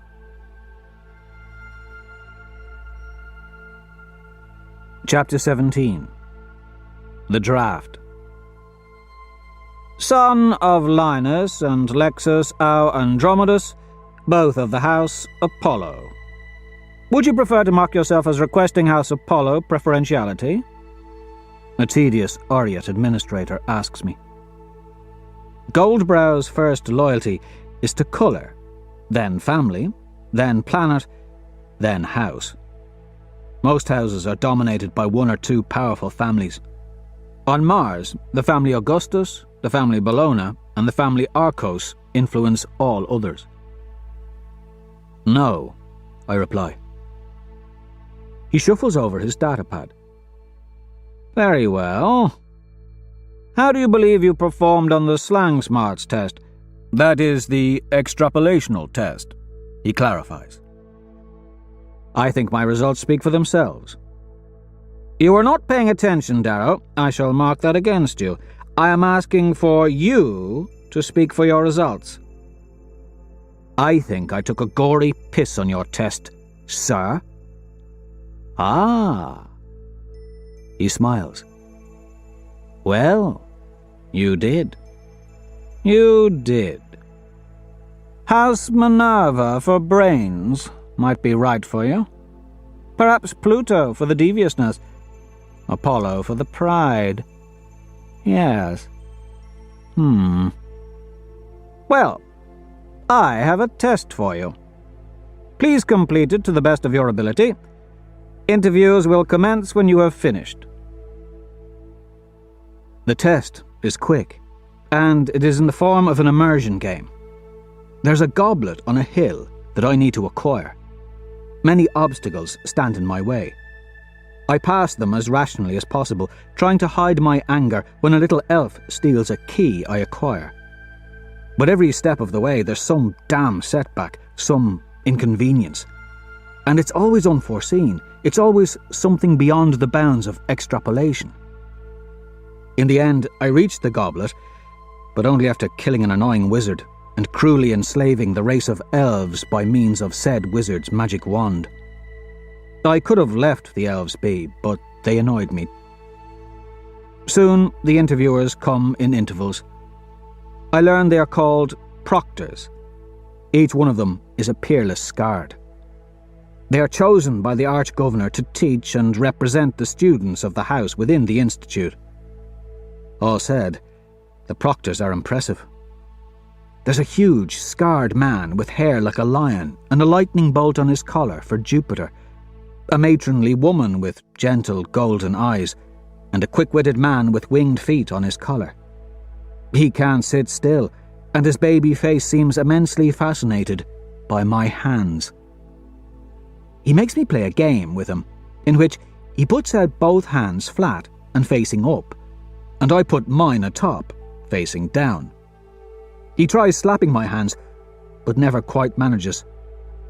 He leaves after clapping his hands together in joy. Another strange encounter comes when a beautiful man with coiled hair interviews me. A bow marks his collar. Apollo.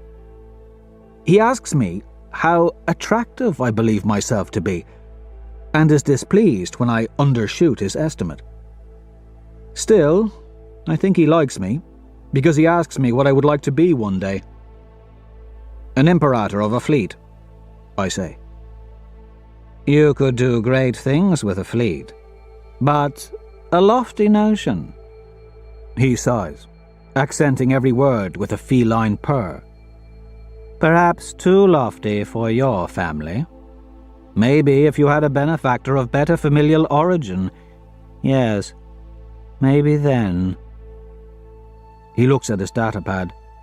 But unlikely due to your birth. Best of luck.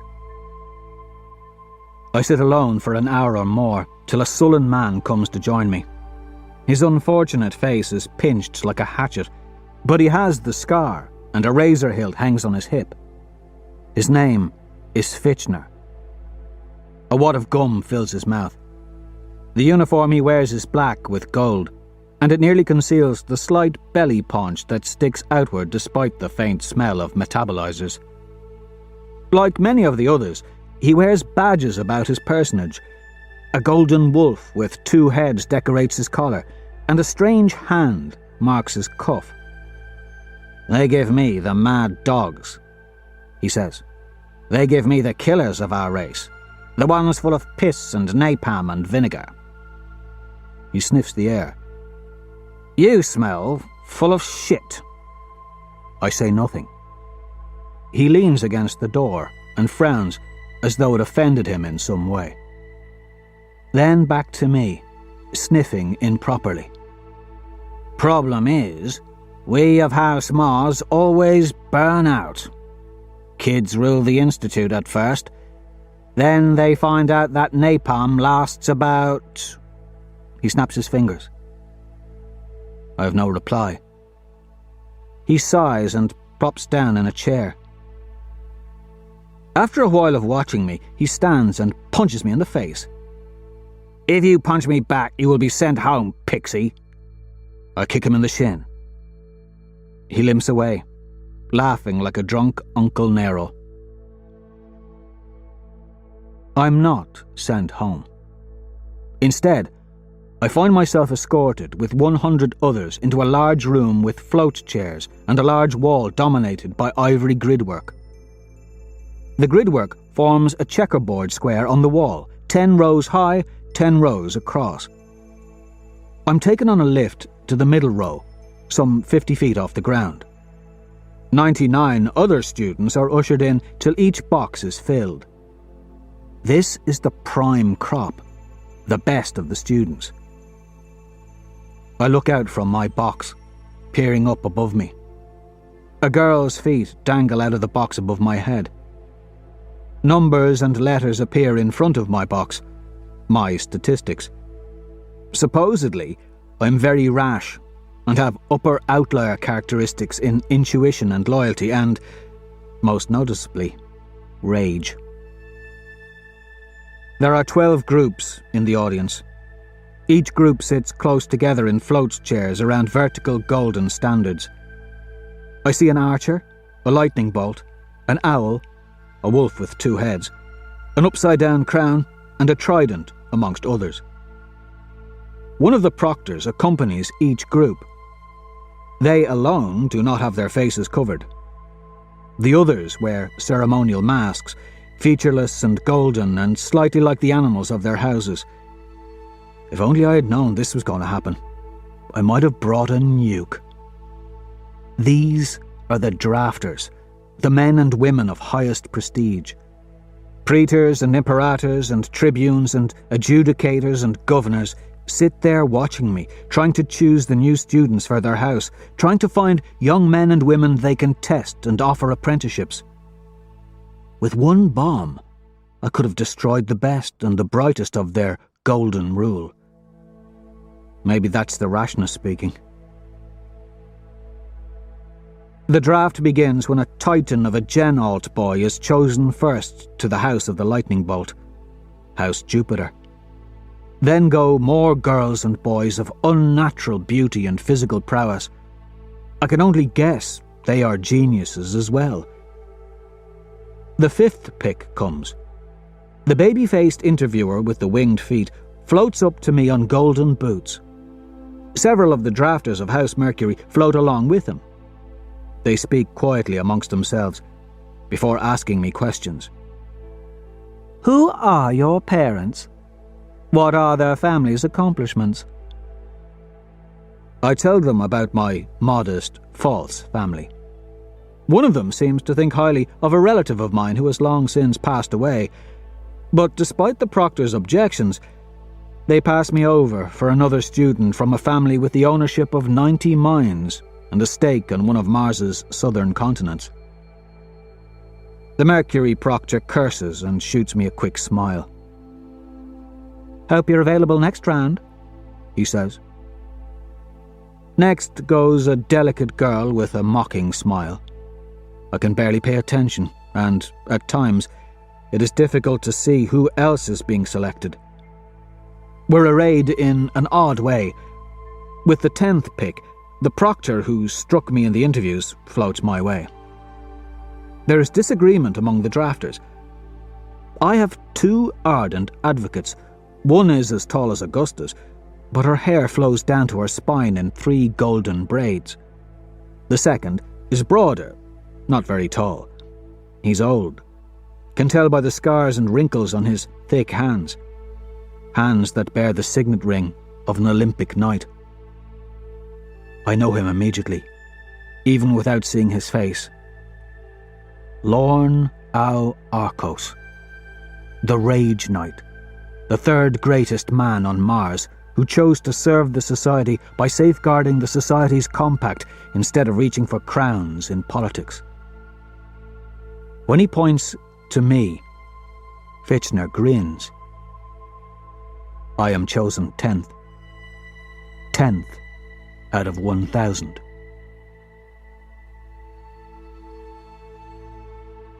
Chapter 18. Classmates.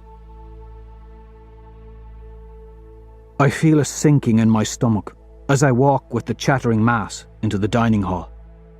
It is overgrand, white marble floors, columns, a hollow sky displaying birds in flight at sunset. The Institute is not what I expected. According to Augustus, the classes are to be hard on these little godlings. I snort down a laugh. Let the lot of them spend a year in a mine. There are 12 tables, each with 100 place settings. Our names float above the chairs in golden letters. Mine floats to the right of a table's head. It is a place of distinction. The first draft. A single bar floats to the right of my name. A -1 is to the left. The first to get 5 bars becomes primus of his house. Each bar is bounty for an act of merit. Apparently, my high score on the test was the first bit of merit. Wonderful. A cutter in the lead for primus. A familiar voice says. The girl from the exam. I read her name. Antonia Au Severus. She has cruel good looks, high cheekbones, a smirking smile, scorn in her eyes. Her hair is long, full and golden as Midas's touch. She was born to be hated and to hate. A -5 floats beside her name. It is the second closest score to mine at the table. Cassius, the boy I met at testing, sits diagonally across from me. A -6 shimmers by his broad smile. He runs a hand back through his curls. Another boy sits directly across from me. -1 and a golden bar float by his name. While Cassius lounges, this other boy, Priam, sits as straight as a blade. His face is celestial, his eyes alert, his hair coiffed. He's tall as me, but broad in the shoulders. I don't think I've ever seen a more perfect human being. A bloody damn statue. He wasn't in the draft, I discover. He is what they call a premier. They cannot be drafted. His parents chose his house. Then I discover why. His scandalous mother, a banner woman of the House Bologna, owns our planet's 2 moons. Fate brings us together again, Cassius chuckles to me. And Antonia, my love. It seems our fathers conspired to place us side by side. Antonia replies with a sneer. Remind me to beam him a thank you. Tony! No need for nastiness. He wags a finger. Now toss me a smile like a good doll. She flips him the crux with her fingers. Rather toss you out a window, Cassie. Roar! Cassius blows her a kiss. She ignores it. So, Priam, I suppose you and I will have to play gentle with these fools, eh? Oh, they look like swell sorts to me. Priam replies primly. I fancy we'll do very well as a group. They talk in high lingo. If the dregs of the draft don't weigh us down, my good man. He gestures to the end of the table and starts naming them. Screwface, for obvious reasons. Clown, because of that ridiculous puffy hair. Weed, because, well, he's thin. Oi, you're Thistle because your nose looks hooked as one. And that itty-bitty one right there next to the bronzy-looking fellow, that's little Pebble. I think they will rather surprise you, Priam says in defense of the far end of the table. They may not be as tall, or as athletic, or even as intelligent as you or me, if intelligence really can be measured by that test, but I do not think it charity to say that they will be the spine of our group. Salt of the earth, if you will. Good sorts. I see the small kid from the shuttle, Severo, at the very foot of the table. The salt of the earth is not making friends. And neither am I. Cassius glances my -1. I see him concede that Priam might have scored better than he, but Cassius makes a point in saying he's never heard of my parents. So, dear Darrow, how did you cheat? He asks. Antonia glances over from her conversation with Arya, a small girl made of curling hair and dimples. Oh, come now, man, I laugh. They sent quality control after me. How could I have cheated? Impossible. Did you cheat? Your score is high. I speak the mid-lingo. It's more comfortable than the high lingo fart dust Priam jabbers on in. Me? Cheat? No, just didn't try enough, apparently. Cassius replies. If I had my wits, I'd have spent less time with the girls and more on studying, like you. He's trying to tell me if he tried he could have done just as well, but he's too busy to put in as much effort.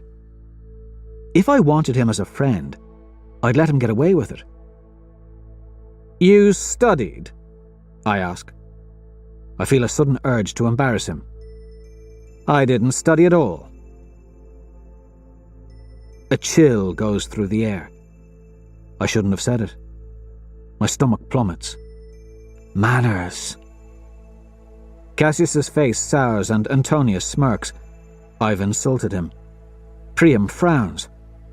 If I want a career in the fleet, then I will likely need Cassius Bologna's father's patronage. Son of an imperator. Matteo drilled this into me. How easy it is to forget. The fleet is where the power is. Fleet, or government, or army. And I don't like government, not to mention that this sort of insult is how duels begin. Fear trickles down my spine as I realize how thin a line there is to tread. Cassius knows how to duel. I, for all my new skills, do not. He would rip me to pieces, and he looks like he wants to do just that. I joke. I tilt my head to Cassius. Come on, man. How could I score so high and not have studied till my eyes were bleeding? Wish I'd spent more time fooling off like you. We're in the same spot now, after all. Fat lot that studying did for me. Priam nods his approval at the peace offering. I bet it was a slog, Cassius crows, tipping his head to acknowledge my peculiar breed of apology. I expected the play to go over his head, thought his pride would blind him to my sudden apology. The gold may be proud, but he isn't stupid. None of them are. Have to remember that. After that, I do Matteo proud. I flirt with a girl named Quinn, befriend and joke with Cassius and Priam, who has probably never sworn in his life. Throw my hand out to a tall brute named Titus, whose neck is as thick as my thigh. He squeezes too hard, on purpose. He's surprised when I nearly break his hand, but damn is his grip strong. The boy is even taller than Cassius and I, and he's got a voice like a titan, but he grins when he realizes that my grip, if nothing else, is stronger than his. Something strange about his voice, though. Something decidedly disdainful. There's also a feather of a boy named Roke, who looks and speaks like a poet. His smiles are slow, few, but genuine. Rare. Cassius! Julian calls. Cassius stands and throws an arm around his thinner, prettier twin. I didn't piece it together before, but they are brothers. Twins. Not identical. Julian did say his brother was already in Aegea. Darrow here is not what he seems, Julian tells the table with a very grave face. He has a knack for theatrics. You don't mean... Cassius puts a hand to his mouth. My finger grazes my steak knife. Yes, Julian nods solemnly. No, Cassius shakes his head. He's not a Yorkton supporter. Julian, tell me it isn't so. Darrow, how could you be? They never win a game. Priam, are you hearing this? I throw my hands up in apology. A curse of birth, I suppose. I am a product of my upbringing. I cheer for the underdog. I manage not to sneer the words. He confessed it to me on the shuttle. Julian is proud to know me. Proud his brother knows he knows me. He looks for Cassius's approval. Cassius isn't oblivious to this either. He gently doles out a compliment and Julian leaves the high drafts and returns to his mid-draft seat halfway down the table with a content smile and squared shoulders. I didn't think Cassius would be the kind sort. Of those I meet, only Antonia openly dislikes me. She doesn't watch me like the others at the table. From her, I feel only a distant breed of contempt. One moment she's laughing, flirting with Roke, and then she feels my gaze and becomes ice. The feeling is mutual. My dormitory is from a dream. Gold trim lines a window that looks out into the valley. A bed is laden with silks and quilts and satins. I lie on it when a pink masseur comes in and stays for an hour, kneading my muscles. Later, 3 lithe pinks file through to tend to my needs. I send them to Cassius's room instead. To calm the temptation, I take a cold shower and immerse myself in a hollow experience of a digger in the mining colony Corinth. The helldiver in the hollow experience is less talented than I was, but the rattling, the simulated heat, the darkness and the vipers, they comfort me so much that I wrap my old scarlet rag around my head. More food comes. Augustus was all talk, gob full of exaggerations. This is their version of hardship. I feel guilty as I fall asleep with a full stomach, clutching the locket with Eo's flower inside. My family will go to bed hungry tonight. I whisper her name. I take the wedding band from my pocket and kiss it. Feel the ache. They stole her. But she let them. She left me. She left me tears and pain and longing. She left me to give me anger, and I cannot help but hate her for a moment, even though beyond that moment there's only love. Eo, I whisper, and the locket closes.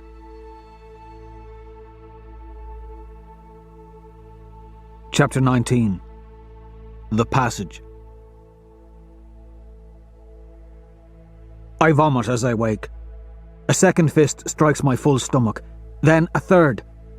I'm empty and gasping for air. Drowning in my sick, coughing, hacking, I try to scramble away. A man's hand grabs me by the hair and throws me into the wall. God, he's bloody strong. And he's got extra fingers. I reach for my knife ring, but they've already dragged me into the hall. I've never been so manhandled. Even my new body can't recover from their strikes. There's 4 of them in black. Crows. The killers. They've discovered me. They know what I am. It's over. All over. Their faces are expressionless skulls. Masks. I pull the knife I took from dinner from my waist, and I'm about to stab one of them in the groin. Then I see the flash of gold on their wrists, and they hit me till I drop the knife. It's a test. Their strikes against a higher colour are sanctioned by the issuer of the bracelets. They haven't found me out at all. A test. That is what this is. It is a test. They could have used stunners. There's a purpose to the beating. It's something most ghouls have never experienced, so I wait. I curl up and let them beat me. When I don't resist, they think they've done their job. They sort of do. I'm ragged shit by the time they're satisfied. I'm dragged through the hallway by men nearly 3 meters tall. A bag is shoved over my head. They're staying away from technology to scare me. I wonder how many of these kids have felt physical force like this. How many have been so dehumanized? The bag smells like death and piss as they drag me along. I start laughing. It's like my bloody damn fry suit. Then a fist hits my chest and I crumple, gasping. The hood also has a sound device installed. I'm not breathing hard, but my breaths come back louder than they should. There are over 1,000 students. Dozens at a time must suffer this same fate. Yet I hear nothing. They don't want me to hear the others. I'm supposed to think I'm alone, that my colour means nothing. Surprisingly, I find myself offended that they dare strike me. Don't they know I'm a bloody damn gold? Then I snort back a laugh. Effective tricks. I'm lifted up and thrown hard onto a floor. I feel a vibration, the smell of exhaust. Soon, we're in the air. Something in the bag covering my head disorients me. I can't tell which direction we're flying, how high we've risen. The sound of my own raspy breath has become terrible. I think the bag also filters out oxygen because I'm hyperventilating. Still, it's not worse than a fry suit. Later. An hour? 2? We land. They drag me by my heels. My head bumps on stone, jarring me. It's not till much later that they take the bag off my head in a barren stone room lit by a single light. Another person is already here. The crows strip away my clothing, rip away the precious Pegasus pendant. They leave. Cold in here, Julian. I chuckle as I stand, unclenching my left hand from the dirty red Helldiver sweatband. My voice echoes. We're both naked. I fake a limp with my right leg. I know what this is. Darrow? Is that you? Julian asks. Are you well? I'm prime. They busted up my right leg, though. I lie. He stands too, pushing himself up with his left hand. That's his dominant one. He looks tall and feeble in the light, like bent hay. I caught more kicks and punches than him, though. Loads more. My ribs might be cracked. What do you think this is? He asks. The passage, obviously. But they lied. They said it would be tomorrow. The thick wooden door squeals on rusted hinges, and Proctor Fitchner saunters in, popping a bubblegum. Proctor? Sir, you lied to us! Julian protests. He pushes his pretty hair back out of his eyes. Fitchner's movement is sluggish, but his eyes are like a cat's. Lying takes too much effort, he grunts idly. Well, how dare you treat us like this? Julian snaps. You must know who my father is, and my mother is a legate. I can have you up on charges for assault in a moment's notice. And you hurt Darrow's leg. It's 1 a.m., dipshit. It's tomorrow. Fitchner pops another bubblegum. There are also 2 of you. Alas, only 1 spot is available in your class. He tosses a golden ring, emblazoned with the Wolf of Mars and a star shield of the Institute, onto the dirty stone ground. I could make it ambiguous, but you look like rusty-headed lads. Only 1 comes out alive. He leaves the way he came. The door squeals, and then slams shut. Julian flinches at the sound. I do not.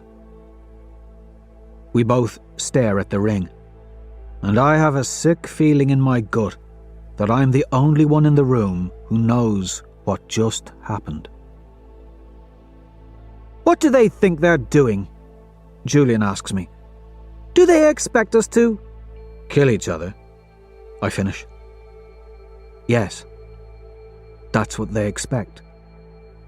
Despite the knot in my throat, I ball my fists, Eo's wedding band tight on my finger. I intend to wear that ring, Julian. Will you let me have it? I am bigger than he, not quite as tall, but that doesn't matter. He doesn't stand a chance. I have to have it, Darrow, he murmurs. He looks up. I am of the family Bologna. I can't go home without it. Do you know who we are? You can go home without shame. I can't. I need it more than you. We're not going home, Julian. 1 person comes out alive. You heard him. They wouldn't do that. He tries. No. Please. Please, Darrow. Just go home.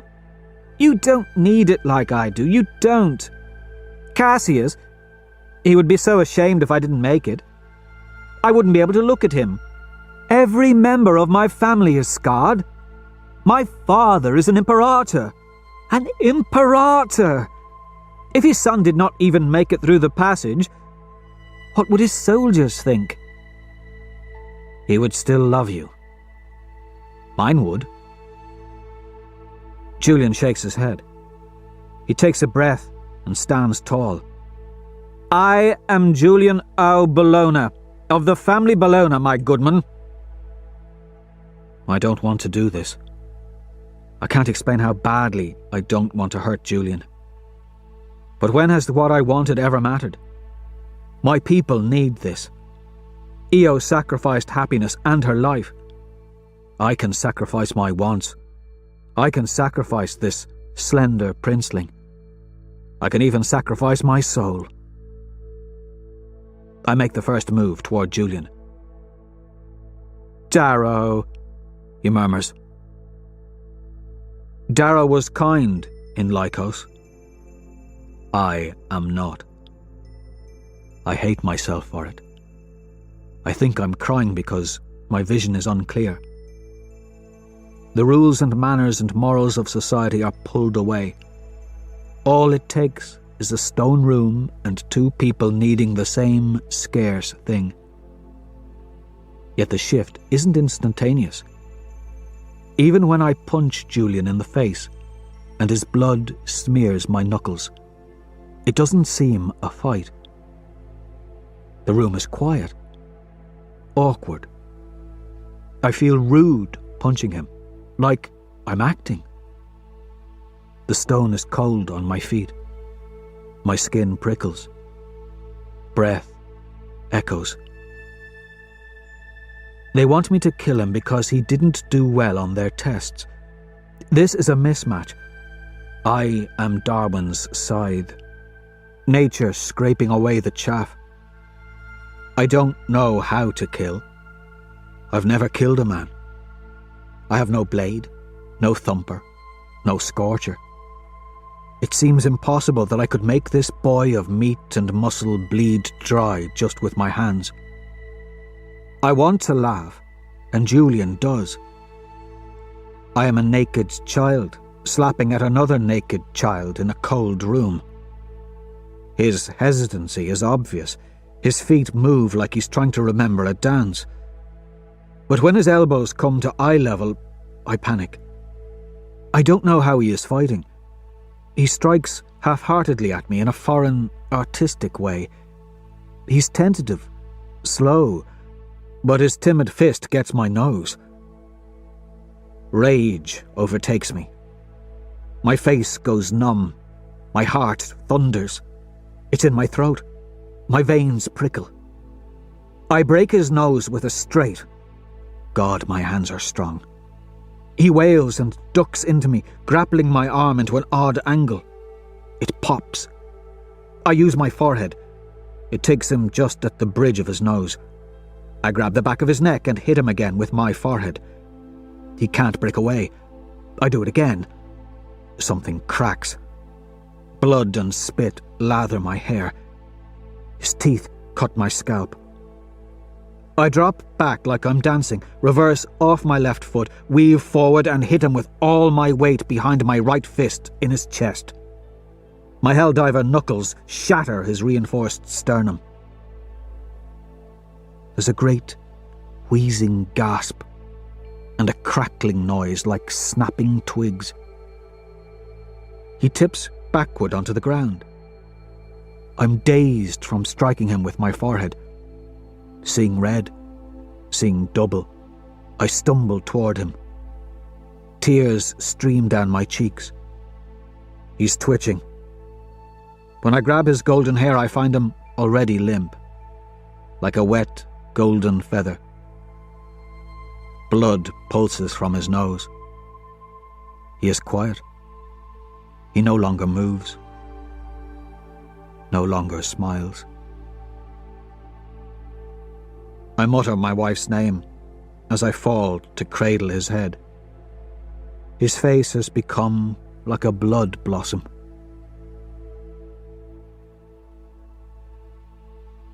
Part 3. Gold.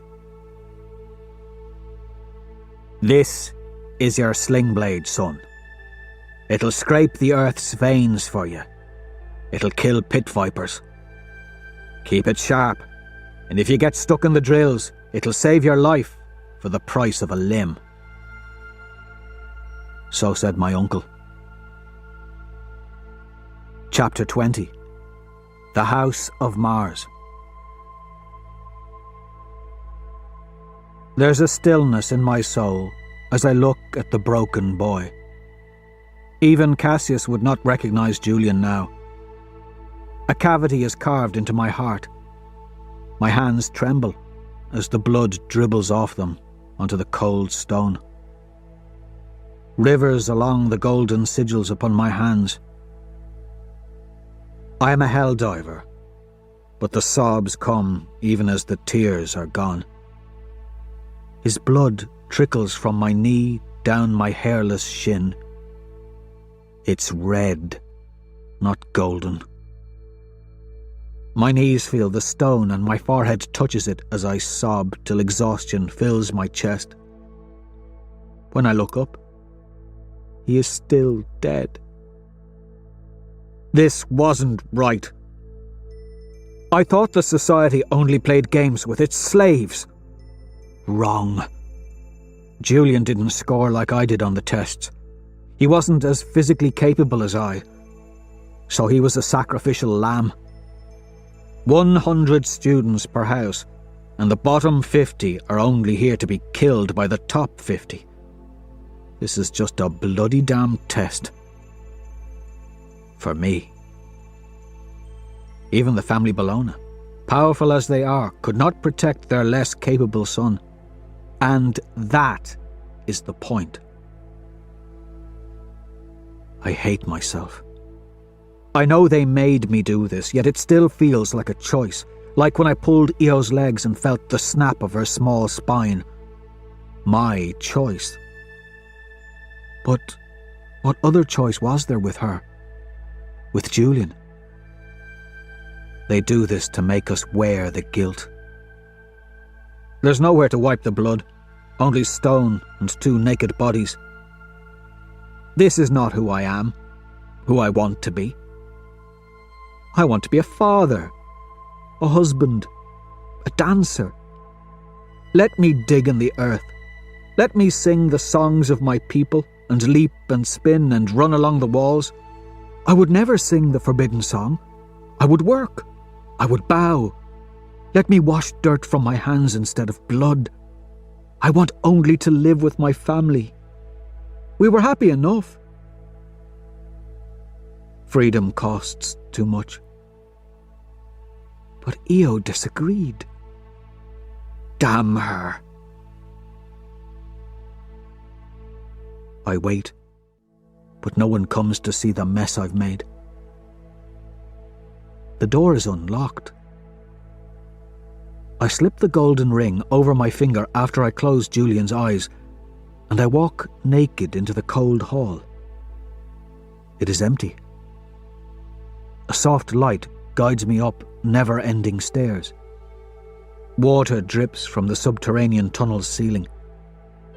I use it to try to clean my body, but all I do is lather the blood into my skin, thinning it. I cannot escape it. What I've done, no matter how far I follow the tunnel. I am alone with my sin. This is why they rule. The peerless scarred know that dark deeds are carried through life. They cannot be outrun. They must be worn if one is to rule. This is their first lesson. Or was it that the weak do not deserve life? I hate them. But I hear them. Win. Bear the guilt. Reign. They want me pitiless. They want my memory short. But I was raised differently. All my people sing of are memories, and so I will remember this death. It will burden me as it does not burden my fellow students. I must not let that change. I must not become like them. I'll remember that every sin, every death, every sacrifice is for freedom. Yet now I'm afraid. Can I bear the next lesson? Can I pretend to be as cold as Augustus? I now know why he did not flinch in hanging my wife. And I'm beginning to understand why golds rule. They can do what I cannot. Though I am alone, I know I will soon find others. They want me to soak in the guilt for now. They want me lonely, mournful, so that when I meet the others, the winners, I will be relieved. The murders will bind us, and I'll find the company of the winners a salve to my guilt. I do not love my fellow students, but I will think I do. I will want their comfort, their reassurances that I am not evil. And they will want the same. This is meant to make us a family, one with cruel secrets. I am right. My tunnel leads me to the others. I see Roke, the poet, first. He bleeds from the back of his head. Blood is slick on his right elbow. I didn't think him capable of killing. Whose blood? His eyes are red from crying. We find Antonia next. Like us, she is naked. She moves like a golden ship, drifting along, quiet and aloof. Her feet leave bloody footprints where she walks. I dread finding Cassius. I hope he is dead, because I'm afraid of him. He reminds me of Dancer, handsome, laughing, yet a dragon just beneath the surface. But that's not why I'm afraid. I'm afraid because he has a reason to hate me, to want to kill me. No one in my life has had just cause before. No one has ever hated me. He will, if he finds out. Then I realize it. How could the house ever be knit tightly with such secrets? It can't. Cassius will know someone here killed his brother. Others will have lost friends, and so the house will devour itself.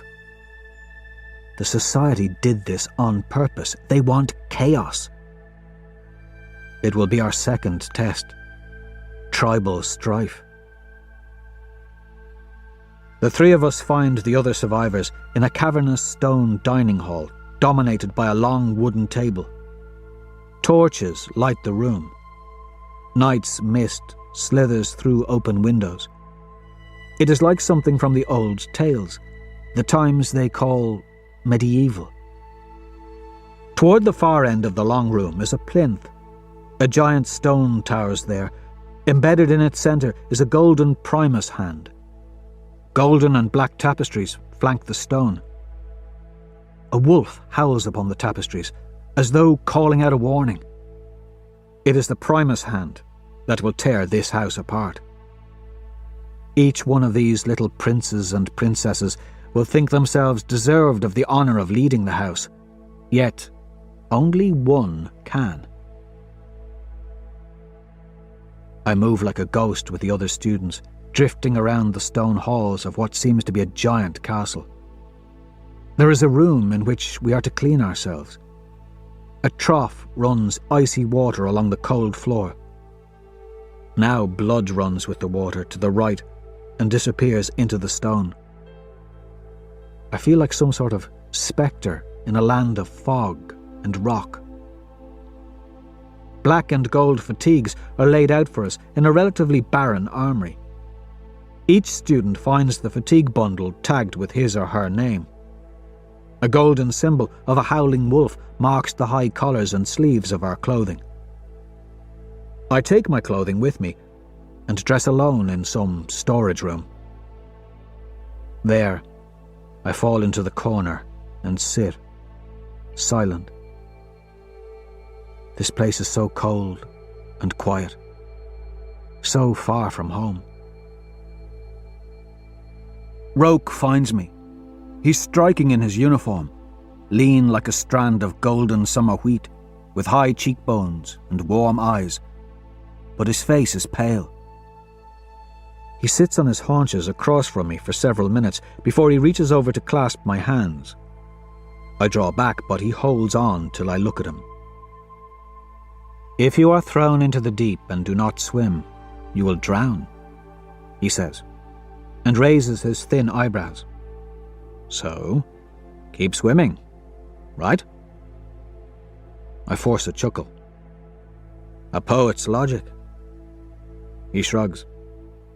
Doesn't count for much. "So I'll give you facts, brother man. This is the system. The lower colours have their children by use of catalysts, fast births, sometimes only 5 months of gestation before labour is induced. Except for the obsidians, only we wait 9 months to be born. Our mothers receive no catalysts, no sedatives, no nucleics. Have you asked yourself why? So the product can be pure. And so that nature is given a chance to kill us. The Board of Quality Control is firmly convinced that 13.6213% of all gold children should die before 1 year of age. Sometimes they make reality fit this number. He splays out his thin hands. Why? Because they believe civilization weakens natural selection. They do nature's work so that we do not become a soft race. The passage, it seems, is a continuation of that policy. Only we were the tools they used. My victim was, bless his soul, a fool.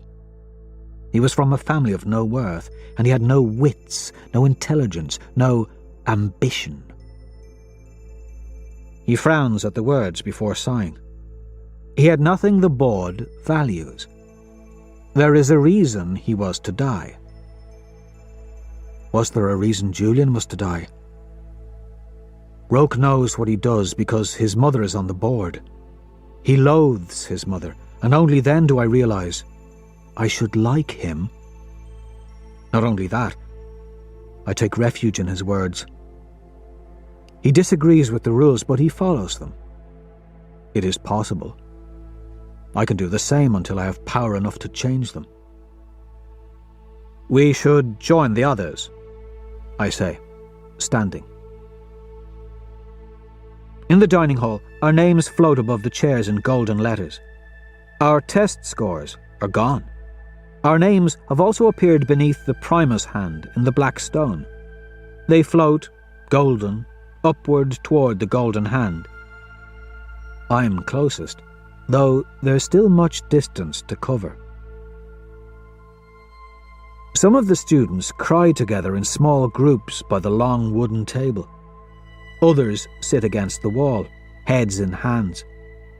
A limping girl looks for her friend. Antonia glares over at the table where small Severo sits eating. Of course, he's the only one with an appetite. Frankly, I'm surprised he survived.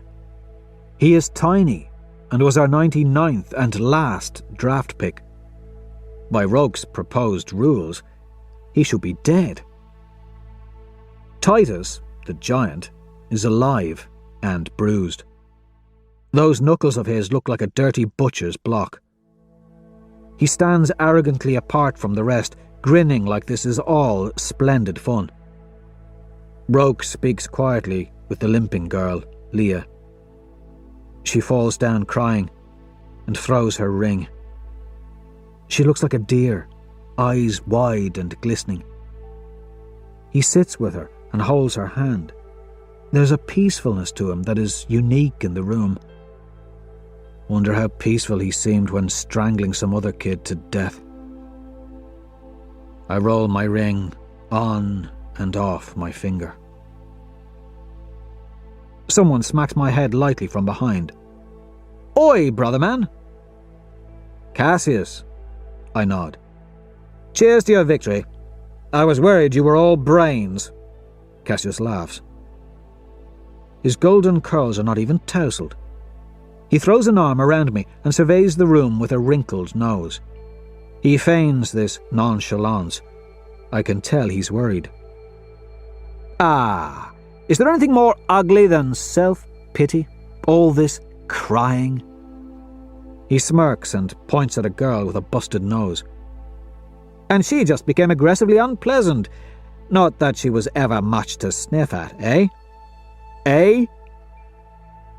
I forget to speak. Shell-shocked, man. They get your windpipe? Just not much for joking about right now, I say. Took some knocks to the head. Shoulder's a bit slagged too. This isn't my usual scene. Shoulder can be fixed straight off. Let's get it back in the socket. He casually grips my dislocated shoulder and jerks it into its socket before I can protest. I gasp in pain. He chuckles. Prime.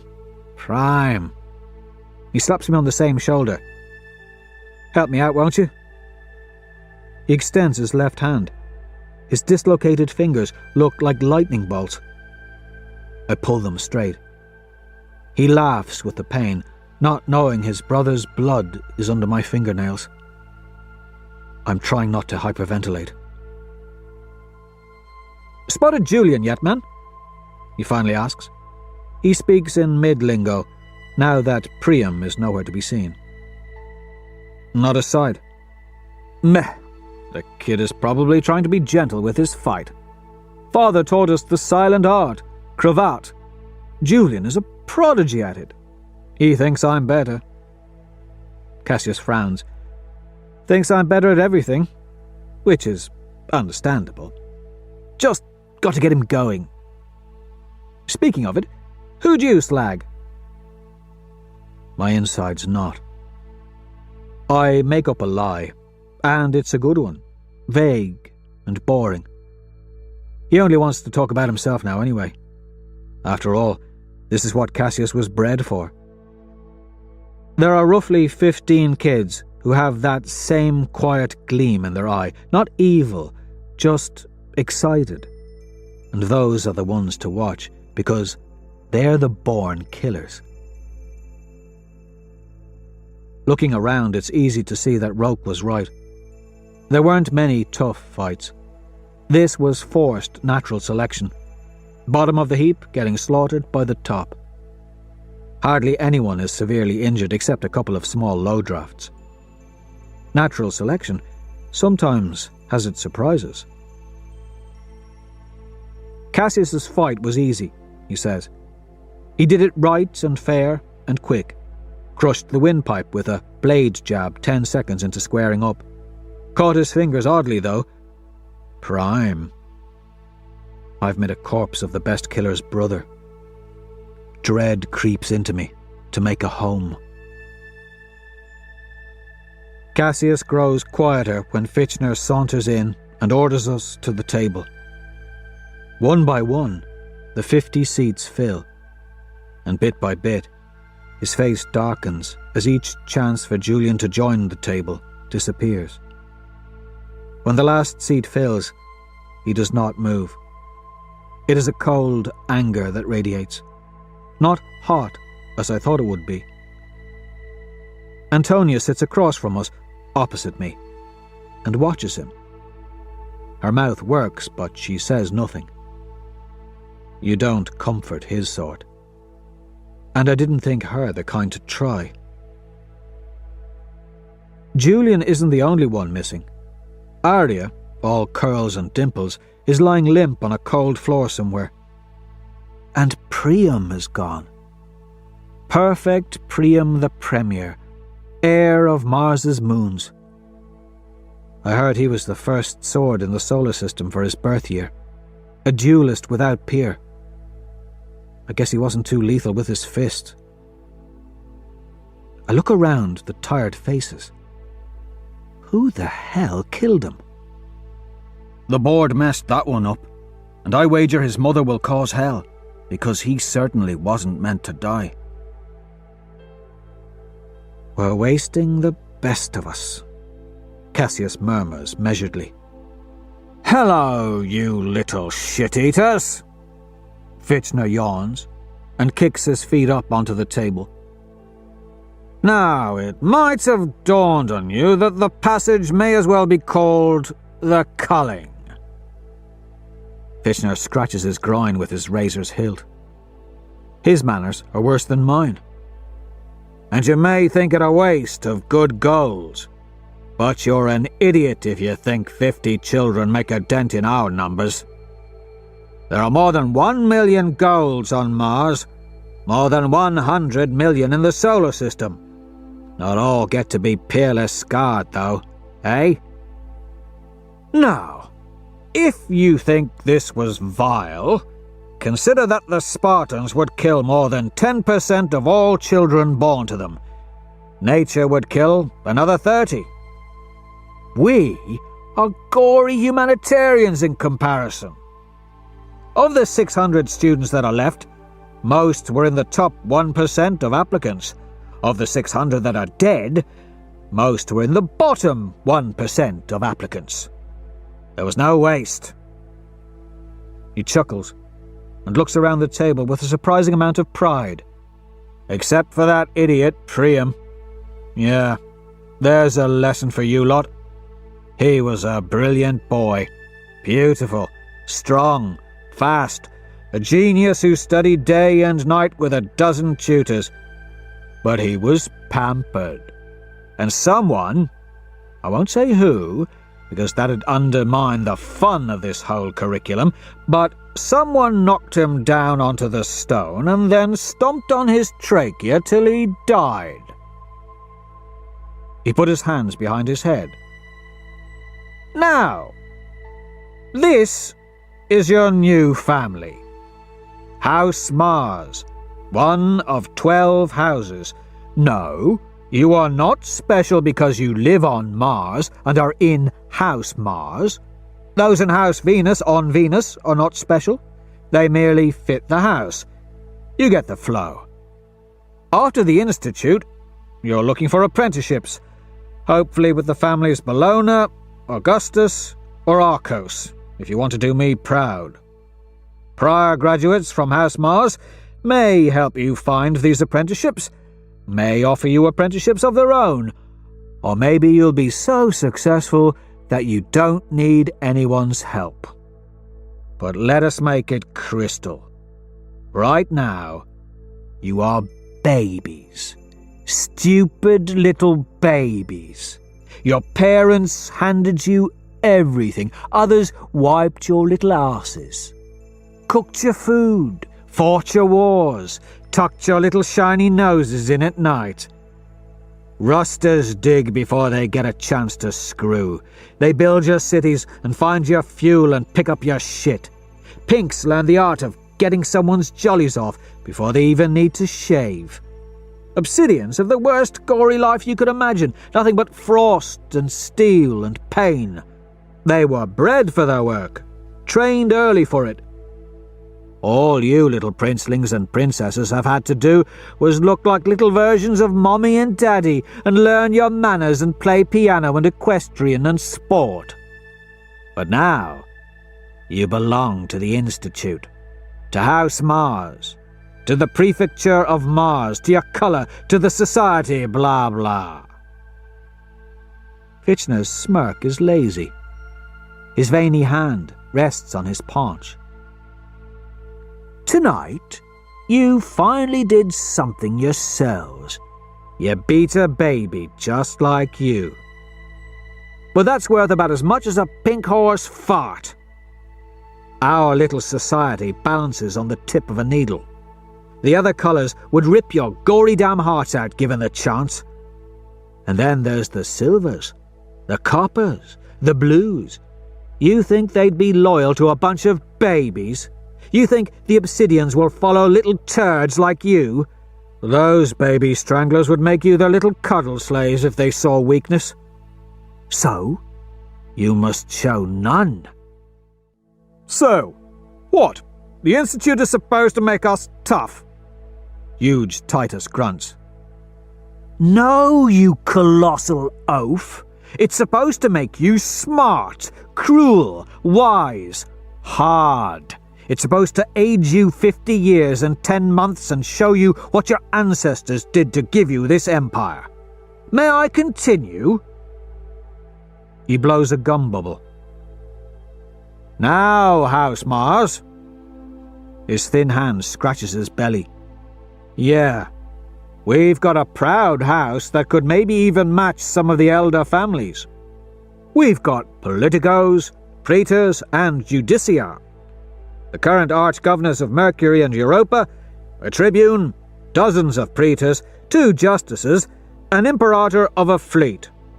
Even Lorn Au Arcos of the family Arcos, third most powerful family on Mars, for those not keeping track, maintains his bonds with us.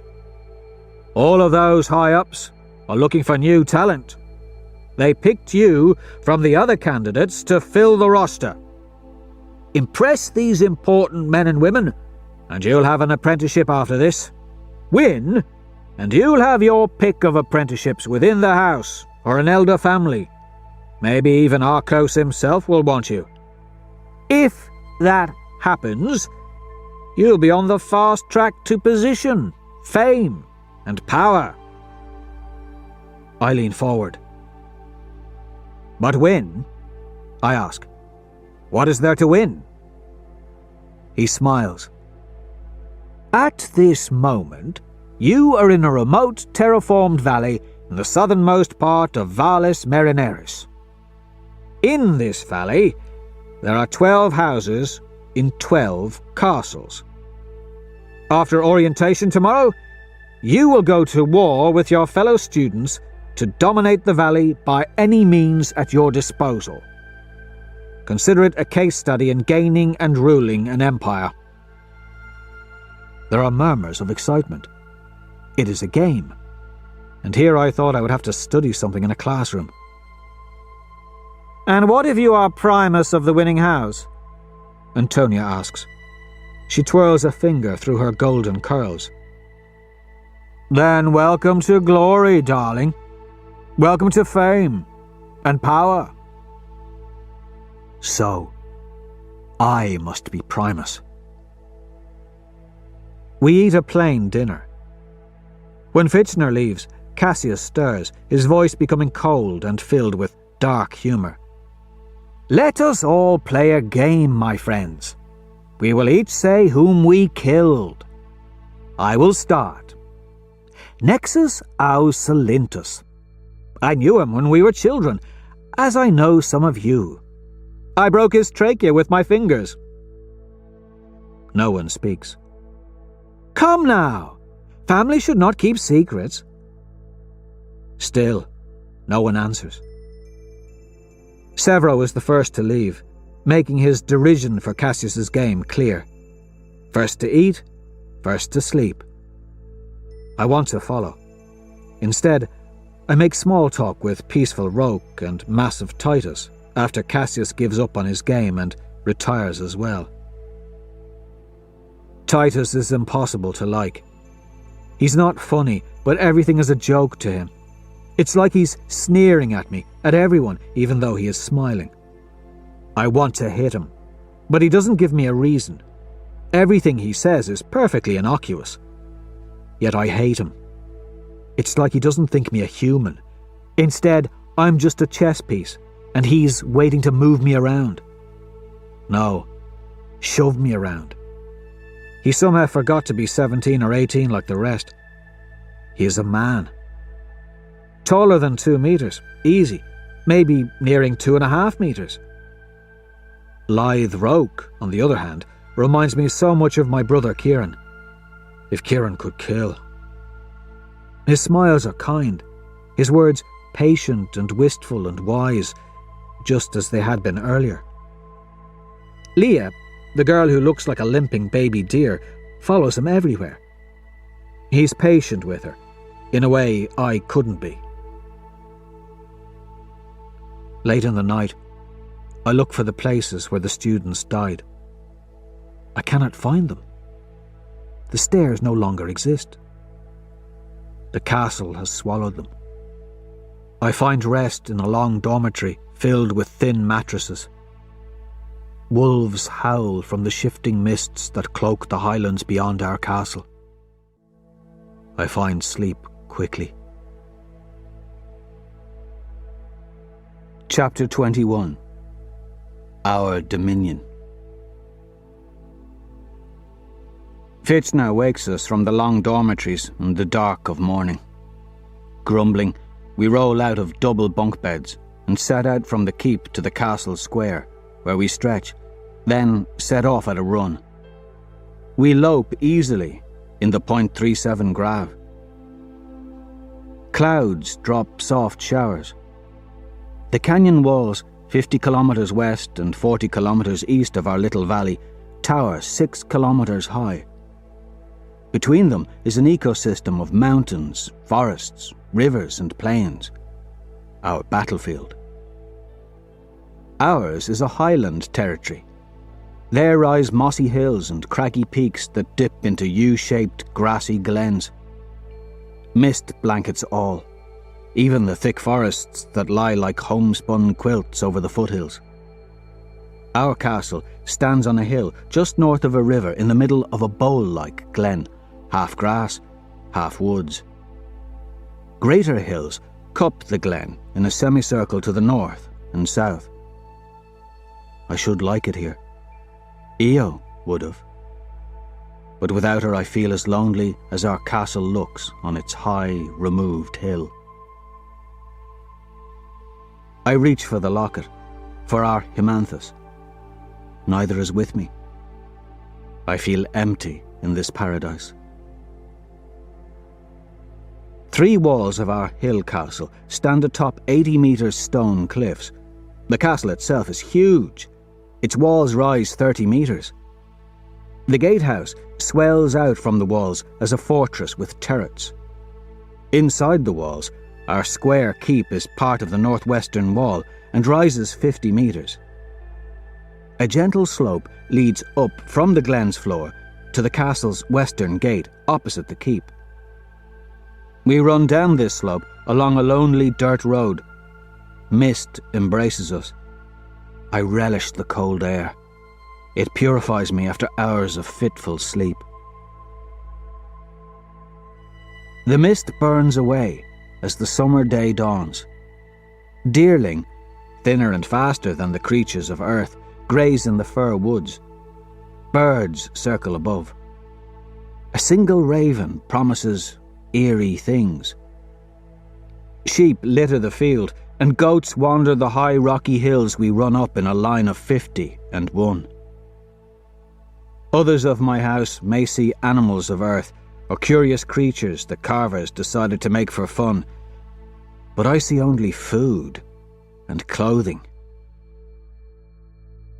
The sacred animals of Mars make their home in our territory. Woodpeckers hammer oak and fir. At night, wolves howl across the highlands and stalk during the day through the woodlands. There are snakes near the river, vultures in the quiet gulches, killers running beside me. What friends I have. If only Lauren or Kieran or Matteo were here to watch my back, someone I could trust.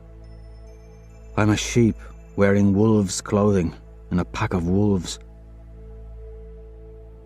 As Fitchner runs us up the rocky heights, Leah, the girl with the limp, falls. He lazily nudges at her with his foot till we carry her on our shoulders. Roke and I bear the load. Titus smirks, and only Cassius helps when Roke tires. Then Pollux, a lean, craggy-voiced boy with buzzed hair, takes over for me.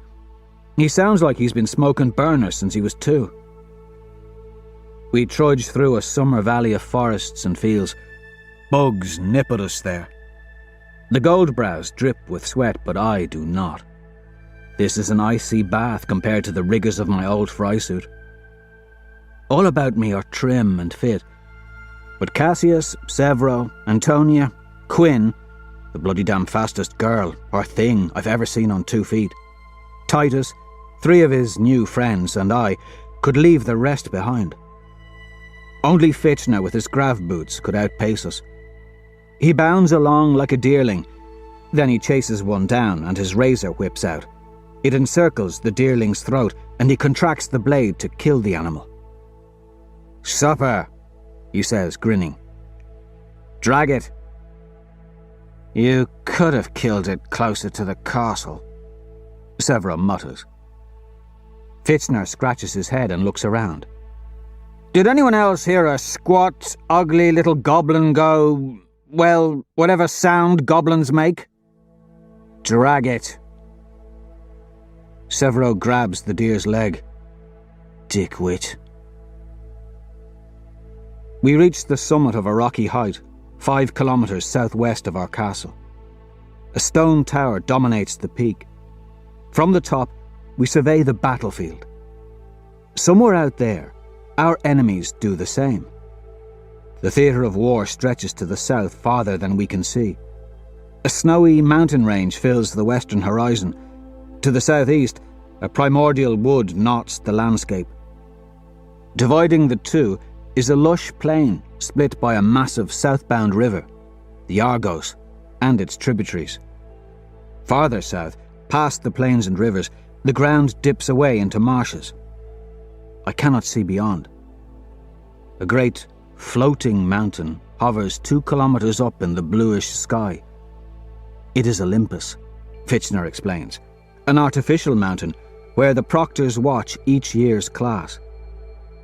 Its peak shimmers with a fairy tale castle. Leah shuffles closer to stand beside me. "How does it float?" she asks sweetly. I haven't the faintest clue. I look north. 2 rivers in a forested valley split our northern territory, which is at the edge of a vast wilderness. They form a V pointing southwest to the lowlands, where they eventually form one tributary to the Argos. Surrounding the valley are the highlands, dramatic hills and dwarf mountains scarred with gulches where mist still clings. "This is Phobos Tower," Fitchner says. The tower lies in the far southwest of our territory. He drinks from a canteen while we go thirsty and points northwest where the 2 rivers meet in the valley to form their V. A massive tower crowns a distant dwarf mountain range just beyond the junction. "And that is Deimos." He traces an imaginary line to show us the bounds of House Mars's territory. The eastern river is called the Furor. The western, which runs just south of our castle, is the Metos. A single bridge spans the Metos. An enemy would have to cross it to enter between the V into the valley and strike northeast across easy wooded ground to reach our castle. "This is a slagging joke, isn't it?" Severo asks Fitchner. "Whatever do you mean, goblin?" Fitchner pops a gum bubble. "Our legs are as wide as a pink horse. All these mountains and hills, and anyone can just walk right in the front door. It's a perfect flat passage from the lowlands right to our gate, just one stinking river to cross." Pointing out the obvious, eh? You know, I really do not like you, you foul little goblin. Fitchner stares at Severo for a purposeful moment, and then shrugs. "Anyway, I'll be on Olympus." "What does that mean, Proctor?" Cassius asks sourly. He doesn't like the look of things either. Though his eyes are red from weeping through the night for his dead brother, it hasn't dulled his impressiveness. "I mean, it's your problem, little prince, not mine. No one's going to fix anything for you. I am your proctor, not your mommy. You're in school, remember? So if your legs are open, well, make a chastity belt to protect the soft spot." There's general grumbling. "Could be worse," I say. I point past Antonia's head toward the southern plains where an enemy fortress spans a great river. "We could be exposed like those poor bastards." "Those poor bastards have crops and orchards," Fitchner muses. "You have." He looks over the ledge to find the deer he killed. "Well, Goblin here left the deer behind, so you have nothing. The wolves will eat what you do not." "Unless we eat the wolves," Severo mutters, drawing strange looks from the rest of our house. "So, we have to get our own food." Antonia points to the lowlands. "What are they doing?" A black dropship slides down from the clouds. It settles in the center of the grassy plain between us and the distant enemy river fortress of Ceres. 3 obsidians and a dozen tin pots stand guard as Browns hustle out to set hams, steaks, biscuits, wine, milk, honey, and cheeses onto a disposable table 8 kilometers from Phobos Tower. A trap, obviously. Severo snorts. "Thank you, Goblin," Cassius sighs, "but I haven't had breakfast." Circles ring his reckless eyes. He glances over at me through the crowd of our fellows and offers a smile. "Up for a race, Darrow?" I start with surprise. Then I smile. "On your mark." And he's off. I've done dumber things to feed my family. I did dumber things when someone I loved died. Cassius is owed the company as he races down the steep hillside. 48 kids watch us scamper to fill our bellies. None follow. "Bring me a slice of honeyed ham," Fitchner shouts. Antonia calls us idiots. The dropship floats away as we leave the highlands behind for gentler terrain. 8 kilometers in 0.376 grav, Earth standard, is a cinch. We scramble down rocky hillsides, then hit the lowland plains at full tilt through ankle-high grass. Cassius beats me to the tables by a body length. He's fast. We each take a pint of the ice water on the table. I drink mine faster. He laughs. "Looks like the House Ceres mark on their flagpole. The Harvest Goddess." Cassius points over across the green plains to the fortress.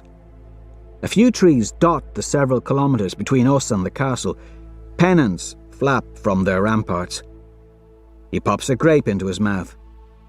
"We should take a closer look before chowing down. A little scouting." Agreed. But something isn't right here, I say quietly. Cassius laughs at the open plain. "Nonsense. We'd see trouble if it was coming. And I don't think any one of them is going to be faster than us two. We can strut up to their gates and take a shit if we so like." I do have something brewing. I touch my stomach. Yet still, something is wrong. And not just in my belly. It's 6 kilometers of open ground between the river fortress and us. The river gurgles in the distance to the right. Forest to the far left. Plains in front, mountains beyond the river. Wind rustles the long grass, and a sparrow coasts in with the breeze. It swoops low to the ground before flinching up and away. I laugh loudly and lean against the table. "They are in the grass," I whisper. "A trap." "We can steal sacks from them and carry more of this back," he says loudly. "Run? Pixie." He grins, though neither of us is sure if we're allowed to start the fighting during orientation day. Whatever. On 3, we kick apart the disposable table's legs till we each have a meter of duroplastic as a weapon. I scream like a madman and sprint toward the spot where the sparrow fled, Cassius at my side. 5 House Ceres gulls rise from the grass. They're startled by our mad rush. Cassius catches the first in the face with a proper fencer's lunge. I'm less graceful. My shoulder is stiff and sore. I scream and break my weapon across one of their knees. He goes down howling. Duck someone's swing, Cassius deflects it. We dance as 2. There's 3 of them left. One squares up with me. He doesn't have a knife or a bat. No, he has something I'm far more interested in. A question mark of a sword. A sling blade for reaping grain. He faces me with his back hand on his hip and the crooked blade out like a razor. If it were a razor, I'd be dead. But it's not.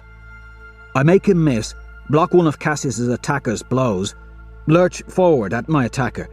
I'm much quicker than he, and my grip is like Durosteel to his, so I take his sling blade and his knife before I punch him down. When he sees how I twirl the sling blade in my hand, the last uninjured boy knows it's time to surrender. Cassius jumps high in the .376 grav and executes an unnecessary twirling sideways kick to the boy's face. Reminds me of the dancers and leapers of Lycos. Cravat, the silent dance, eerily similar to the boast dancing of young Reds. Nothing is silent about the boy's curses. I feel no pity for these students. They all murdered someone the night before, just like me. There are no innocents in this game. The only thing that worries me is seeing how Cassius dispatched his victims. He is grace and finesse. I am rage and momentum. He could kill me in a second if he knew my secret. What a lark, he croons. You were gory terrifying. You just took his weapon. Gory fast. Glad we weren't paired earlier. Prime stuff. What are you to say for yourselves, you sneaking fools? The captured gulls just swear at us. I stand over them and cock my head. Is this the first time you've lost at something? No answer. I frown. Well, that must be embarrassing. Cassius's face shines. For a moment he's forgotten his brother's death. I haven't. I feel darkness, hollow, evil when the adrenaline fades. Is this what Io wanted? For me to play games? Fitchner arrives in the air above us, clapping his hands. His grav boots glimmer golden. He's got his ham slice between his teeth. Reinforcements come, he laughs. Titus and a half dozen of the faster boys and girls run toward us from the highlands. Opposite, a golden shape rises from the distant river fortress and flies toward us. A beautiful woman with short cropped hair settles next to Fitchner in the air. The proctor of the house Ceres. She carries a bottle of wine and 2 glasses. Mars! A picnic? She calls, referring to him by his house's deity. So, who arranged for this drama, Ceres? Fitchner asks. Oh, Apollo, I suppose. He's lonely up in his mountain estates. Here, this is Zinfandel from his vines. Much better than last year's varietal. Delicious, Fitchner proclaims. But your boys were squatting in the grass, almost as if they expected the picnic to spontaneously manifest. Suspicious? No. Details, Proctor Ceres laughs. Pedantic details. Well, here's a detail. It seems 2 of mine are worth 5 of yours this year, my dear. These pretty boys? Ceres snickers. I thought the vain ones went to Apollo and Venus. Oh-ho! Well, yours certainly fight like housewives and farmers. Well placed they were. Don't judge them yet, you cad. They are mid-draft picks. My high drafts are elsewhere, earning their first calluses. Learning the ovens? Huzzah! Fitchner declares, ironically. Bakers do make the best rulers, so I've heard. She nudges him. Oh, you devil! No wonder you interviewed for the Rage Night post, such a scoundrel.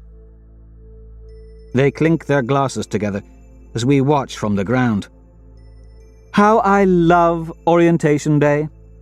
Ceres titters. Mercury just let 100,000 rats loose in Jupiter's citadel. But Jupiter was ready because Diana tattled and arranged the delivery of 1,000 cats. Jupiter's boys won't go hungry like last year. Cats will be as fat as Bacchus. Diana's a harlot, Fitchner declares. Be kind. I was. I sent her a great phallic cake filled with live woodpeckers. You didn't. I did. You beast! Ceres caresses his arm, and I note the free, loving demeanour these people have. I wonder if other proctors are lovers as well. Her fortress will be riddled with holes. Oh, the sound must be horrible. Well played, Mars. They say Mercury is the trickster, but your japes always have a certain flair. Flair, eh? Well, I'm sure I could rustle up some tricks for you on Olympus. Huzzah! She coos suggestively. They toast again, floating above their sweating and bloody students. I can't help but laugh. These people are mad. Bloody damn crazy in their empty golden heads. How are they my rulers? Oi, Fitch, if you don't mind. What are we supposed to do with these farmers? Cassius calls up. He pokes one of our injured captives on the nose. What are the rules? Eat them, Fitchner cries. And Darrow, put down that gory scythe. You look like a grain reaper. I don't drop it. It is close to the shape of my sling blade from home, not as sharp, because it isn't meant to kill, but the balance is no different. You know, you could let my children go and give them back the reaping scythe, Ceres suggests to us. Give me a kiss and you have a deal, Cassius calls up. The Imperator's boy? She asks Fitchner. He nods. Come ask for one when you're scarred, little prince. She looks over her shoulder. Until then, I would advise you and the Reaper to run. We hear the hooves before we see the painted horses galloping at us across the plain. They come from the opened gates of House Ceres' castle. The girls on the horses' backs carry nets. They gave you horses? Horses? Fitchner complains. That is so unfair. We run and barely make it to the woods. I didn't like my first encounter with horses. They still scare the piss out of me, all snorting and stomping. Cassius and I gasp for breath. My shoulder aches. 2 of Titus's reinforcements are captured as they find themselves stranded in open ground. Bold Titus knocks a horse over and is laughing as he's about to lay waste to one of the girls with his boot. Ceres zaps him with a stun fist and makes peace with Fitchner. The stun fist causes Titus to piss himself. Only Severo is careless enough to laugh. Cassius says something about bad manners, but he snickers quietly. Titus notices. Are we allowed to kill them or not? Titus growls that night at dinner. We eat the leftovers from Bacchus's feast. Or am I going to get stunned every time? Well, the point isn't to kill them, Fitchner says. So no. Let's not go around massacring your classmates, you mad ape. But we did before, Titus protests. What is wrong with you? Fitchner asks. The passage was where the culling is done. It's no longer survival of the fittest, you mad, stupid, colossal sack of muscle. What would be the point if we now had the fittest just murder each other till only a few are left? There are new tests to pass now. Ruthlessness. Antonia crosses her arms. So now it's not acceptable? Is that what you're saying? Oh, it better be acceptable. Titus grins broadly. He's been boasting all night about knocking over the horse, as if it'd make everyone forget the piss that stained his pants. Some have. He's already gathered a pack of hounds. Only Cassius and I seem to have an ounce of his respect, but even we're smirked at. So is Fitchner. Fitchner sets down his honeyed ham. Let us clarify, children, so this water buffalo doesn't go around stomping on skulls.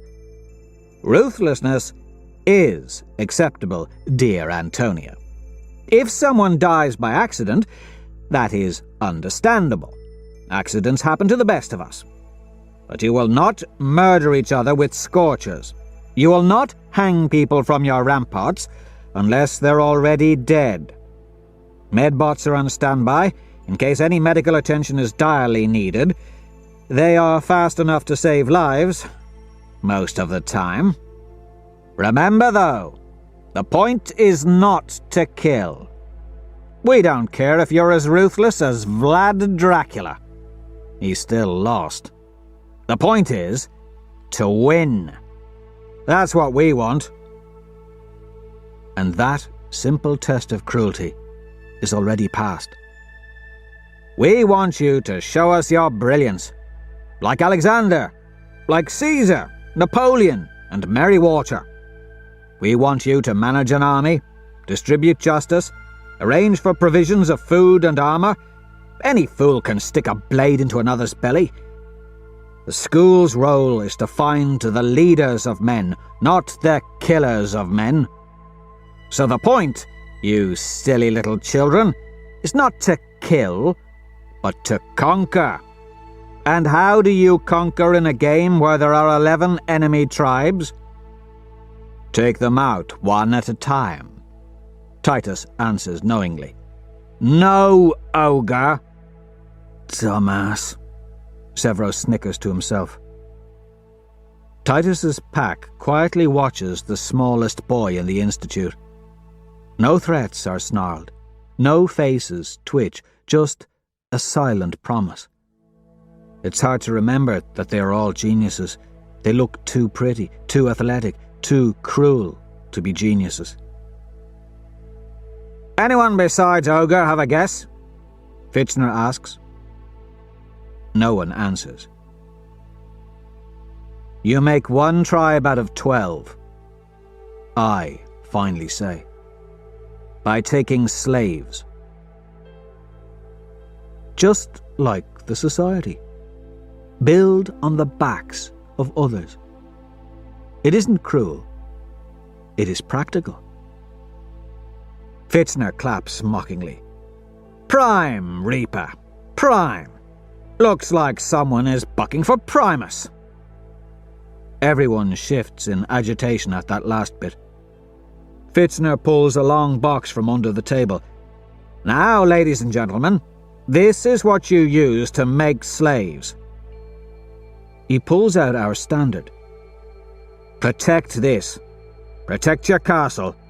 And conquer all the others.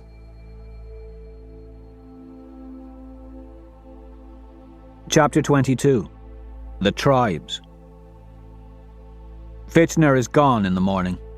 In his chair lies the standard.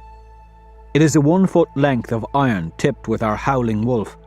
A serpent coils beneath the wolf's feet, the star-tipped pyramid of the society beneath that. A 5 foot oak pole connects to the iron end. If the castle is our home, the standard is our honour. With it, we are able to turn enemies into our slaves by pressing it to their foreheads. There, a wolf sigil will appear until another standard is pressed to the forehead. Slaves must obey our express commands, or forever be shamed.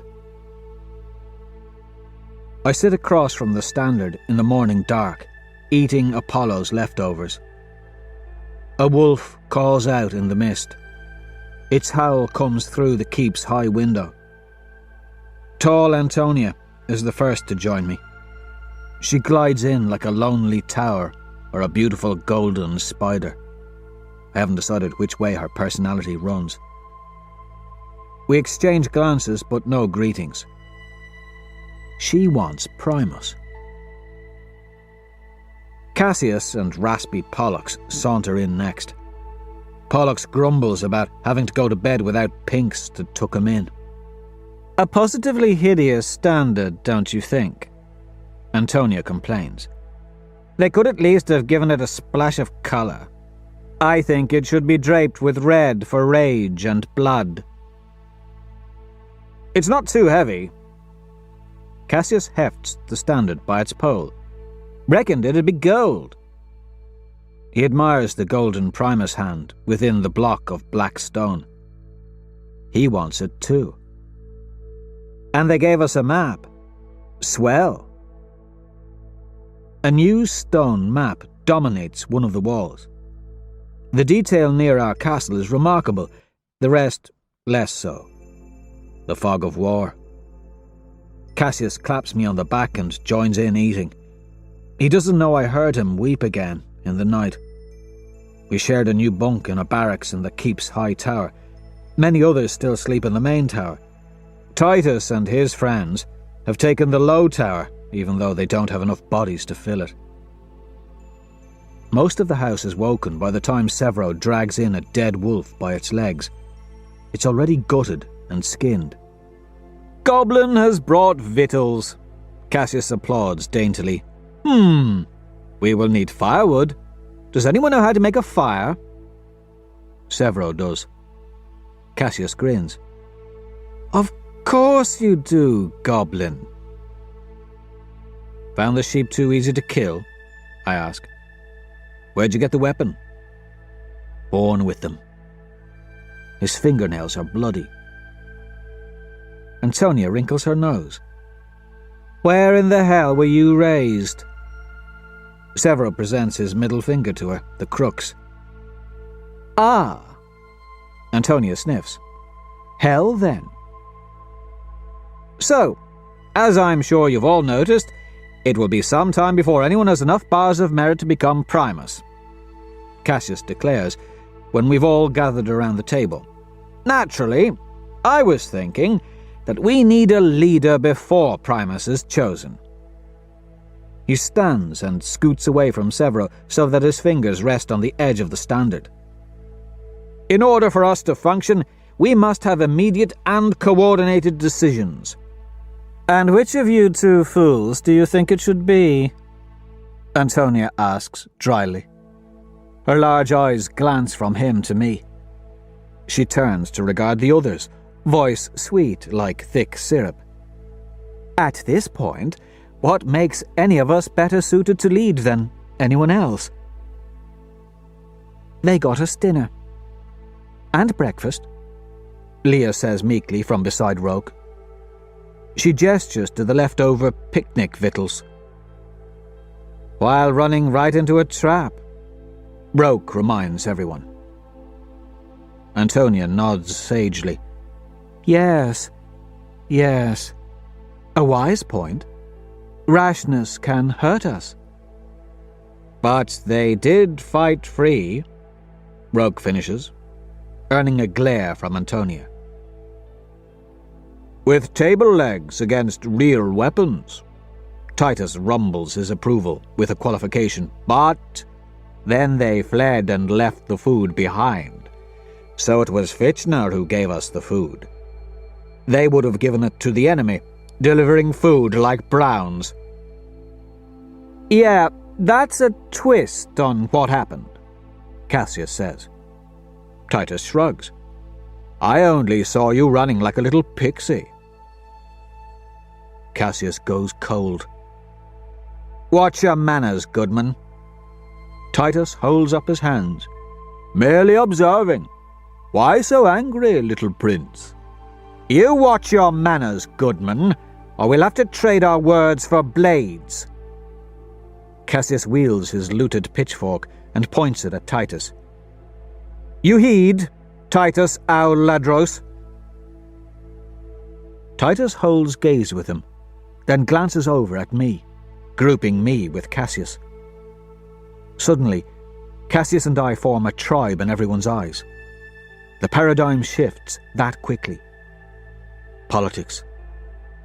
I take my time twirling my looted knife between my fingers. The whole table watches the knife, Severo especially. My red right hand has collected 1 million metric tons of helium-3 with its dexterity, my left 500,000. The dexterity of an average low red would startle these golds. I dazzle them. The knife is like a hummingbird's wings in my nimble fingers. I look calm, but my mind is racing. We have all killed. Those were the stakes. What are they now? Titus has already made it clear that he wants to kill. I could stop him now, I wager, drive my knife into his neck, but the thought almost makes me drop my blade. I feel Eo's death in my hands. I hear the wet thump of Julian dying. I can't bear the blood, especially when it doesn't seem necessary. I can back this huge puppy down. I level my eyes coldly at Titus. His smile is slow, the disdain barely noticeable. He's calling me out. I have to fight him, or something, if he doesn't look away. That's what wolves do, I think. My knife spins and spins, and suddenly Titus is laughing. He looks away. My heart slows. I've won. I hate politics, especially in a room full of alphas. Of course I hear you, Cassius. You're standing 10 feet away. Titus chuckles. Titus doesn't think he's strong enough to challenge Cassius and me openly, even with his pack. He saw what we did to the Ceres boys. But just like that, the lines are drawn. I stand suddenly, confirming that I am with Cassius. It strips Titus of any momentum. Is there anyone who wouldn't want either of us to lead?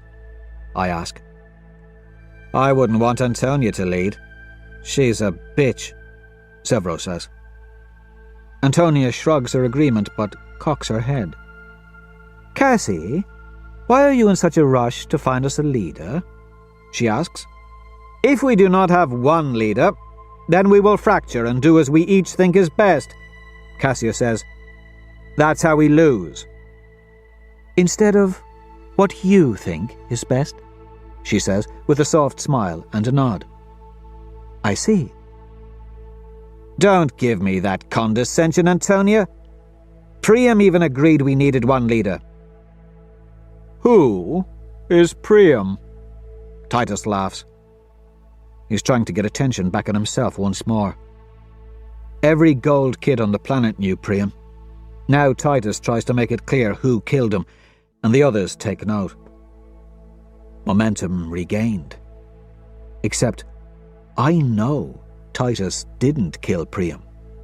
They wouldn't put someone like him in with Priam. They would have put a weakling in there.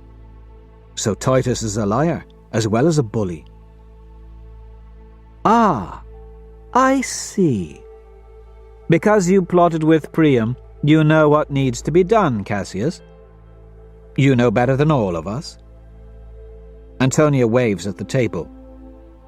You're telling us we're helpless without your guidance. She's trapped him. And me too. Listen, boys. I know you're eager to lead, she continues. I get that. We are all leaders by nature. Each person in this room is a born genius, a born captain. But that is why the Primus merit system exists. When someone has earned 5 fingers of merit and is ready to be Primus, then we will have a leader. Until then, I say we hold out.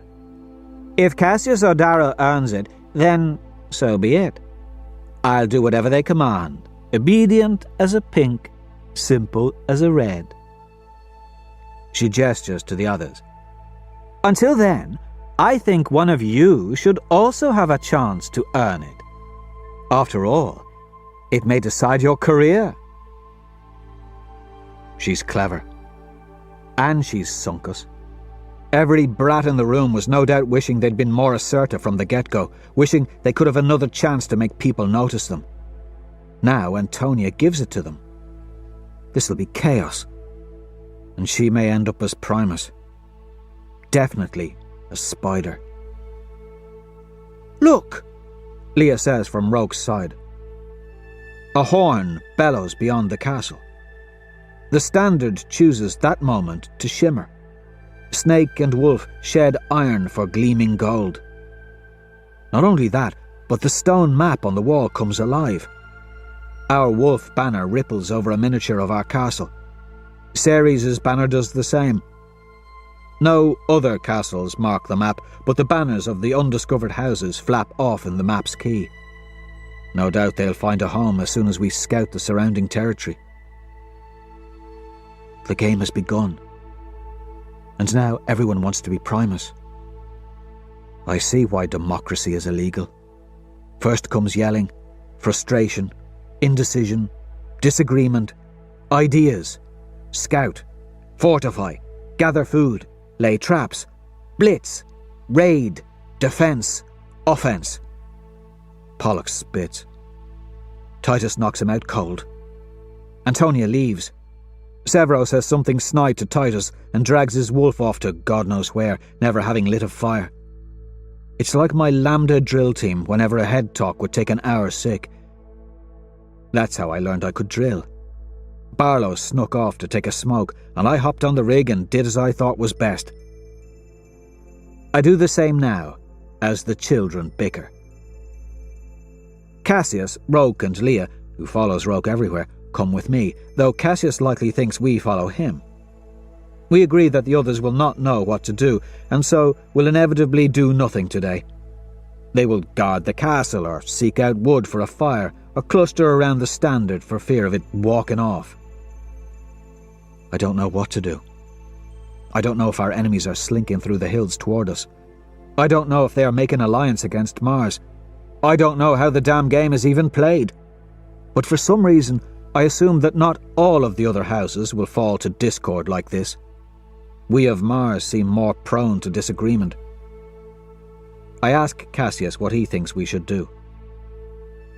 Once, I challenged this prancing oaf to a duel for disrespecting my family, an Augustus fop. He was very methodical, tightened his gloves, tied back his pretty hair, swished his razor as he did before every gory practice bout he's ever had at the Aegea Martial Club. And I hooked him and stabbed him through the kneecap while he was still swishing his razor in preparation. He catches Leah's disapproval. What? The duel had begun. I'm foxy, but I'm not a beast. I just win. I feel like you all think that. I say, we all, I mean. They don't notice my slip-up. His point stands.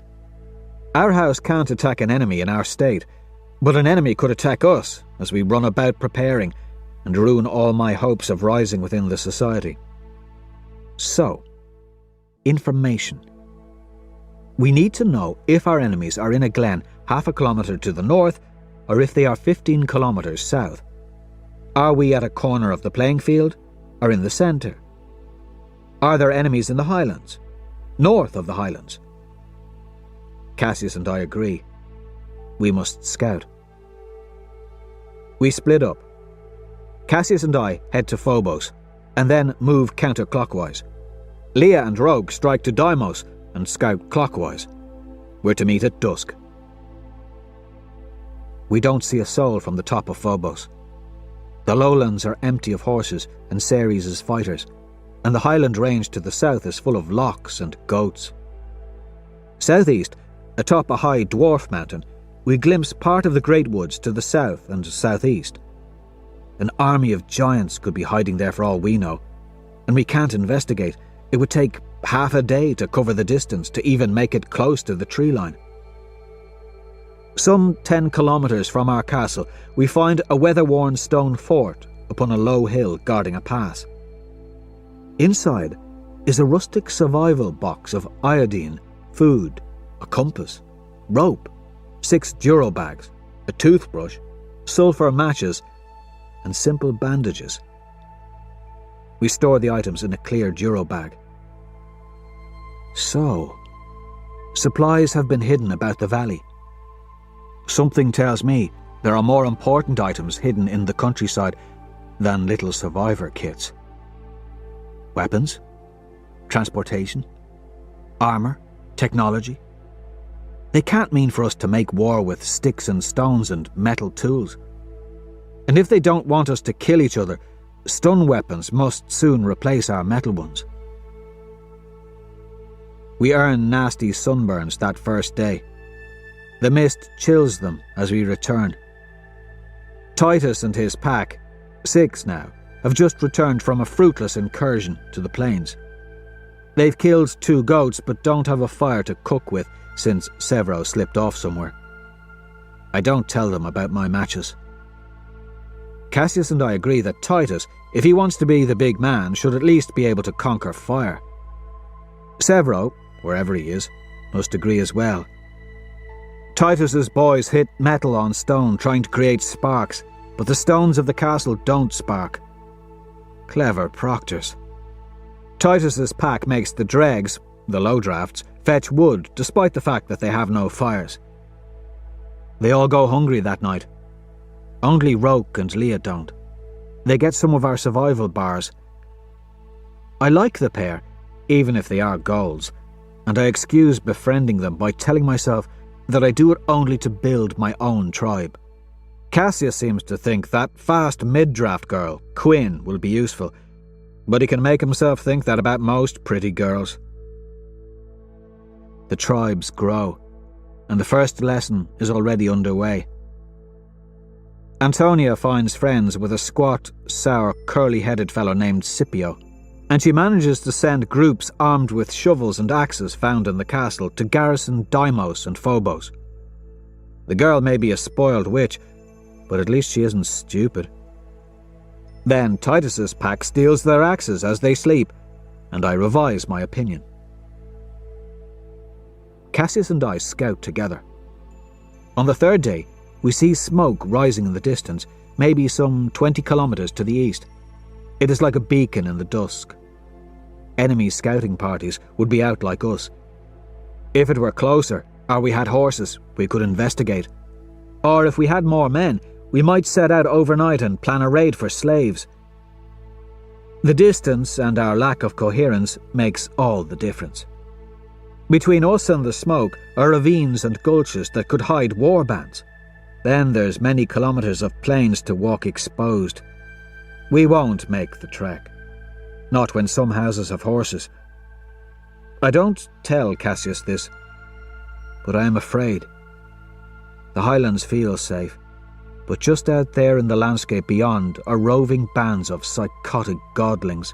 Godlings I do not want to run across quite yet. The thought of meeting other houses is made all the more terrible by the idea that even home is not safe.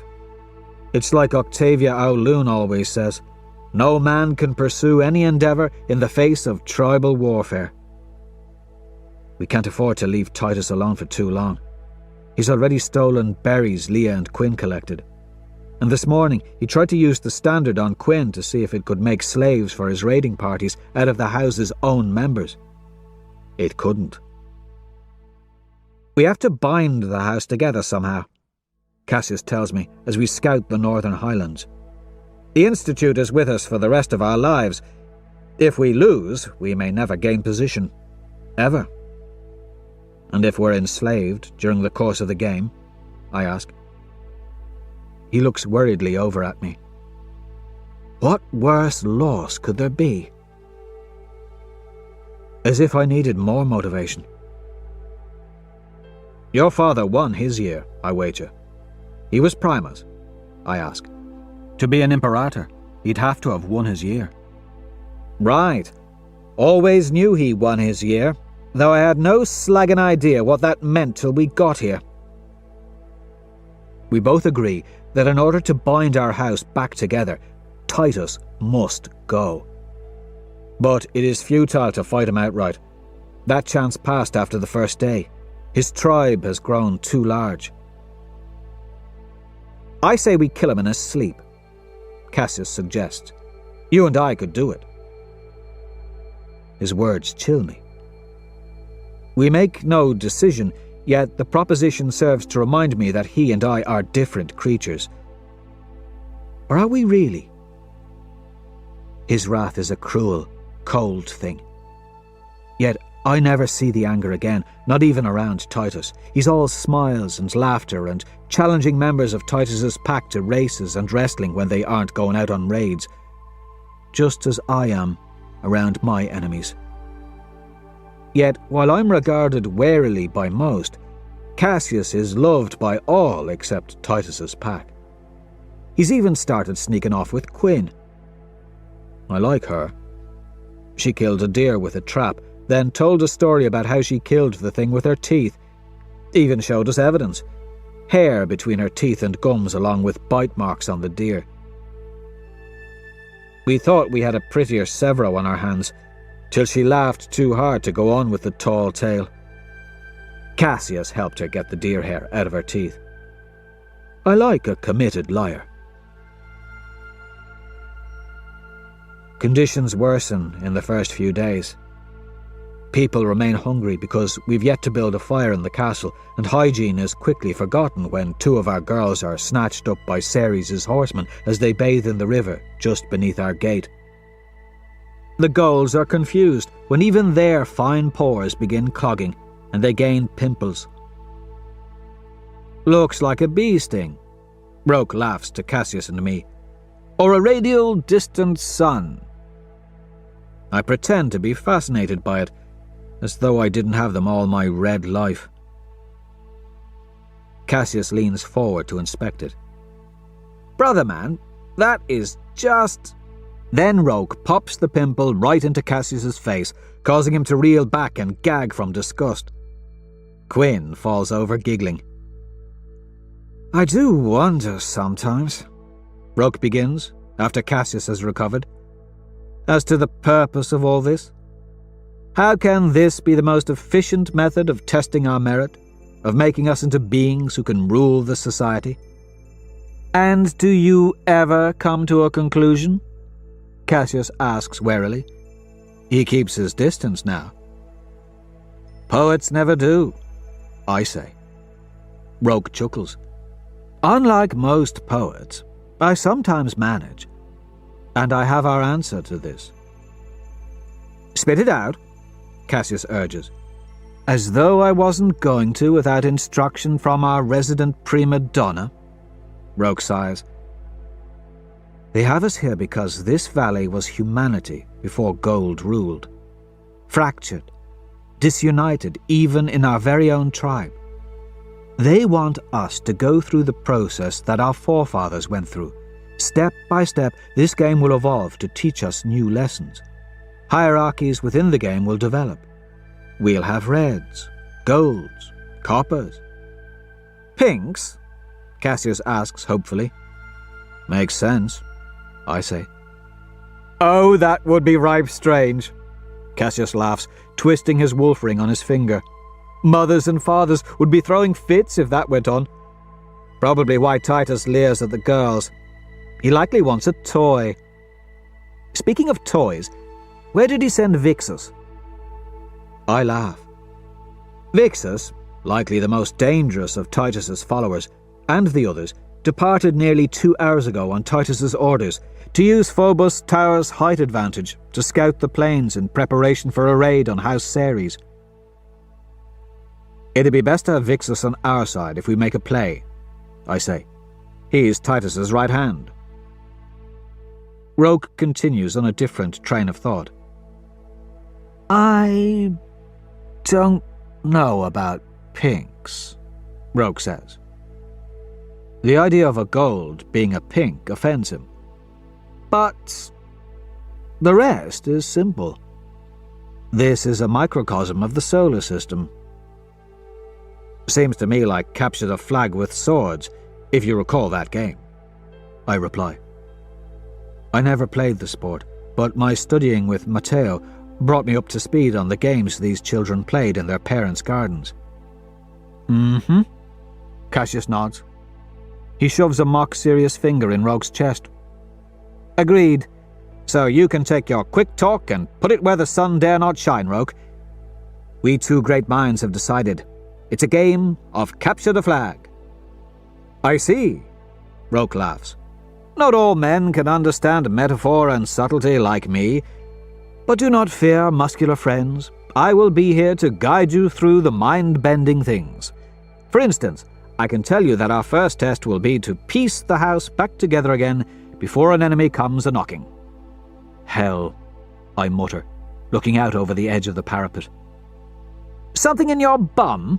Cassius asks. Looks like the game just started. I point downward. Across the glen, just where the forest meets the grass plain, Vixus drags a girl by her hair, the first slave of House Mars. And far from being revolted, I'm jealous. Jealous that I did not capture her. Titus's minion did. And that means that Titus now wields credibility.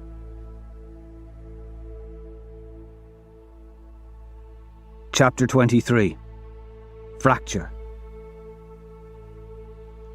Though we all still sleep under the same roof, It took only 4 days for the house to dissolve into 4 tribes.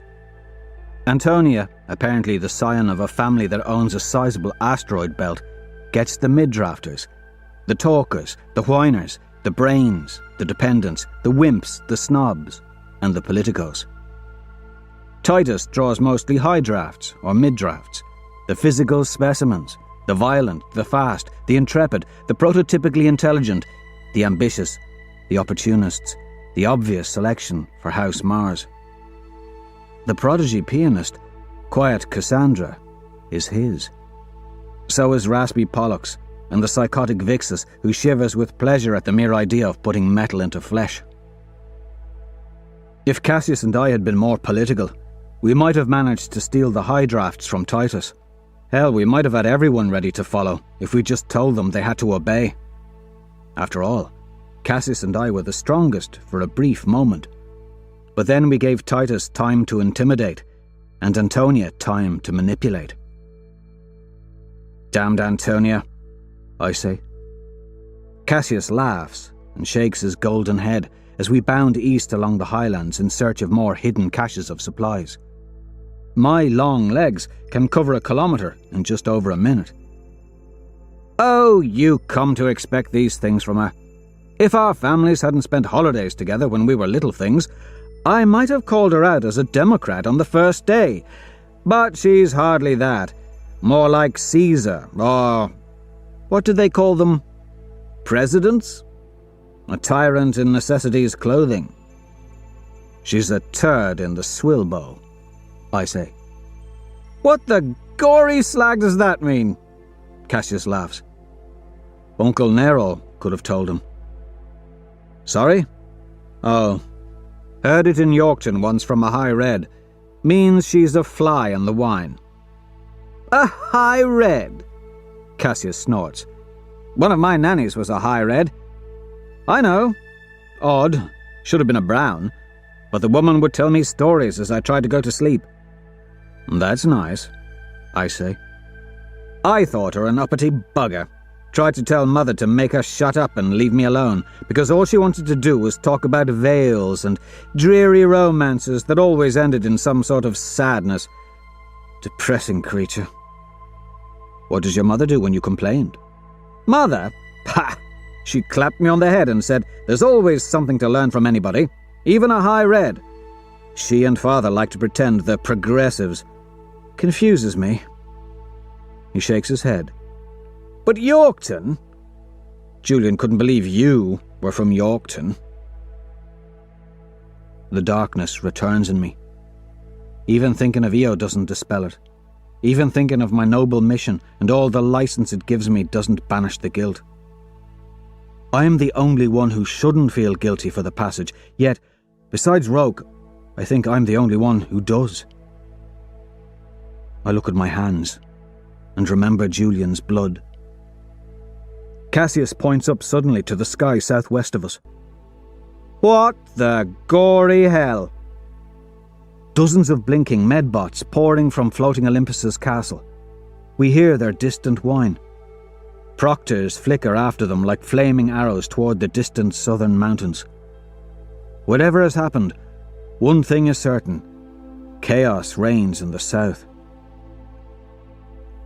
Although my tribe continues to sleep in the castle, we've moved from the high tower to the gatehouse so we don't have to rub shoulders with Titus's lot. To keep safe, we leave our cooking a secret. We meet our tribe for supper by a loch in the northern highlands. They're not all high drafts. We have some, Cassius and Rogue, but then no one above 17th pick. We've some mid-drafts, Quinn and Leah, but the rest are the dregs, the low drafts. Clown, Screwface, Weed, Pebble, and Thistle. This bothers Cassius even though the dregs of the Institute are still certifiably superhuman compared with the rest of the colours. They are athletic. They are resilient. They never ask you to repeat yourself unless you're making a point. And they accept my orders, even anticipating what next I'll ask them to do. I credit their less privileged upbringings. Most are smarter than I, but I have that unique thing they call slang smarts. Proven by my high score in the extrapolation intelligence test. Not that it matters. I have sulfur matches, and that makes me the god Prometheus. Neither Antonia nor Titus have fire, as far as I know, so I'm the only one who can fill bellies. I make each of my tribe kill goats or sheep. No one is allowed to freeload, even though Screwface tries his best. They don't notice my hands trembling when I cut my first goat's throat with a knife. There's so much trust in the beast's eyes, followed by confusion as it dies, still thinking me its friend. The blood is warm, like Julian's. The neck muscle tough. I have to saw with the dull knife, just as Leah does when she kills her first sheep, squealing as she does it. I make her skin it too, with Thistle's help. And when she cannot, I take her hands into my own and guide her along, giving her my strength. Daddy going to have to cut up your meat for you too? Thistle taunts. Shut it, Roke says. She can fight her own battles, Roke. Leah, Thistle asked you a question. Leah blinks over at me, wide eyes confused. Ask her another, Thistle. What's going to happen when we get in a tight spot with Titus? Will you squeal then too? Child. Thistle knows what I want her to do. I asked her to do it 30 minutes ago before I brought the goat to Leah. I motion my head at Leah to Thistle. You going to cry? Thistle asks. Wipe your eyes and... Leah snarls and jumps at her. The two roll around, punching each other in the face. It's not long before Thistle's got Leah in a chokehold. Roke stirs beside me. Quinn pulls him back down. Leah's face goes purple, her hands slap at Thistle's. Then she passes out. I give Thistle a nod of thanks. The dark-faced girl gives a slow nod. Leah's shoulders are squarer the next morning. She even musters enough courage to hold Roke's hand. She also claimed to be a better cook than the rest of us. She isn't. Roke tries his hand, but he's hardly any better. Eating their grub is like taking down stringy, dry sponges. Even Quinn, with all her stories, can't muster up a recipe. We cook goat and deer meat over our camp kitchen 6 kilometres from the castle, and we do it at night in the gulches so the light and smoke cannot be seen. We do not kill the sheep, instead we collect and deposit them in a northern fort for safekeeping. I could bring more over to my tribe with the food, but the food is as big a danger as it is a boon. What Titus and his killers would do if he found that we had fire, food, clean water. I am returning to the castle with Roke from a scouting trip to the south, when we hear noises coming from a small grove of trees. Creeping closer, we hear grunts and hacking sounds. Expecting to see a wolf pack ravaging a goat, we peer through the brush and find 4 of Titus's soldiers squatting around a deer corpse. Their faces are bloody, eyes dark and ravenous as they tear strips out of the dead deer with their knives.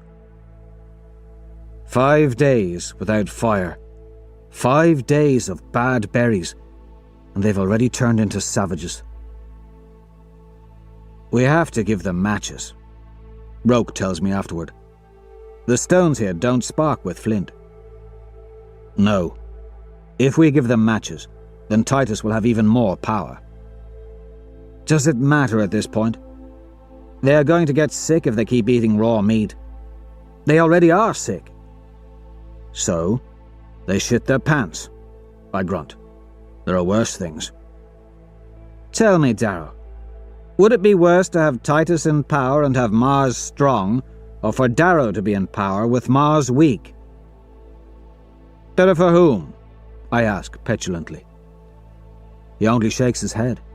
Let them rot their gory bellies, is Cassius's opinion. They made their beds, now let them shit in them. My army agrees. I am fond of my army, the dregs, the low drafts. They aren't as entitled or well-bred as the high drafts. Most remember to thank me when I give them food. At first they didn't. They don't prance off after Titus on midnight axe raids simply because it gets their jollies off. No, they follow us because Cassius is as charismatic as the sun, and, in his light, the shadow I cast looks like it knows what it's doing.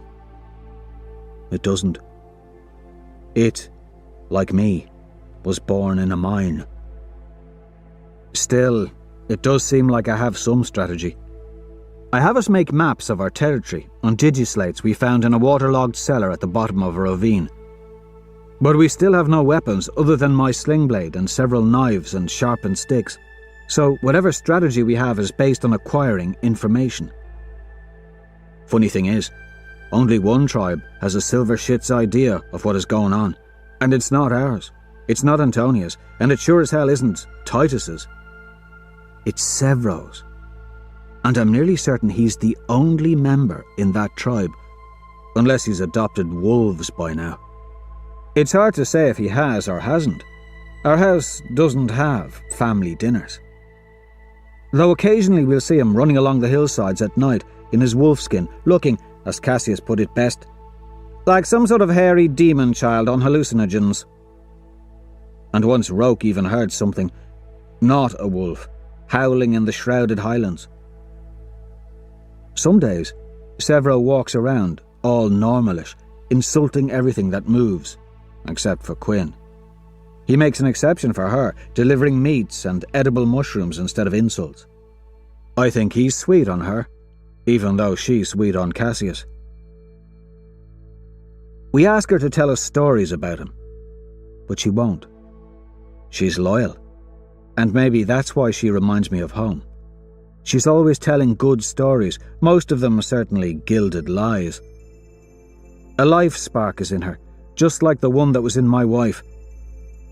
She's the last of us to call Goblin Sevro. She's also the only one who knows where he lives. Even with all our scouting, we can't find a trace of where he sleeps. For all I know, he's out taking scalps beyond the highlands. I know Titus has sent scouts to stalk him, but I don't think they are successful. They can't even follow me. I know that rubs Titus raw.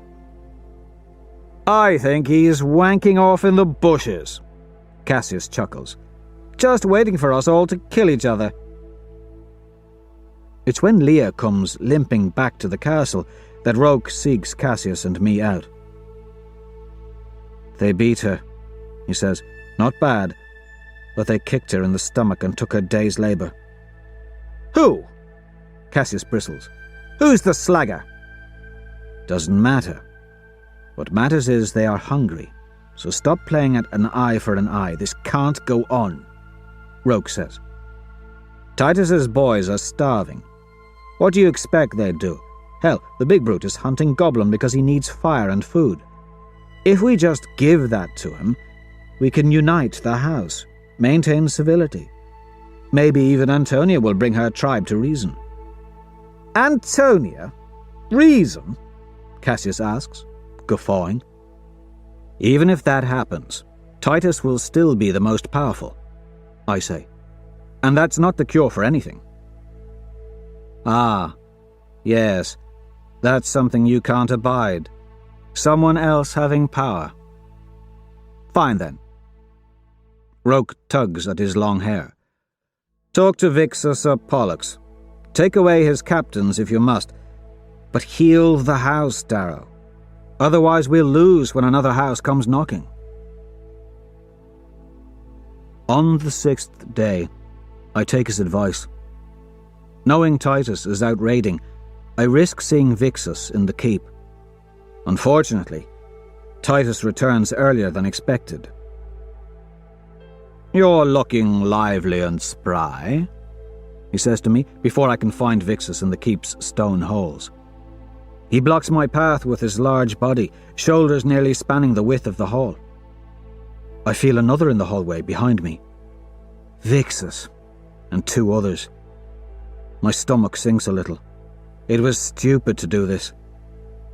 Where are you going, if I may ask?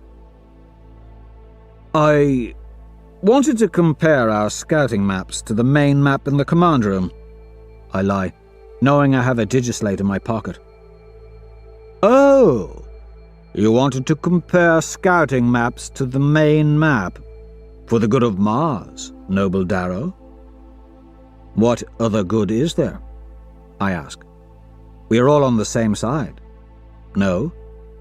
Oh, we are on the same side, he says.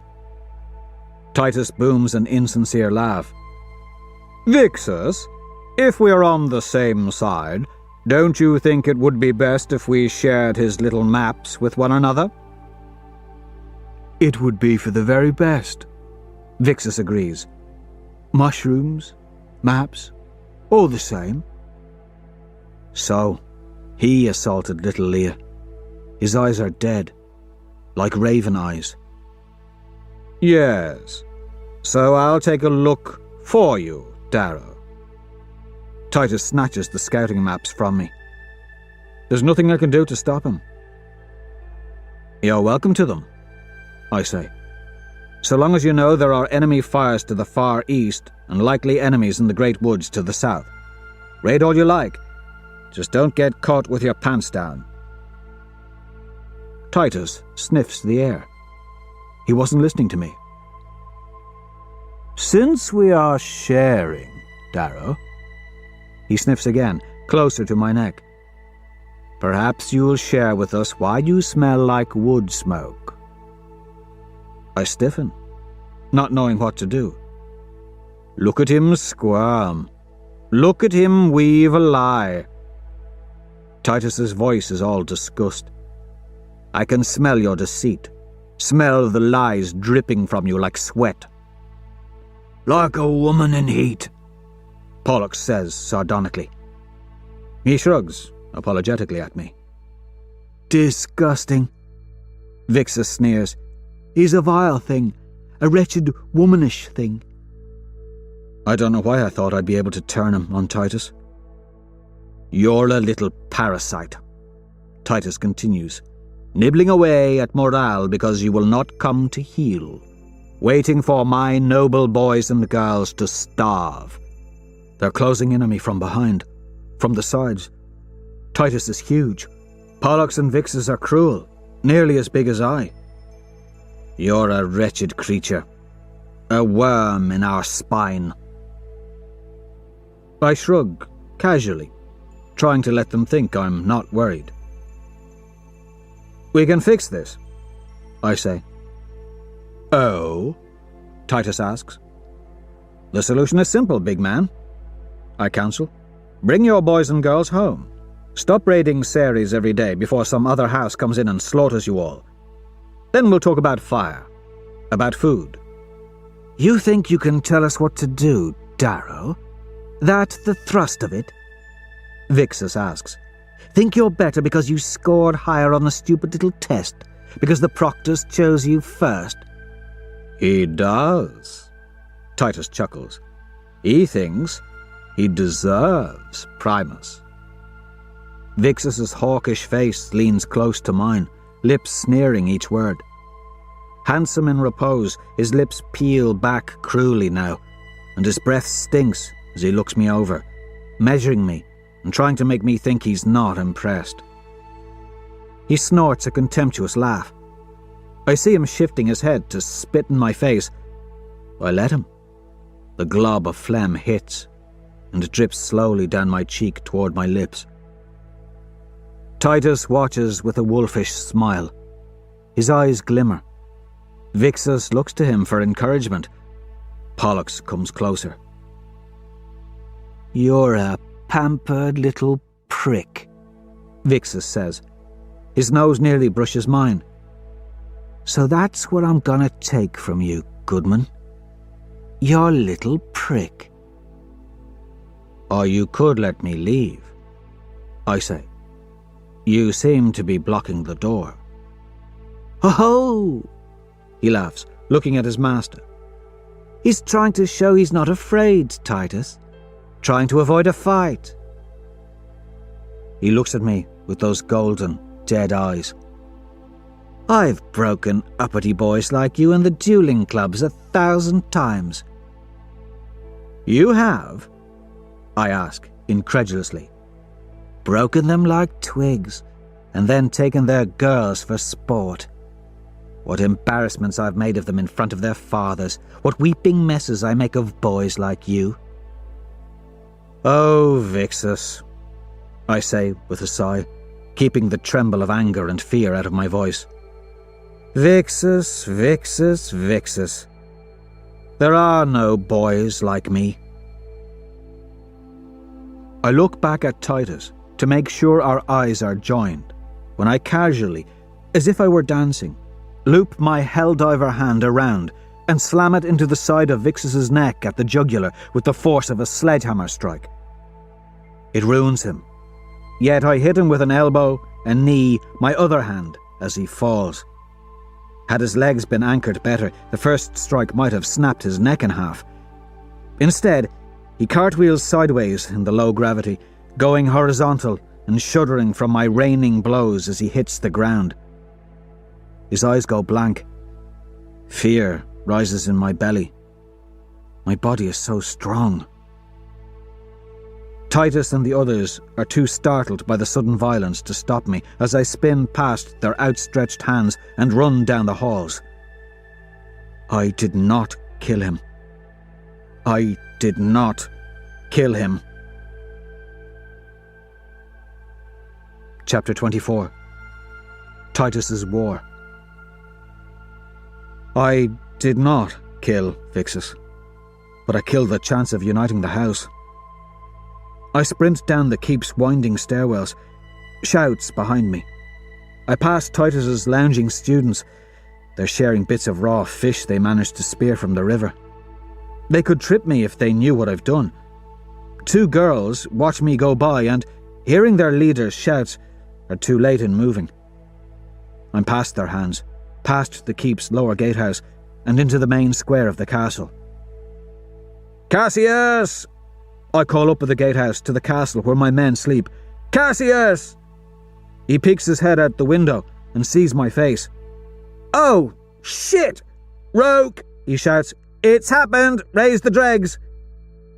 3 of Titus's boys and 1 of his girls chase after me across the courtyard. They're slower than I, but another is coming from their post on the wall to cut me off. Cassandra. Her short hair jingles with bits of metal she's woven in.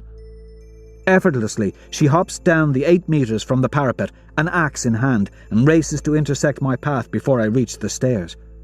Her golden wolf ring glimmers in the ebbing light. She's a beautiful sight. Then my entire tribe pours out of the gatehouse. They bring their makeshift packs, their knives, and the beating sticks we carved from felled branches taken from our woods. But they do not set toward me. They are bright, so they crank open the huge double gates that separate the castle from the long sloping path leading down to the glen. Mist seeps through the open gate, and they disappear into the murk. Only Quinn is left behind. Quinn, the fastest of Mars. She bounds along the cobblestone like a gazelle, coming to my aid. Her beating stick twirls in the air. Cassandra doesn't see her. A long, golden ponytail flops in the chill night air as Quinn winds up, a smile on her face, and blindsides Cassandra from the flank, hitting her full force in the knee with her beating stick. The crack of the wood on strong gold bone is loud. So is Cassandra's scream. Her leg doesn't break, but she flips onto the cobblestone. Quinn does not slow her stride. She swoops in beside me, and together we leave Titus's pack behind. We catch up with the others in the bowl of the glen. Setting across the rugged hills, we aim toward our northern fort in the deep mist-shrouded highlands. Vapour clings to our hair, dripping off in pearls. We reach the fort well past midnight. It is a cavernous, barren tower that leans over a ravine like a drunken wizard. Lichen covers the thick grey stone. Mist swaddles its parapets, and we make our first meal of the birds in the eaves of the single tower. Some escape. I hear their wings in the dark night. Our civil war has begun. Unfortunately, Titus is not a stupid enemy. He does not come for us as we thought he would. I had hoped he would come try and lay siege to our north fort, that his army would see our fires inside the stone walls and smell the meat as it sizzled in fat. The sheep we gathered earlier would have lasted us weeks, months, if we had water. We could have feasted every night. They would have broken then. They would have left Titus behind. But Titus knows of my weapon, fire, so he avoids us so that his boys and girls cannot see what luxuries we have.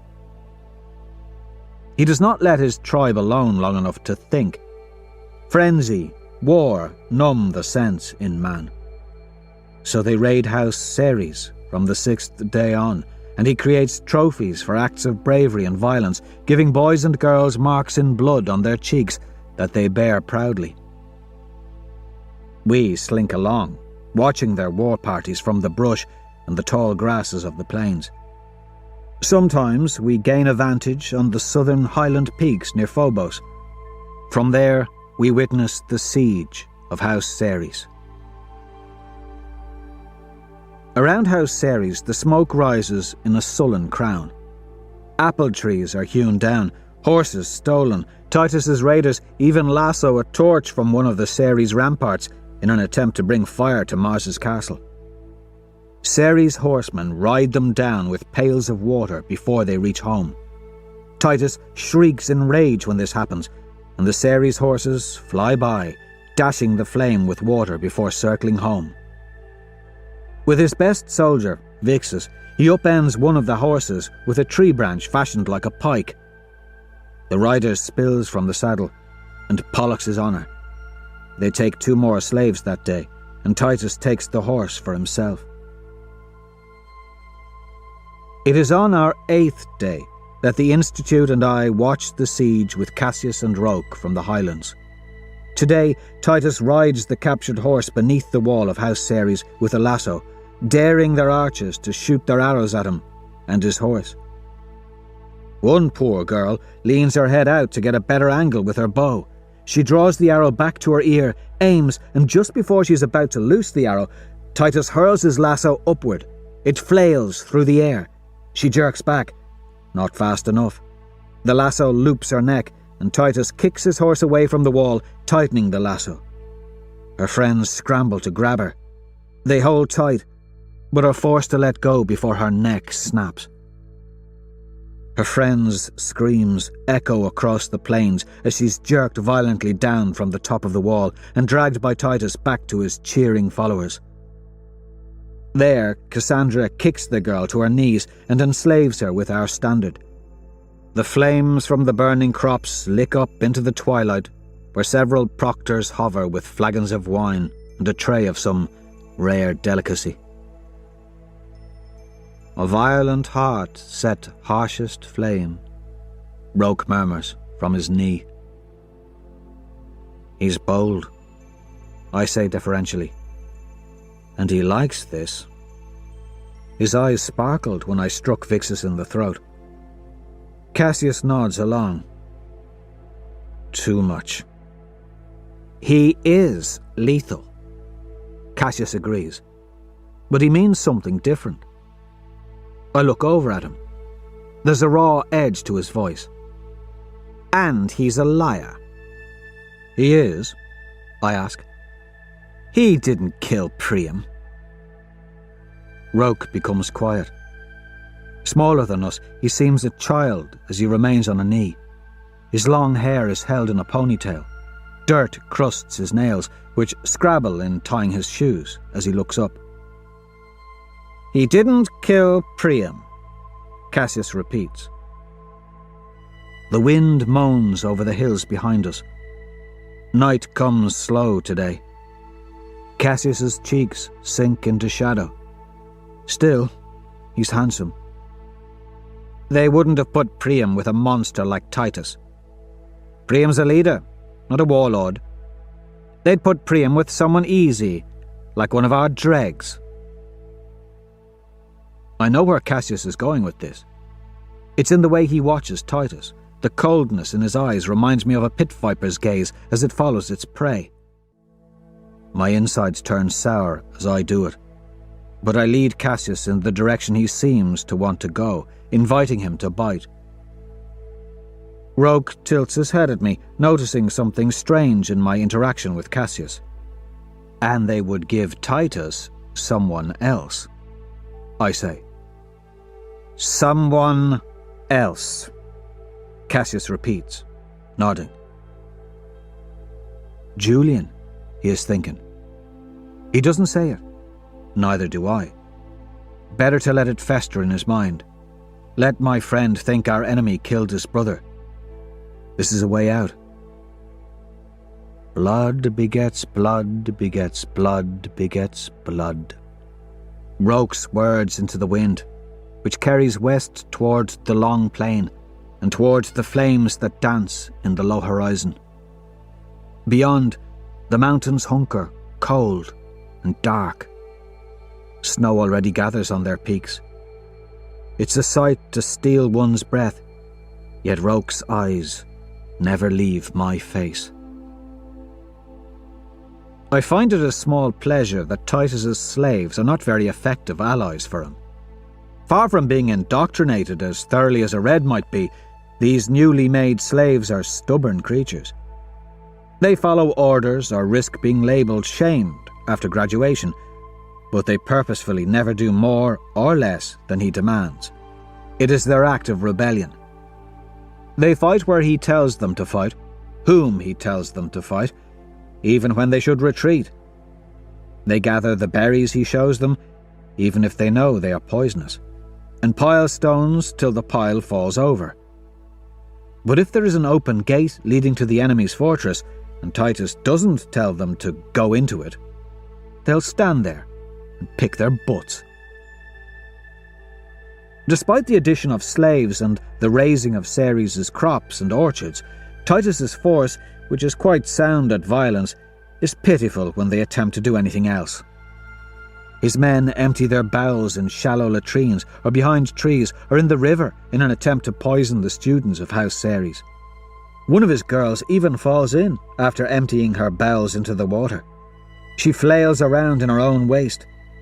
It's a scene of comedy, but laughter has become seldom, except from the students of Ceres. They sit behind their high walls and catch fish from the river and eat breads from their ovens and honey from their apiaries. In response to the laughter, Titus drags one of the male slaves up in front of the gate. The slave is a tall one, with a long nose and a mischievous smile meant for the ladies. He thinks this is all a game till Titus cuts off one of his ears. Then he cries for his mother like a young child. He will never command warships. The proctors, even House Ceres', do not stop the violence. They watch from the sky in 2s and 3s, floating about as medbots wind down from Olympus to cauterize a wound or treat severe head trauma. On the 20th morning of the Institute, the defenders throw a basket of bread loaves down as Titus's men attempt to batter in the tall gate with a felled tree. The besiegers end up fighting each other for the food, only to find that the bread was baked around razor blades. The screams last till the afternoon. Titus's reply comes just before night falls. With 5 newly minted slaves, including the male with the missing ear, he approaches the gate till he's near a mile off. He parades in front of the slaves, holding 4 long sticks in his hand. These he gives to each of the slaves, except the girl he pulled down from the ramparts with a lasso. With a low bow to the Ceres gate, he waves a hand and orders the slaves to commence beating the girl. Like Titus, she is tall and powerful, so it is difficult to pity her. At first. The slaves hit the girl gingerly with the initial swings. Then Titus reminds them of the shame that will forever mark their names if they do not obey. They swing harder. They aim for the girl's golden head. They hit her, till her shouts have long faded, and blood mats her blonde hair. When Titus grows bored, He drags the wounded girl back to his camp by her hair. She slides limply over the earth. We watch from our place in the highlands, and it takes Leah and Quinn both to stop Cassius from sprinting down into the plains. The girl will live, I tell him. The sticks are all show. Roke spits bitterly into the grass and reaches for Leah's hand. It's odd seeing her give him strength. The next morning we discover that Titus's reply did not stop with the beating. After we retired to our castle, Titus snuck back in the dead of night to hide the girl directly in front of the Ceres gate underneath a thick blanket of grass, gagged and tied. Then he had one of his female followers shriek during the night to pretend she was the slave at the camp. She screamed of rape and violations.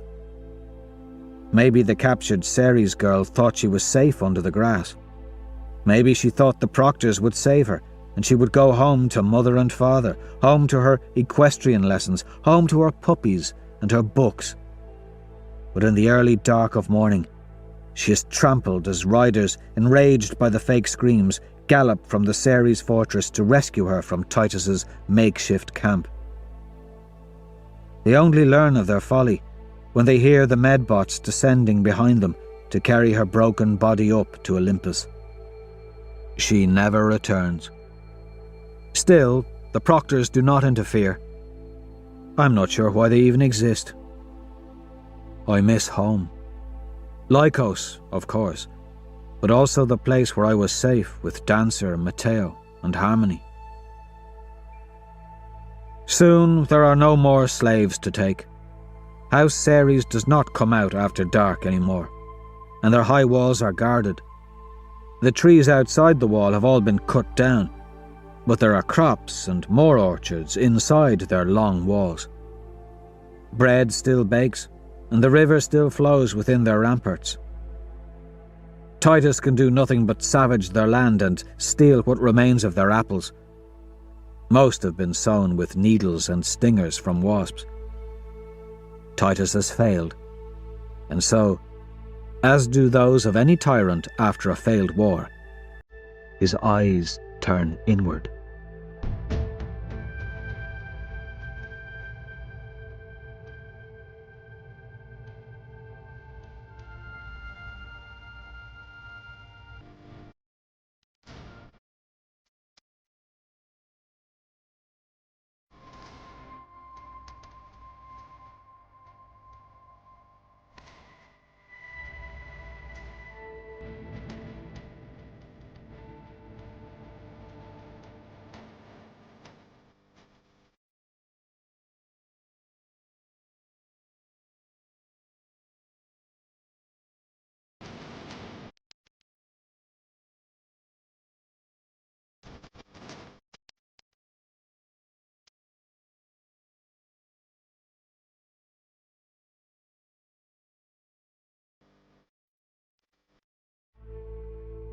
Chapter 25. Tribal War. 30 days into the Institute, and I've not seen evidence of another enemy house, except for the smoke signs of distant fires. House Ceres' soldiers roam the eastern fringes of our land. They ride with impunity now that Titus's tribe has retreated into our castle. Castle? No, it has become a hovel. I come upon it with Roke in the early morning. Fog still clings to the four spires, and light struggles to penetrate the dreary sky of our highland climate. Sounds from inside the stone walls echo into the quiet morning like coins rattling about in a tin can. Titus's voice. He's cursing at his tribesmen to get up. Apparently, few do. Someone tells him to go slag himself, and it's little wonder. The bunk beds are the only real amenity the castle has, no doubt put there to encourage slothfulness. My tribe has no such amenities. We sleep on stone, curled next to one another around our crackling fires. Oh, what I'd give for a bed again. Cassius and I slink along the slanted dirt road that leads to the gatehouse. We can hardly even see it, The fog is so thick. More sounds from inside. It seems like the slaves are up. I hear coughs, grumbling, and a few shouts. A long creak and the clatter of chains means the gate is opening. Cassius pulls me off to the side of the road, tucking us into the mist as the slaves shuffle past. Their faces are pallid in the low light. Hollows make homes in their sunken cheeks, and their hair has been dirtied. Mud-caked skin around their sigils. He passes near enough to me that I smell his body odour. I stiffen suddenly, worried he will again smell the smoke on me. But he doesn't. Beside me, Cassius is quiet, yet I feel his anger. We sneak back down the path and watch the slaves toil from the relative safety of the woods. They are not Oreates as they scrub shit and scavenge for berries in the sharp thistle bushes. One or two are missing ears. Vixus, recovered from my attack except for a huge purple bruise on his neck, walks around slapping at them with a long stick. If the test is to unite a fractious house, I am failing. As early morning fades and appetites change with the arrival of warm sunshine, Cassius and I hear a sound that makes our skin prickle. Screams. Screams from the high tower of Mars. They are a particular sort, a kind to darken the spirits. When I was a boy in Lycos, my mother was serving me soup at our stone family table the night of a Laureltide. It was a year after my father died. Kieran and Liana sat with me, neither yet older than 10. A single light unit flickered on and off above the table, so Mum was shrouded in darkness except for her arm from the elbow down. Then came the scream, muffled by distance and the twists of our cavern township. I still see how the broth quivered in the ladle, how my mother's hand shook when she heard it.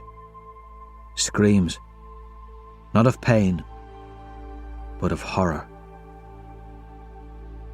What he's doing to the girls! Cassius hisses to me as we slink away from the castle as night descends. He's a beast. This is war, I say, though the words sound hollow, even in my own ears. It's school, he reminds me. What if Titus did this to our girls? To Leah? To Quinn? I say nothing. We would kill him, Cassius answers for me. We would kill him, cut his prick off and shove it in his mouth. And I know he's also thinking of what Titus must have done to Julian.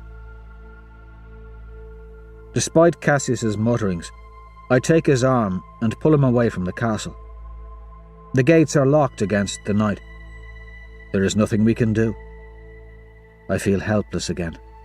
Helpless as when Ugly Dan took Io from me. But I am different now. My hands turn to fists, and I am more than I was then. On our way back to our North Fort, I see a glimmer in the air. Golden grav boots shimmer as Fitchner descends. He's chewing gum and holds his heart when he sees our evil glances. Whatever did I do, young friends, to earn such glares? He's treating the girls like animals. Cassius seethes. Veins in his neck stand out. They are golds, and he is treating them like dogs, like pinks. If he is treating them like pinks, then it is because they merited no better in this little world than pinks do in our big world. You're joking. Cassius can't understand. They are golds, not pinks. He's a monster. Then prove you're a man and stop him, Fitchner says. As long as he's not murdering them one by one, it's not our concern. All wounds heal, even these. That's a lie, I tell him. I'll never be healed of Io. That pain will last forever.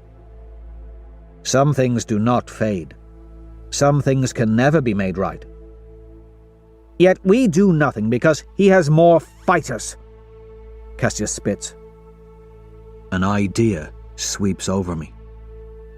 We can fix that. Cassius turns to me. He hears the deadness in my voice just as I see it in his eyes when he speaks of Titus.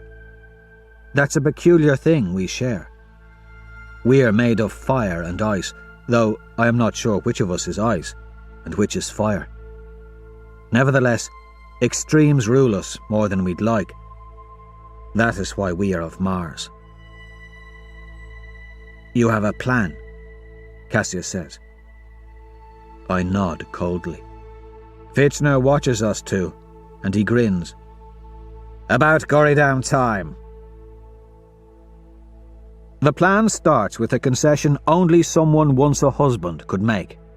Cassius cannot stop laughing when I tell him the details.